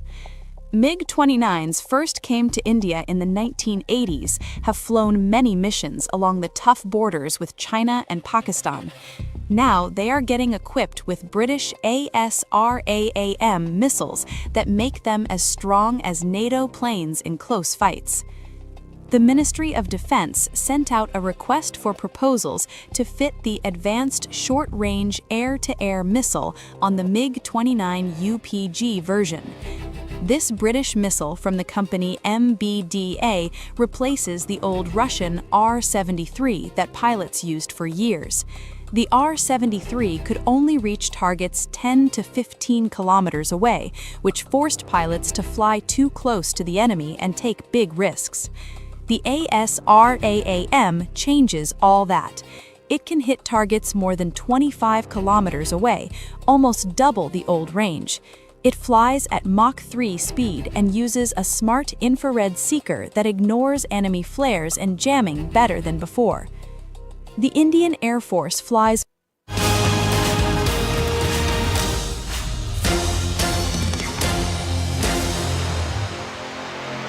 Join International Institute of Hotel Management. Call 983-10-50,000. Are pure suji pasta उबालो मिलाओ और खाओ 8 minute में तैयार। क्या taste है सबका राजा आर प्योर मसाला।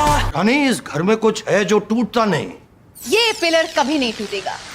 रुंगटा स्टील टीएमटी से बना। रुंगटा नहीं तो घर स्ट्रॉन्ग नहीं। रुंगटा स्टील टीएमटी बार एकदम सॉलिड। चमकी चाट से क्या बना है? सैंडविच लस्सी और छाछ। हर घूंट में चमकी चाट।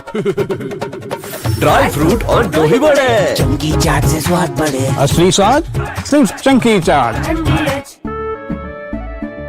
केसरिया से मन जोगी हुआ रे, दिल झूमे देखो मतवारा हुआ रे।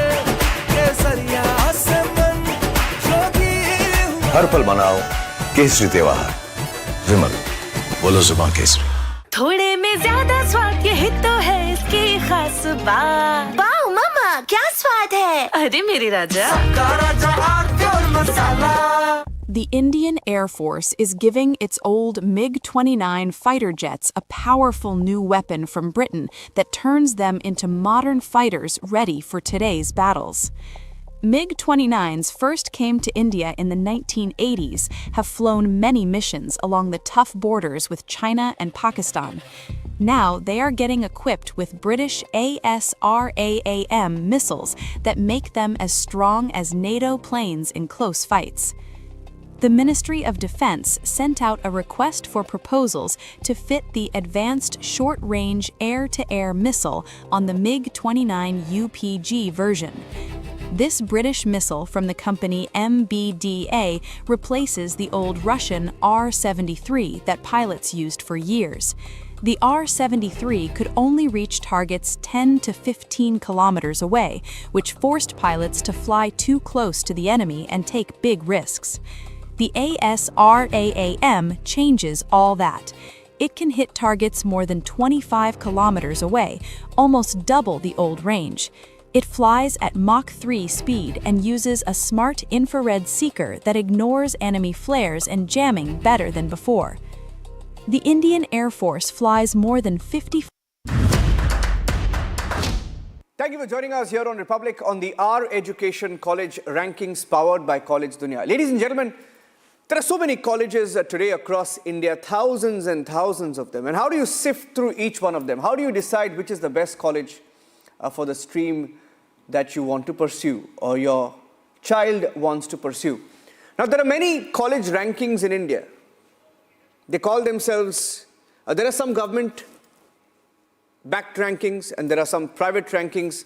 And there are some rankings which are simply manipulated, to say the least. But here on Republic TV, the reason why we are doing our education rankings is so that we can help you make an informed choice for your child. And on this special edition of our education college rankings powered by College Dunia, I have, first of all, let me introduce our panelists on the show. This afternoon, I have Sahil Chalana. Sahil Chalana is the CEO and founder of collegedunia.com, who's helping us, he and his team is helping us put the numbers together from all the different colleges. Let's first up tell you that this is India's largest college rankings exercise with over 5,000 colleges factored in, 20 streams measured so that you get that informed number. Let me go across to Sahil Chalana. Sahil Chalana, thank you for joining us and thank you for helping us put this together, Sahil. And we are also being joined this afternoon by Professor Dr. Chandrabhushan Sharma. He is an education expert and he's joining us live. Dr. Sharma, thank you, sir. Thank you for joining us. Tell our viewers more about the exercise. Why are our rankings different and how are they different from the ones that are already out there and why are they the most reliable? Sahil. So, College Dunia started in 2014. We have been into the college search business for the last 12 years. We are the largest college review website. We have more than about 7 lakh reviews on the website. We cover placement data extensively.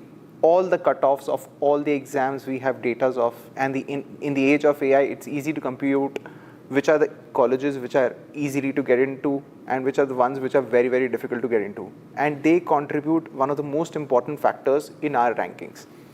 So why are the most credible rankings? Because once you look at the rankings, right, these are the colleges where obviously we have taken NIRF rankings into consideration.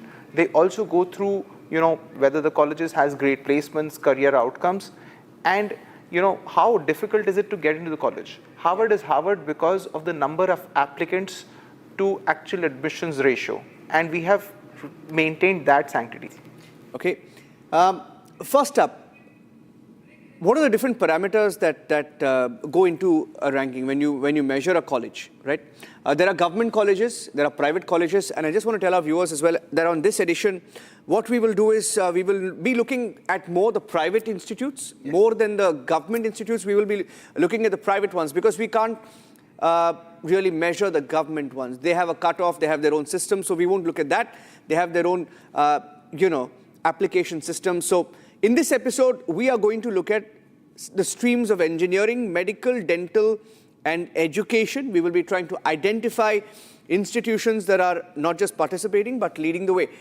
First up, private institutions. I want to get one word from you on how you've seen the growth of private institutions, how many institutions are out there, and how intense is the competition, to get applicants? As you said, there are more than 5,000, colleges which we've covered, which includes government colleges. But private colleges are on the upstream, especially after 2000 or 2005. The reason is that private serve a lot of other interests, like, there are bigger campuses, and it is the theory of capitalism play that a lot of private capital can come into the picture. They can invest more in infrastructure. There are a lot of private colleges which have foreign faculty, which government colleges don't have. Now, coming back, how did we get to the rankings methodology? Yes. We have placed certain based weightage on the current rankings which they have, which is NIRF.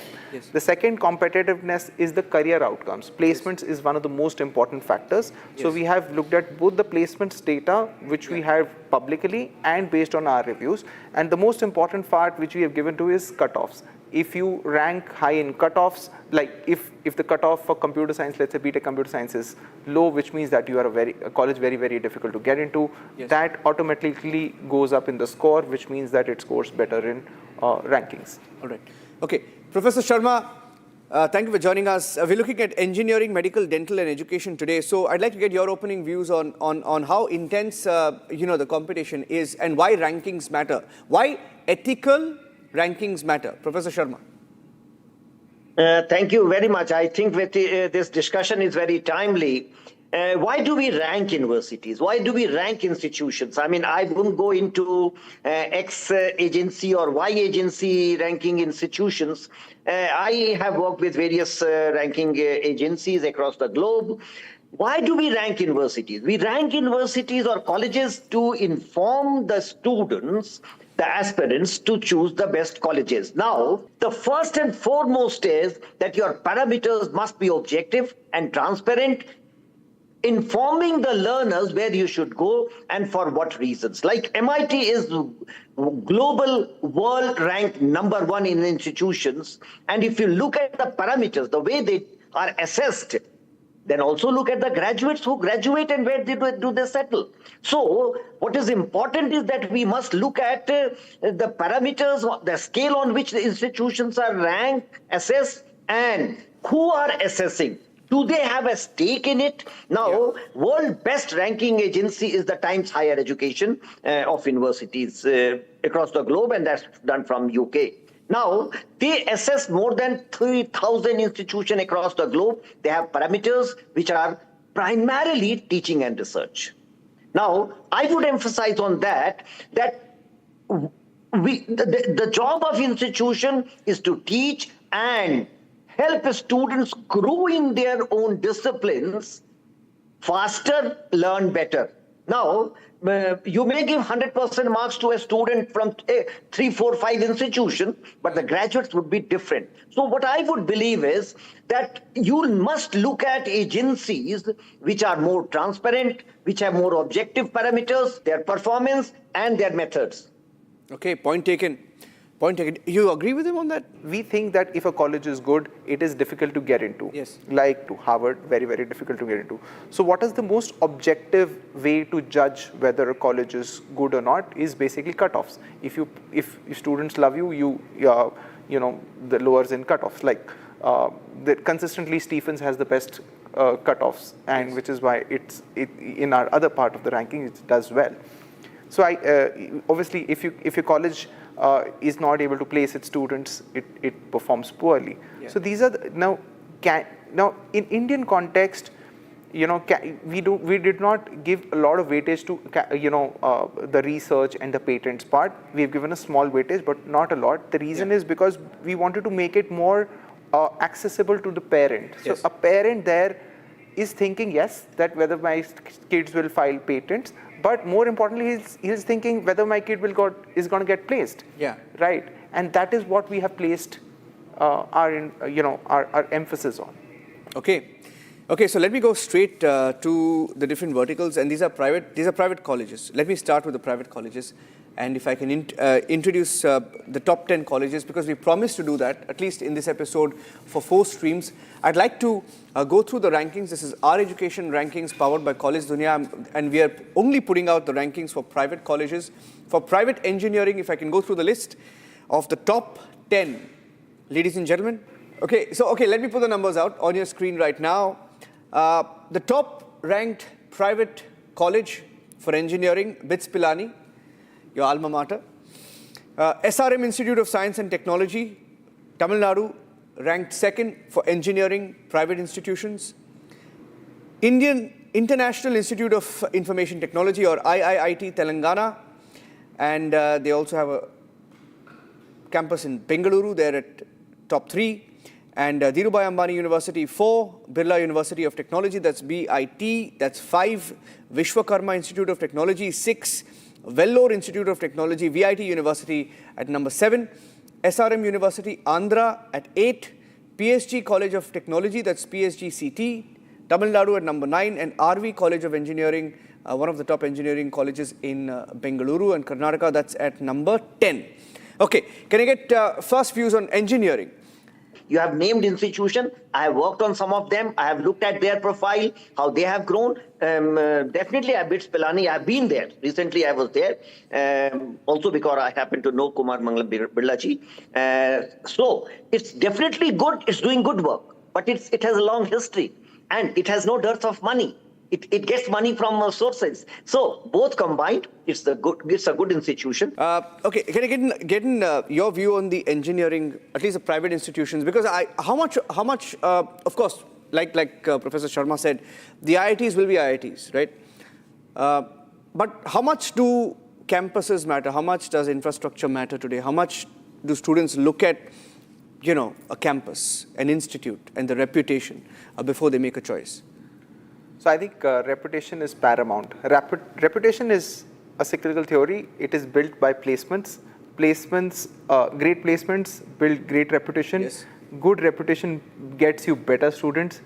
Good students get you better placements. So it's more like a cycle, and it just keeps repeating unless and until somebody says, okay, let me break this cycle. So basically, technically, it's very difficult for a very, very new institution to break into until they focus a lot on placements. Yeah. Research is important, but yes, placements is the one thing in India which builds reputation. Yeah. That's it. There I said it. Okay.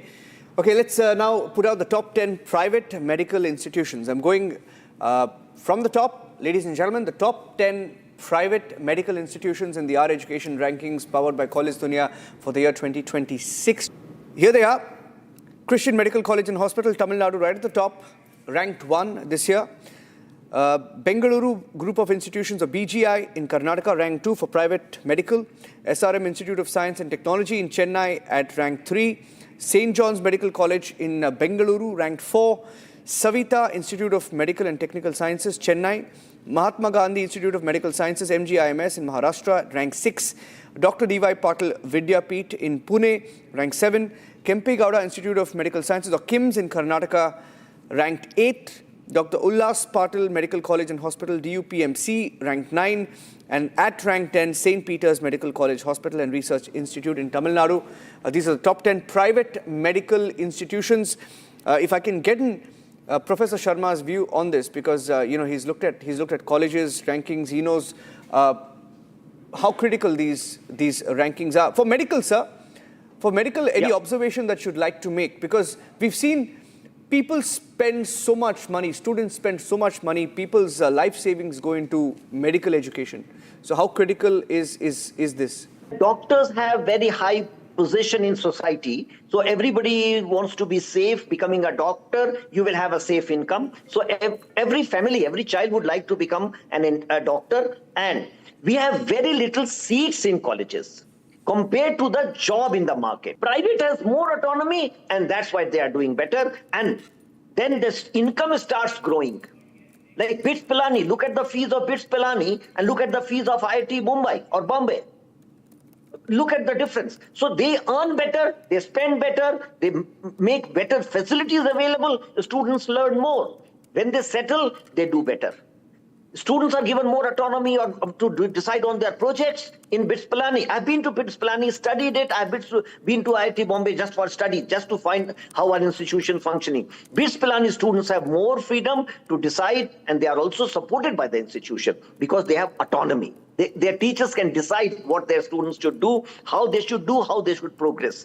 So autonomy is one scale across board which decides on it. Medical education, I won't venture into more, but then you will have to apply the same parameters on all institutions, including medical.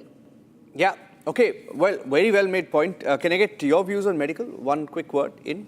So in medical, placements is not the only criteria. I mean, there are obviously other criteria. So one of the most important criteria, like Sir said, is academics. The amount of money which an institution spends on its students, like dead bodies per available to a student, is an important part. The quality of faculty is a very, very important part. The infrastructure, the lab facilities, they are one of the most defining factors in medical education. The private colleges which are listed here have decent amount of budgets, so that they are able to give their students good facilities, and which is why they do well in the private rankings here. Yeah. Okay. I'd like to bring in dental rankings as well at this point. First up, revealing the top 10 dental colleges. Ladies and gentlemen, here they are. At number 1, Manikwal College of Dental Sciences, that's MCODS in Karnataka, ranked 1. The top 10 ranks on your screen. SRM Dental College at number 2 in Tamil Nadu. At number 3 is Sri Ramachandra Institute of Higher Education and Research. At number 4, the Army College of Dental Sciences, that's ACDS in Telangana.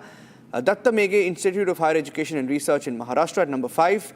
Manav Rachna International Institute of Research and Studies, MRIRS in Haryana at number 6. SRM Kattan Kulattur Dental College in Tamil Nadu at number 7. At number 8, Vishnu Dental College. Number 9, Chettinad Dental College and Research Institute in Tamil Nadu. And at number 10, we have Vivekananda Dental College for Women, Elayam Palayam in Tamil Nadu. That's at number 10. Top 10. Can I quickly get your views on that, and then we'll go across to our guest also joining us on the show. I think the dental rankings have been made in the similar way as the medical rankings. The quality of infrastructure, the quality of faculty, the amount of resources available per student, the most important things, and there you have the rankings. Okay. Okay, we have Dr. Nitin M. Nagarkar, who's the Pro VC Medical and Health Sciences at SRM Institute of Science and Technology, joining us. Thank you for joining us, sir. First up, I'd like to get your views, because your college is also mentioned here in the top 10 in both science and medical at significant positions. I think that's at number 3 in medical and number 2 in dental. I'd like to get your views on what makes SRM better at these streams. Being very rightly discussed by our experts just now, that you see, as a private university, SRM is a multi-stream university, and it's there for almost 40 years now. Similarly, our medical college is here for more than 2 decades. We've got excellent infrastructure. We're talking about the hospital, the medical college, the labs, the simulation center, the museums for the various departments, including, for example, we're talking just about anatomy, for example. So all those facilities are available. There are separate facilities available for research. We also have a division of medical research, medtech innovation. So all those facilities, not just as per the requirements of the NMC, those are the basic requirements. Yes, we have to fulfill those. Apart from that, we have additional facilities for the students, and consistently we get good quality students from across the country. And it's a reputation which has been built over so many years. But it's again mainly because of the excellent infrastructure. The faculty is of very high standard. They publish regularly. They have patents, projects, all those things which are necessary to make a very good medical institution. The same thing applies for the dental. At the same time, we're not just talking about ranking. The very basic core, which we were talking about, the quality of the teaching, the quality of the learning, the academic rigor which is there in these medical and dental institutions that we are running, that is really taken care of. And special attention is given to students, even if it's a large batch. Large means in terms of medical college, a 250 batch is a large batch. But in spite of that, individual attention is given to even to UG students. So it's a constant endeavor. We take the feedback from these students and their parents, and we constantly want to improve. Yeah, a word about SRM now.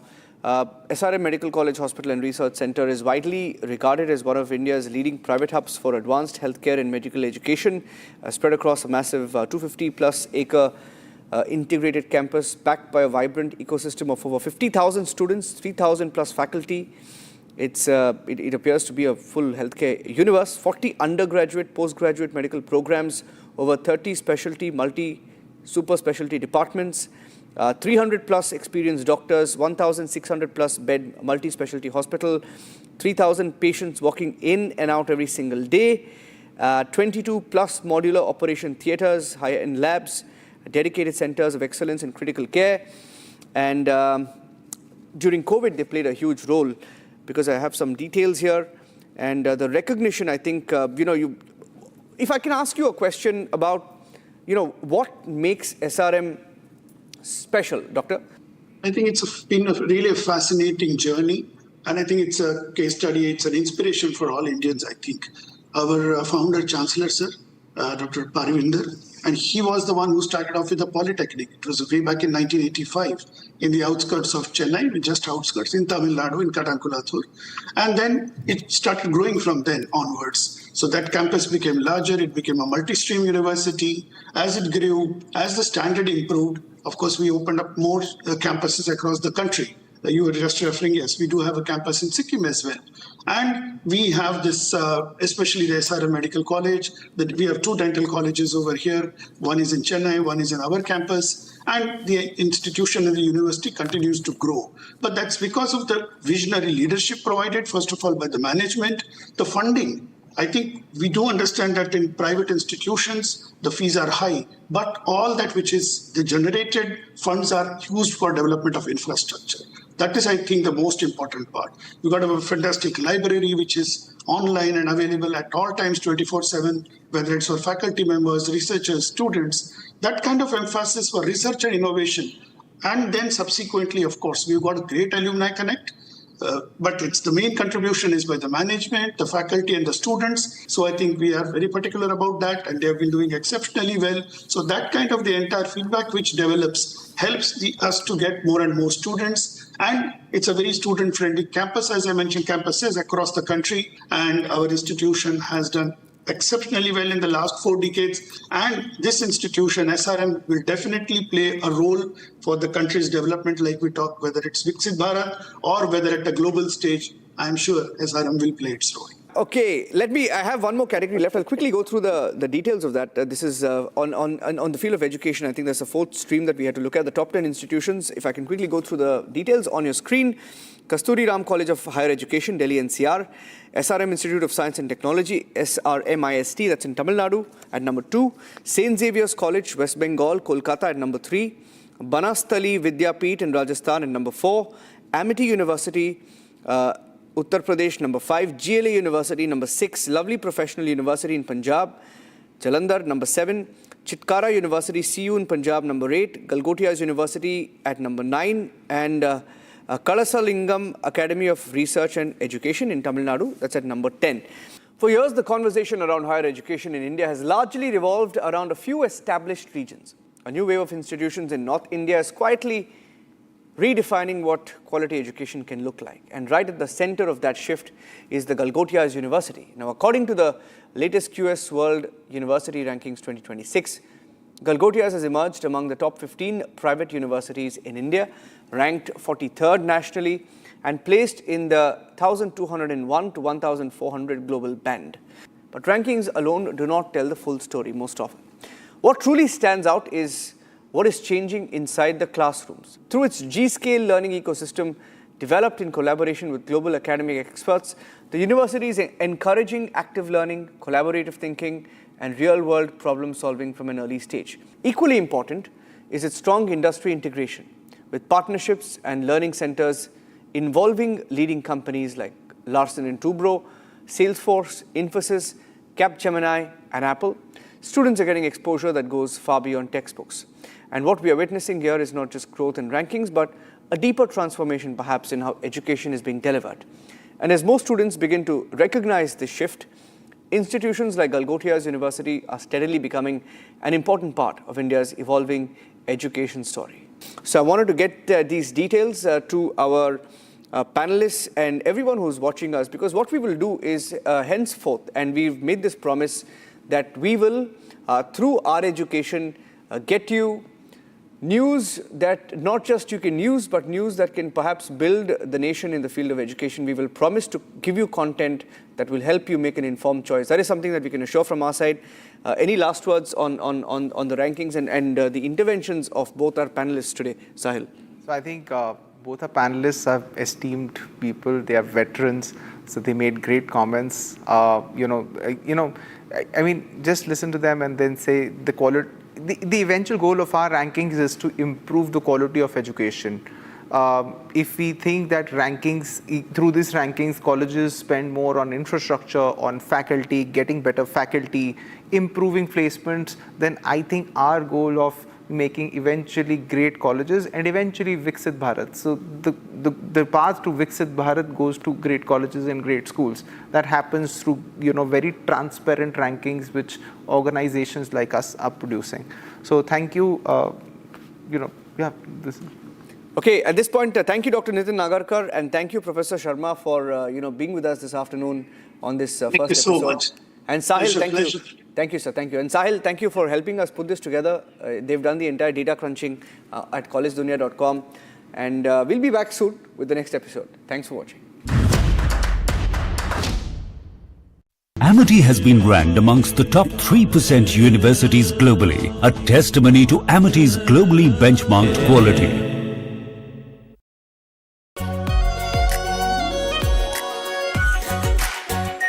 Are pure shahi paneer masala, delicious, healthy, everyday. रानी, इस घर में कुछ है जो टूटता नहीं। ये पिलर कभी नहीं टूटेगा। रुंगटा स्टील TMT से बना। रुंगटा नहीं तो घर स्ट्रॉन्ग नहीं। रुंगटा स्टील TMT बार एकदम सॉलिड। चमकी चाट से क्या बना है? सैंडविच, लस्सी और छाछ। हर घूंट में चमकी चाट। अब बताओ, स्वाद आया? आया। असली स्वाद सिर्फ चंकी चाट। केसरिया से मन जोगी हुआ रे, दिल झूमे देखो मतवारा हुआ रे। केसरिया से मन जोगी हुआ। हर पल मनाओ केसरी त्योहार। विमल, बोलो जुबान केसरी। आर प्योर सूजी पास्ता उबालो, मिलाओ और खाओ। 8 मिनट में तैयार। क्या टेस्ट है सबका राजा R pure masala.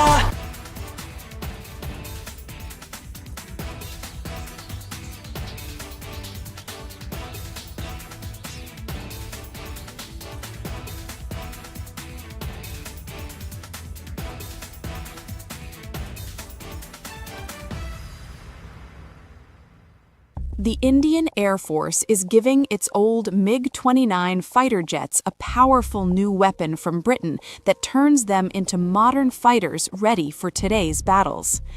MiG-29s first came to India in the 1980s, have flown many missions along the tough borders with China and Pakistan. Now they are getting equipped with British ASRAAM missiles that make them as strong as NATO planes in close fights.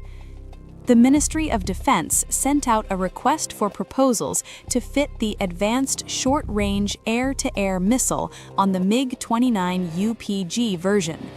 This British missile from the company MBDA replaces the old Russian R-73 that pilots used for years.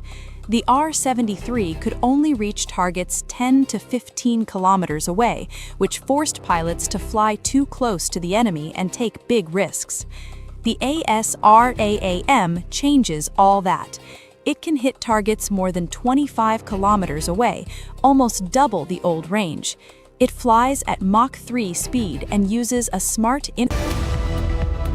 When you were returning from Islamabad, we're given to understand there was some sort of a security threat. What really happened? The Washington Post, a newspaper very closely associated with the CIA, put out an opinion piece that the Iranian negotiators should be murdered. That sent a strong signal to Iran that the delegation was under threat. And to the credit of everyone in the delegation, no one stayed back. Everyone boarded the plane. We flew to the Iranian city of Mashhad, and then from there, some went by car, some went by bus, and some went by train.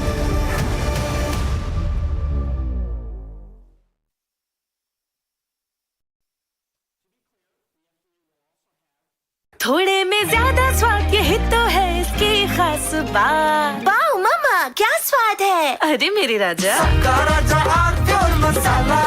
Amity has been ranked amongst the top 3% universities globally, a testimony to Amity's globally benchmarked quality. चमकी चाट से क्या बना है? आलू चाट या fruit चाट? स्वाद बनाए चमकी चाट। क्या बात है? स्वादिष्ट पकोड़े और फरसान, अरे चमकी चाट है इसकी जान। असली स्वाद सिर्फ चमकी चाट।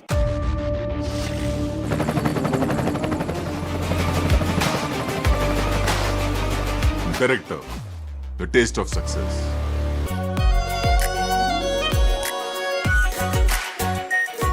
Pure Shahi Paneer Masala. Delicious, healthy, every day.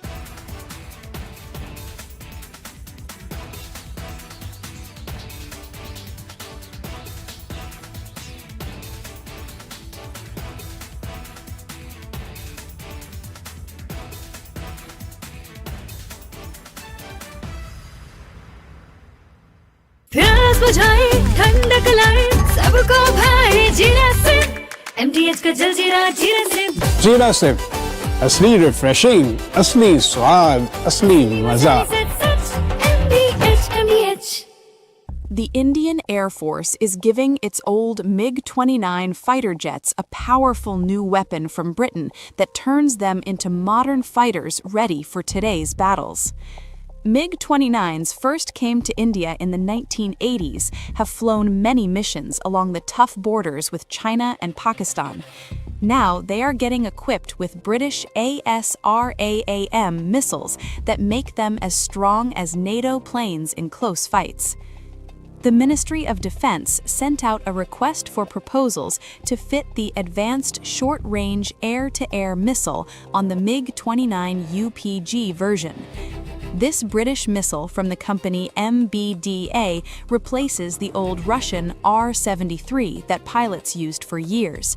The R-73 could only reach targets 10 to 15 kilometers away, which forced pilots to fly too close to the enemy and take big risks.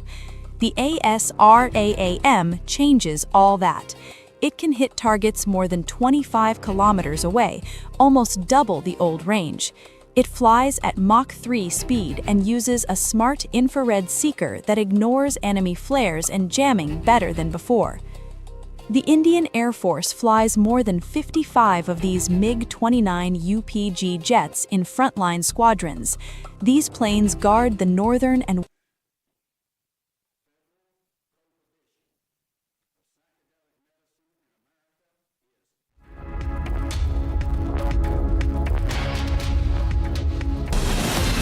from Asia's largest news headquarters,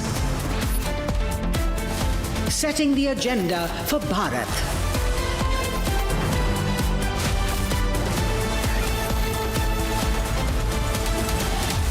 You're watching Republic.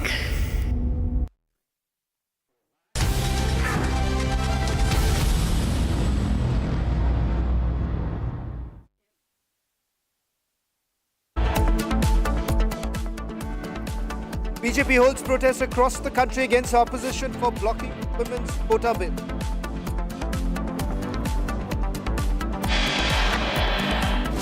Prime Minister Modi to address the nation around 8:30 tonight.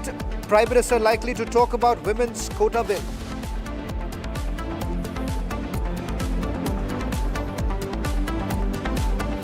Union Minister Kiran Rijiju slams Congress, says Congress has now become permanently stained as an anti-women party.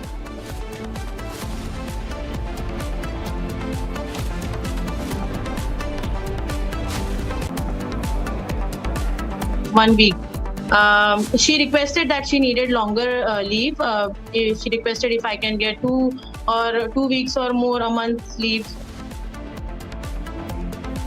Absconding accused Nida Khan's doctor speaks to Republic, says Nida came to her clinic twice and wanted 2 weeks of leave instead of just 1. I don't know. Maybe not. Maybe I won't extend it. But the blockade is going to remain. But maybe I won't extend it. So you have a blockade, and unfortunately we'll have to start dropping bombs again. Donald Trump's big claim on ceasefire extension, Trump says might not extend ceasefire with Iran.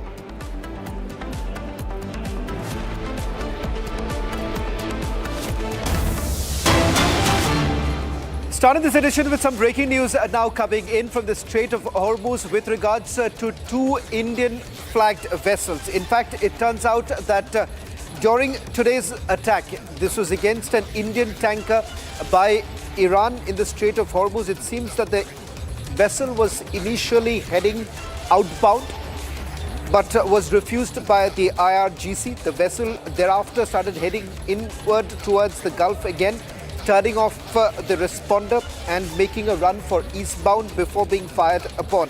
In fact, 2 of the vessels, Jug Arnav bulk carrier and Sanmar Herald, these are the 2 vessels, the names that we have just got from sources in the shipping corporation. In fact, these are crude oil tankers. Both are Indian vessels outbound. One of them seems to have caught fire.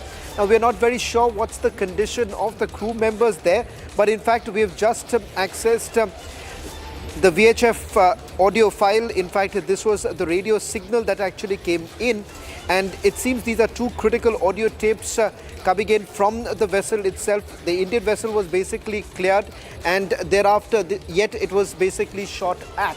Now, in fact, we're also getting in some more breaking news of the Iranian ambassador who has now been summoned by the Ministry of External Affairs. Since the time the war actually began, this is for the first time that 2 Indian vessels seem to have now been targeted at the Strait of Hormuz. In fact, a confirmation now coming in from top sources, and this radio signal clearly indicating the fact that these 2 vessels were essentially targeted. Now, what could be the reason? That is not really known at this point in time. Some assurances have essentially come in from the Iranian side that as far as the Indian vessels are concerned, they would be allowed to pass through the Strait of Hormuz. Now, despite that kind of an assurance really coming in, we seem to have this incident that has taken place earlier today. Listen in. This is the very moment when the radio signal came in from the IRGC, and it seems there was a kind of a mayday that was basically called in by the crew members.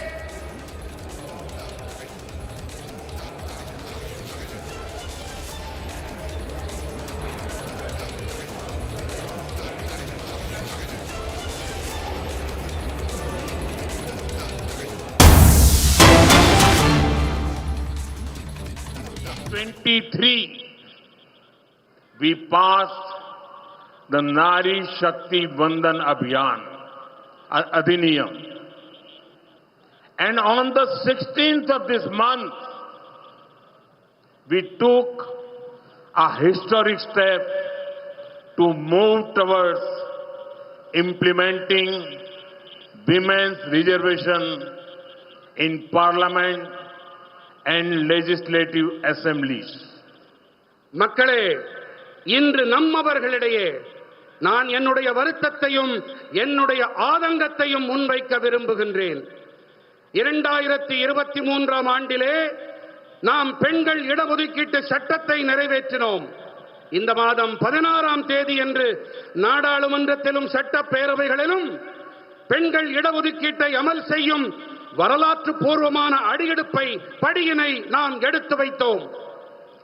मैंने personally सारी political party से इसे support करने की appeal की थी. I told them very clearly that they may take the credit. I have no objection. I only wanted sisters from ordinary families to be able to come to Parliament and Vidhan Sabha in greater numbers. தனிப்பட்ட முறையிலே கூட நான் எல்லா அரசியல் கட்சிகளிடமும் ஆதரவு கோரினேன். எல்லா பாராட்டையும் நீங்களே எடுத்துக்கங்க, எனக்கு எந்த ஆட்சேபனையும் இல்லை என்று தெளிவாக கூறினேன். ஆனா எனக்கு வேணுங்கிறதெல்லாம் ஒண்ணே ஒண்ணுதான், சாதாரண குடும்பங்களைச் சேர்ந்த என்னுடைய சகோதரிகள் நாடாளுமன்றத்துக்கும் சட்ட பேரவைகளுக்கும் அதிக எண்ணிக்கையிலே வர வேண்டும் என்பது மட்டுமே என்னுடைய ஆசை. But unfortunately, this noble effort was derailed. DMK, Congress and their allies made it a target of hatred and petty politics.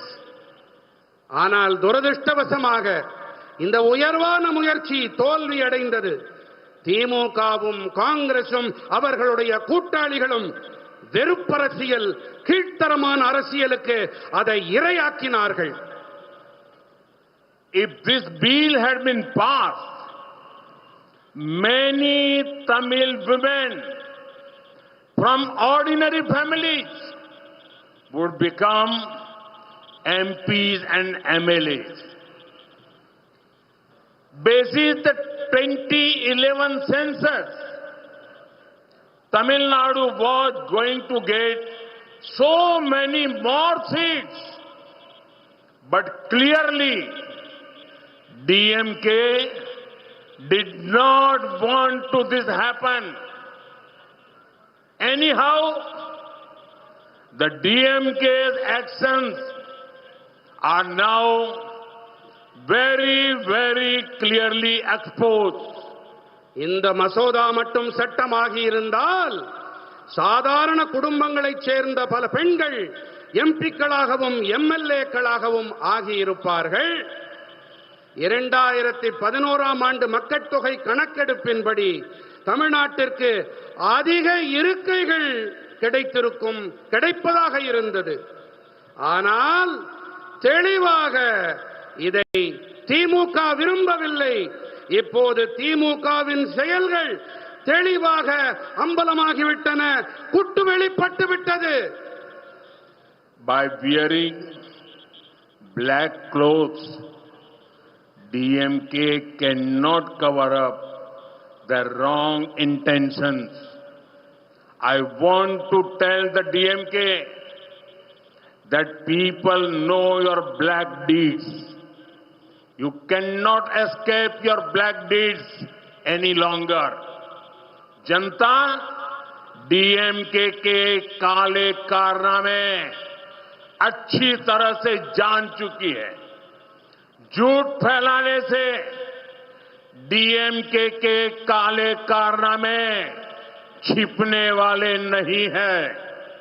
கருப்பு உடைகள் அணிந்து திமுக தங்களுடைய தீய எண்ணங்களுக்கு திரை போட்டு விட முடியாது என்று திமுகவுக்கு நான் கூறிக்கொள்ள விரும்புகின்றேன். உங்களுடைய கெட்ட செயல்களின் பலன்களிலிருந்து உங்களால் இனி தப்பவே முடியாது. மக்கள் உங்களின் உண்மையான முகங்களை தெரிந்து கொண்டு விட்டார்கள். பொய்களை பேசித் திரியும் திமுகவால் இனிமேல் புரட்டுக்களை, புனை சுருட்டுக்களை மறைக்க முடியாது. और मैं तमिलनाडु की जनता को एश्योर करता हूं, I assure you all that this is nothing the end of our fight. This is just the beginning. BJP और एनडीए आपके अधिकारों के लिए संघर्ष करते रहेंगे. தமிழர்களே, உங்களுக்கு நான் ஒன்று உறுதிபட கூறிக்கொள்ள விரும்புகின்றேன். இது எங்களுடைய போராட்டத்தின் முடிவு அல்ல, இது தொடக்கம்தான். பிஜேபியும் தேசிய ஜனநாயக கூட்டணியும் உங்களுடைய உரிமைகளுக்காக தொடர்ந்து போராடி வருவார்கள். இது என்னுடைய உறுதிப்பாடு. इस कार्यक्रम के बाद आज रात को 8:30 बजे 8:30 मैं राष्ट्र के नाम अपनी बात बताने वाला हूं. इस विषय पर मैं विस्तार से चर्चा करने वाला हूं. இந்த நிகழ்ச்சி நிறைவடைந்த பிறகு இன்று இரவு 8:30 மணி அளவிலே நான் நாட்டு மக்களிடம் உரையாற்ற விரும்புகின்றேன். இந்த விஷயம் குறித்து விரிவாக நான் நாட்டு மக்களிடம் பகிர்ந்து கொள்ள இருக்கிறேன். அனைவரும் தவறாது கேளுங்கள். Today, DMK had no achievement to showcase, no real issues to raise. That is why they resorted to spreading false fears about a reduction in Tamil Nadu seats. DMK had said earlier that current proportional representation must be maintained. और हमने इसी का प्रस्ताव भी दिया था, लेकिन अब इन लोगों ने यू टर्न कर लिया.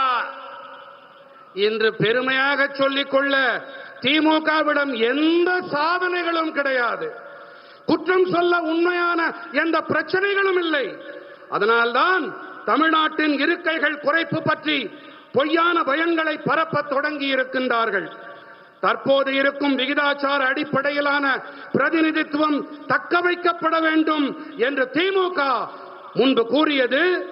நாங்கள் இதன் அடிப்படையில் தான் மசோதாவை முன்வைத்தோம். ஆனால் அப்போது ஒன்ன சொன்னாங்க, இப்போது மாற்றி பேசுகிறார்கள்.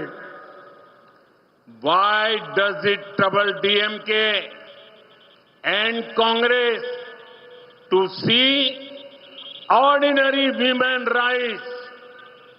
This one family parties want power to remain confined within their own families.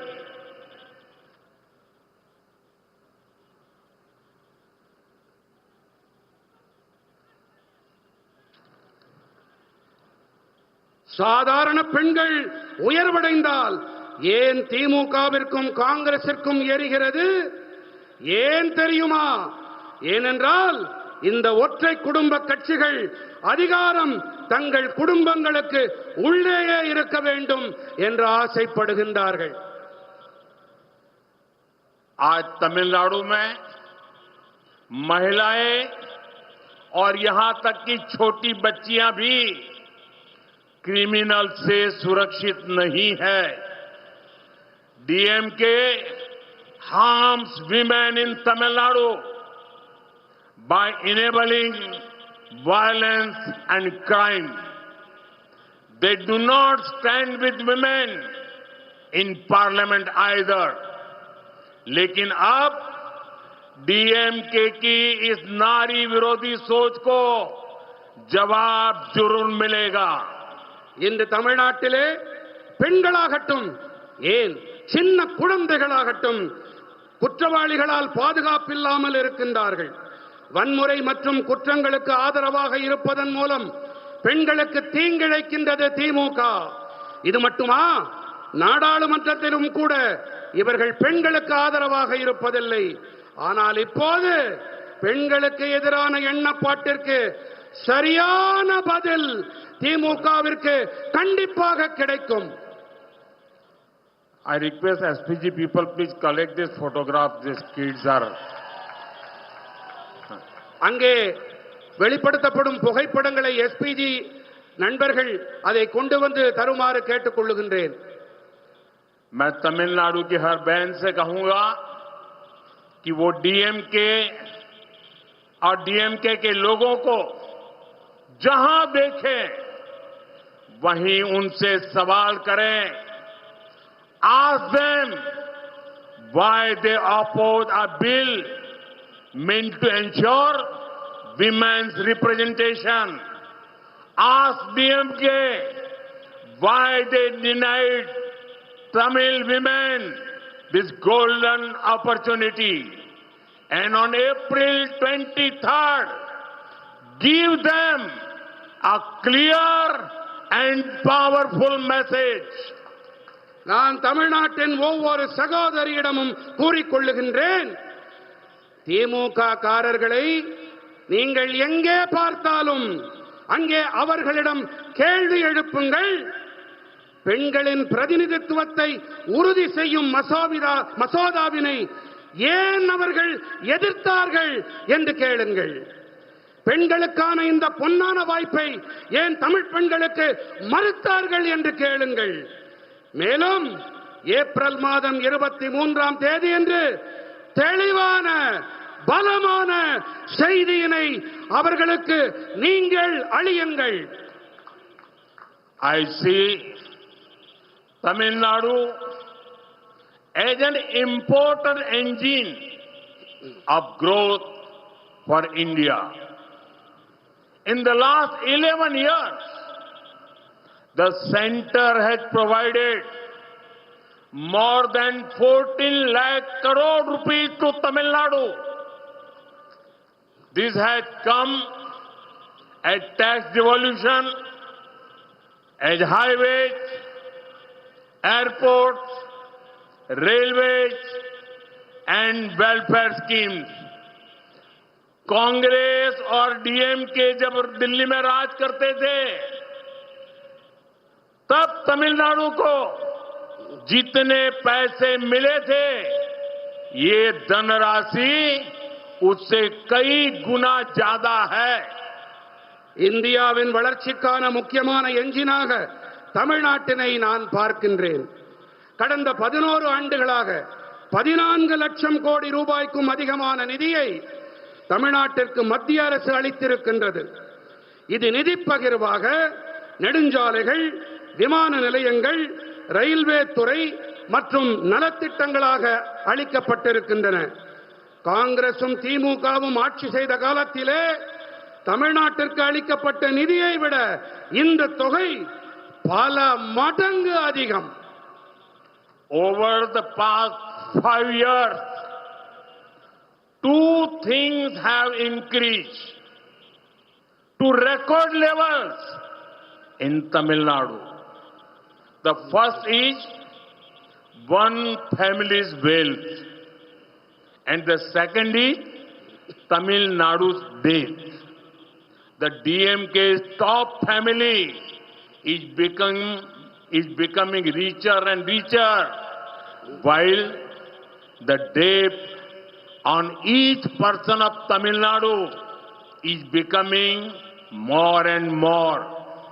நண்பர்களே, கடந்த 5 ஆண்டுகளாக தமிழ்நாட்டிலே 2 விஷயங்கள் சாதனை அளவுகளை எட்டியிருக்கின்றன. முதலாவதாக ஒரு குடும்பத்தின் சொத்து, இரண்டாவது தமிழ்நாட்டின் கடன். தமிழ்நாட்டின் உச்சபட்ச குடும்பம் மேலும் மேலும் பணக்காரர்களாகி வருகின்றார்கள். ஆனால் தமிழ்நாட்டிலே ஒவ்வொருவர் மீதும் இருக்கின்ற கடனோ மேலும் மேலும் மேலும் கூடிக்கொண்டே போகின்றது. DMK's policy is by the family, of the family, and for the family. CM, same family. Deputy CM, same family. Prominent MP in Delhi, same family. Films, media houses, many such things controlled by one family. यहां तक कि DMK के senior नेताओं को भी एक परिवार के जूनियर मोस्ट मेंबर्स के सामने झुकना पड़ रहा है. திமுகவின் கொள்கை என்ன? குடும்பத்திற்கு, குடும்பத்தால், குடும்பத்திற்காக, அவ்வளவுதான். முதலமைச்சர் அதே குடும்பம், துணை முதலமைச்சர் அதே குடும்பம், தில்லியில் இருக்கும் முக்கியமான எம்பிக்கள் அதே குடும்பம், திரைப்படங்கள், ஊடக நிறுவனங்கள், இப்படி பல துறைகளை ஒரே குடும்பம் தன் கட்டுப்பாட்டிலே வைத்திருக்கிறது. எந்த அளவுக்கு என்றால் திமுகவின் மூத்த தலைவர்கள் கூட ஒரு குடும்பத்தின் மிக இளைய உறுப்பினர்களிடம் தலை தாழ்த்தி நடந்து கொள்ள வேண்டியிருக்கின்றது. Whenever I meet people from Tamil Nadu, they tell me there is a big competition in the family here. The competition is between the son and the son-in-law. They are competing on who will loot more. எப்போதெல்லாம் நான் தமிழ்நாட்டு மக்களை சந்திக்க நேருகிறதோ அப்போதெல்லாம் அவர்கள் என்னிடத்திலே ஒரு விஷயத்தை கூறுவார்கள். அது என்ன தெரியுமா? இங்கே ஒரு குடும்பத்திற்குள்ளே பெரும் போட்டா போட்டி நிலவுகிறது. இது மகனுக்கும் மருமகனுக்கும் இடையிலான போட்டி. எதிலே போட்டி? யார் அதிகமாக கொள்ளையடிக்கிறார்கள் என்பதுதான் போட்டி. Tamil Nadu needs vision in governance, not son or son-in-law loot. On a connected note, DMK and their ally in Delhi had one thing common. In both, the son-in-law had done quote-unquote wonders, and India is fed up of one son-in-law. Tamil Nadu is fed up of another son-in-law. इन दोनों परिवारों के भ्रष्टाचार से जनता बहुत परेशान है. ஆளுகையில் தொலைநோக்கு தான் இன்று தமிழ்நாட்டுக்கு அத்தியாவசியமான தேவை. மகன் மருமகன் அடிக்கும் கொள்ளை அல்ல. அதே போல திமுகவிலும் தில்லியில் அவர்களுடைய கூட்டாளிக்கும் இடையே ஒரே ஒரு ஒற்றுமை. இரண்டு கட்சிகளிலும் மருமகன்கள் மேற்கோள் என்னவென்றால் அதிசயங்களை நிகழ்த்தி இருக்கின்றார்கள். இந்தியா ஒரு மகனால் ஒரு மருமகனால் சலித்து போய்விட்டது. இன்னொரு மருமகனால் தமிழ்நாட்டு சரித்து போய்விட்டது. இந்த இரண்டு குடும்பங்களின் ஊழலால் மக்கள் பெரும் வேதனையில் இருக்கின்றார்கள். But look at the contrast between DMK and BJP. Take the example of a proud son of Coimbatore, Thiru C.P. Radhakrishnan ji.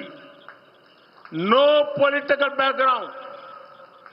He grew through honesty and hard work. For example, when he was in the choir board, he took its export to record levels. Now, a son of Coimbatore is our vice president. ஆனால் திமுகவிற்கும் பிஜேபிக்கும் இடையிலான வித்தியாசத்தை பாருங்கள். கோயம்புத்தூரின் மண்ணின் மைந்தன் CP Radhakrishnan அவர்களையே எடுத்துக்காட்டாக எடுத்துக் கொள்வோமே. அரசியல் பின்புலம் ஏதும் கிடையாது.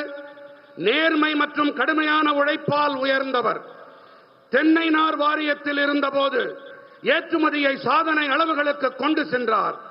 இப்போது கோயம்புத்தூரின் மண்ணின் மைந்தன் ஒருவர் நமது துணை குடியரசுத் தலைவராக இருக்கின்றார். कोयम्बतूर के लोगों ने हमेशा से डीएमके की भ्रष्ट और माफिया स्टाइल राजनीति को नकारा है. Therefore, DMK looks at this region with a feeling of political revenge. Remember how a member of DMK's top family insulted the people a few months ago. Now they have sent here a politician known for massive scams, including testback scam. திமுகவின் ஊழல் மலிந்த ரவுடியீச அரசியலை கோயம்புத்தூர் மக்கள் எப்போதுமே புறக்கணித்து வந்திருக்கின்றார்கள். ஆகையால் தான் இந்த பகுதியை ஒரு அரசியல் பழிவாங்கும் நோக்கோடுதான் திமுக அணுகி வந்திருக்கின்றது. திமுகவின் உச்சபட்ச குடும்பத்தின் உறுப்பினர் ஒருவர் கோவை மக்களை சில மாதங்களுக்கு முன்னால் எப்படி அவமானம் செய்தார் என்பது நினைவிருக்கிறது இல்லையா? டாஸ்மாக் ஊழல் போன்ற பெரிய பெரிய மோசடிகளுக்கு பெயர் போன ஒரு அரசியல்வாதியை இப்போது இங்கே அவர்கள் அனுப்பியிருக்கின்றார்கள். Friends, when there is a double engine government, work moves faster. Schemes reach people quicker. Benefits multiply. நண்பர்களே, டபுள் என்ஜின் அரசாங்கம் இருக்கும்போது வேலைகள் மும்முரமாக வேகமாக நடக்கின்றன. மக்கள் நல திட்டங்கள் விரைவாக மக்களை சென்றடைகின்றன. ஆதாயங்கள் பல மடங்காகின்றது. Take the PM Suryagar scheme for example. For now, it has reached only 8,000 homes in Coimbatore. Each home got about 75,000 rupees subsidy for rooftop solar from central government. So 8,000 homes means total about 60 crore rupees given by the center. பிரதம மந்திரி சூரிய சக்தி வீடுகள் திட்டத்தையே எடுத்துக்காட்டாக எடுத்துக்கொள்வோமே. இப்போது இது கோயம்புத்தூரில் 8,000 வீடுகளை மட்டுமே சென்றடைந்திருக்கிறது. ஒவ்வொரு வீட்டிற்கும் இந்த கூரை மீதான சூரிய சக்தி அமைப்பிற்கு சுமார் 75,000 ரூபாய் மத்திய அரசு தரப்பிலிருந்து மானியம் கிடைத்தது. ஆக 8,000 வீடுகள் என்றால் சுமார் 60 கோடி ரூபாயை மத்திய அரசு அளித்திருக்கின்றது. But benefit does not stop at subsidy. Solar power cuts electricity bills. People save money. According to one calculation, each home saves about 2,000 rupees every month on power bills. 8,000 homes together save about 1.6 crore rupees every month. That is about 19 crore rupees every year. ஆனால் ஆதாயம் மானியத்தோடு மட்டும் நின்று போவதில்லை. சூரிய சக்தி மின்சாரத்தால் மின் கட்டணம் குறைகிறது. மக்களால் பணத்தை சேமிக்க முடிகிறது. மின் கட்டணத்தால் மட்டுமே ஒவ்வொரு வீடும் சுமார் 2,000 ரூபாய் மாதந்தோறும் சேமிக்கிறது என்கிறது ஒரு கணக்கீடு. 8,000 வீடுகள் ஒட்டுமொத்தமாக சுமார் 1.6 கோடி ரூபாயை ஒவ்வொரு மாதமும் சேமிக்கின்றார்கள். அப்படி என்றால் ஒவ்வொரு ஆண்டும் 19 கோடி ரூபாய் சேமிப்பு. With an active state government, if the scheme reaches 1 lakh homes, imagine the impact. The business for local solar vendors goes up. Subsidy from center to people of Coimbatore would be around 800 crore rupees. Every year, people saving on electricity would be around 250 crore rupees. सोचिए, बिजली बिलों में लगभग 250 करोड़ रुपए से भी ज्यादा की बचत. சுறுசுறுப்பாக செயல்படும் ஒரு மாநில அரசு இருந்தால் இந்த திட்டம் 1 லட்சம் வீடுகளை சென்றடைந்தால் அது ஏற்படுத்தக்கூடிய தாக்கத்தை கற்பனை செய்து பாருங்கள். சூரிய சக்தி பொருட்களை தயாரிக்கும் உள்ளூர் வியாபாரியின் வியாபாரம் அதிகரிக்கிறது. கோயம்புத்தூர் மக்களுக்கு மத்திய அரசிடமிருந்து கிடைக்கும் மானியம் சுமார் 800 கோடி ரூபாய் ஆகும். ஒவ்வொரு ஆண்டும் மக்கள் மின்சாரத்தால் சேமிக்கும் தொகை மட்டும் சுமார் 250 கோடி ரூபாயாக இருக்கும். This reduces the burden on the government to give power subsidies. Government saves money and can fund other welfare schemes. Further, rooftop solar reduces pressure on the power grid. This means Coimbator's industries get more electricity at lower cost. It means more investment, more job, more prosperity. மின்சாரத்துக்கான மானியங்கள் வழங்கல் என்ற சுமை அரசுக்கு குறையும். அரசாங்கம் பணத்தை மிச்சப்படுத்தி அந்த நிதி மற்ற நலத்திட்டங்களுக்கு செலவு செய்ய உதவியாக இருக்கும். மேலும் கூரை மீதான சூரிய சக்தி அமைப்பு, மின் தொகுப்பு அதன் மீதான நெருக்கடியை குறைக்கும். இதன் காரணமாக குறைவான கட்டணத்தில் கோயம்புத்தூரின் தொழிற்சாலைகளுக்கு அதிக மின்சாரம் கிடைக்கும். இதன் விளைவாக அதிக முதலீடு, அதிக வேலை வாய்ப்பு, அதிக செல்வ செழிப்பு. यह नागरिकों को शक्तिशाली बनाने का, पीपल को एम्पावर करने का उत्तम प्रयास है. You are getting power and you are getting empowered. உங்களுக்கு நல்ல மின்சாரம் கிடைக்கின்றது, அதே போல உங்களுக்கு அதிகாரம் பகிர்ந்தளிக்கவும் செய்யப்படுகின்றது. Similarly, Center is running many important welfare schemes of this kind. Crores of bank accounts, homes, water connections, gas connections, and mudra loans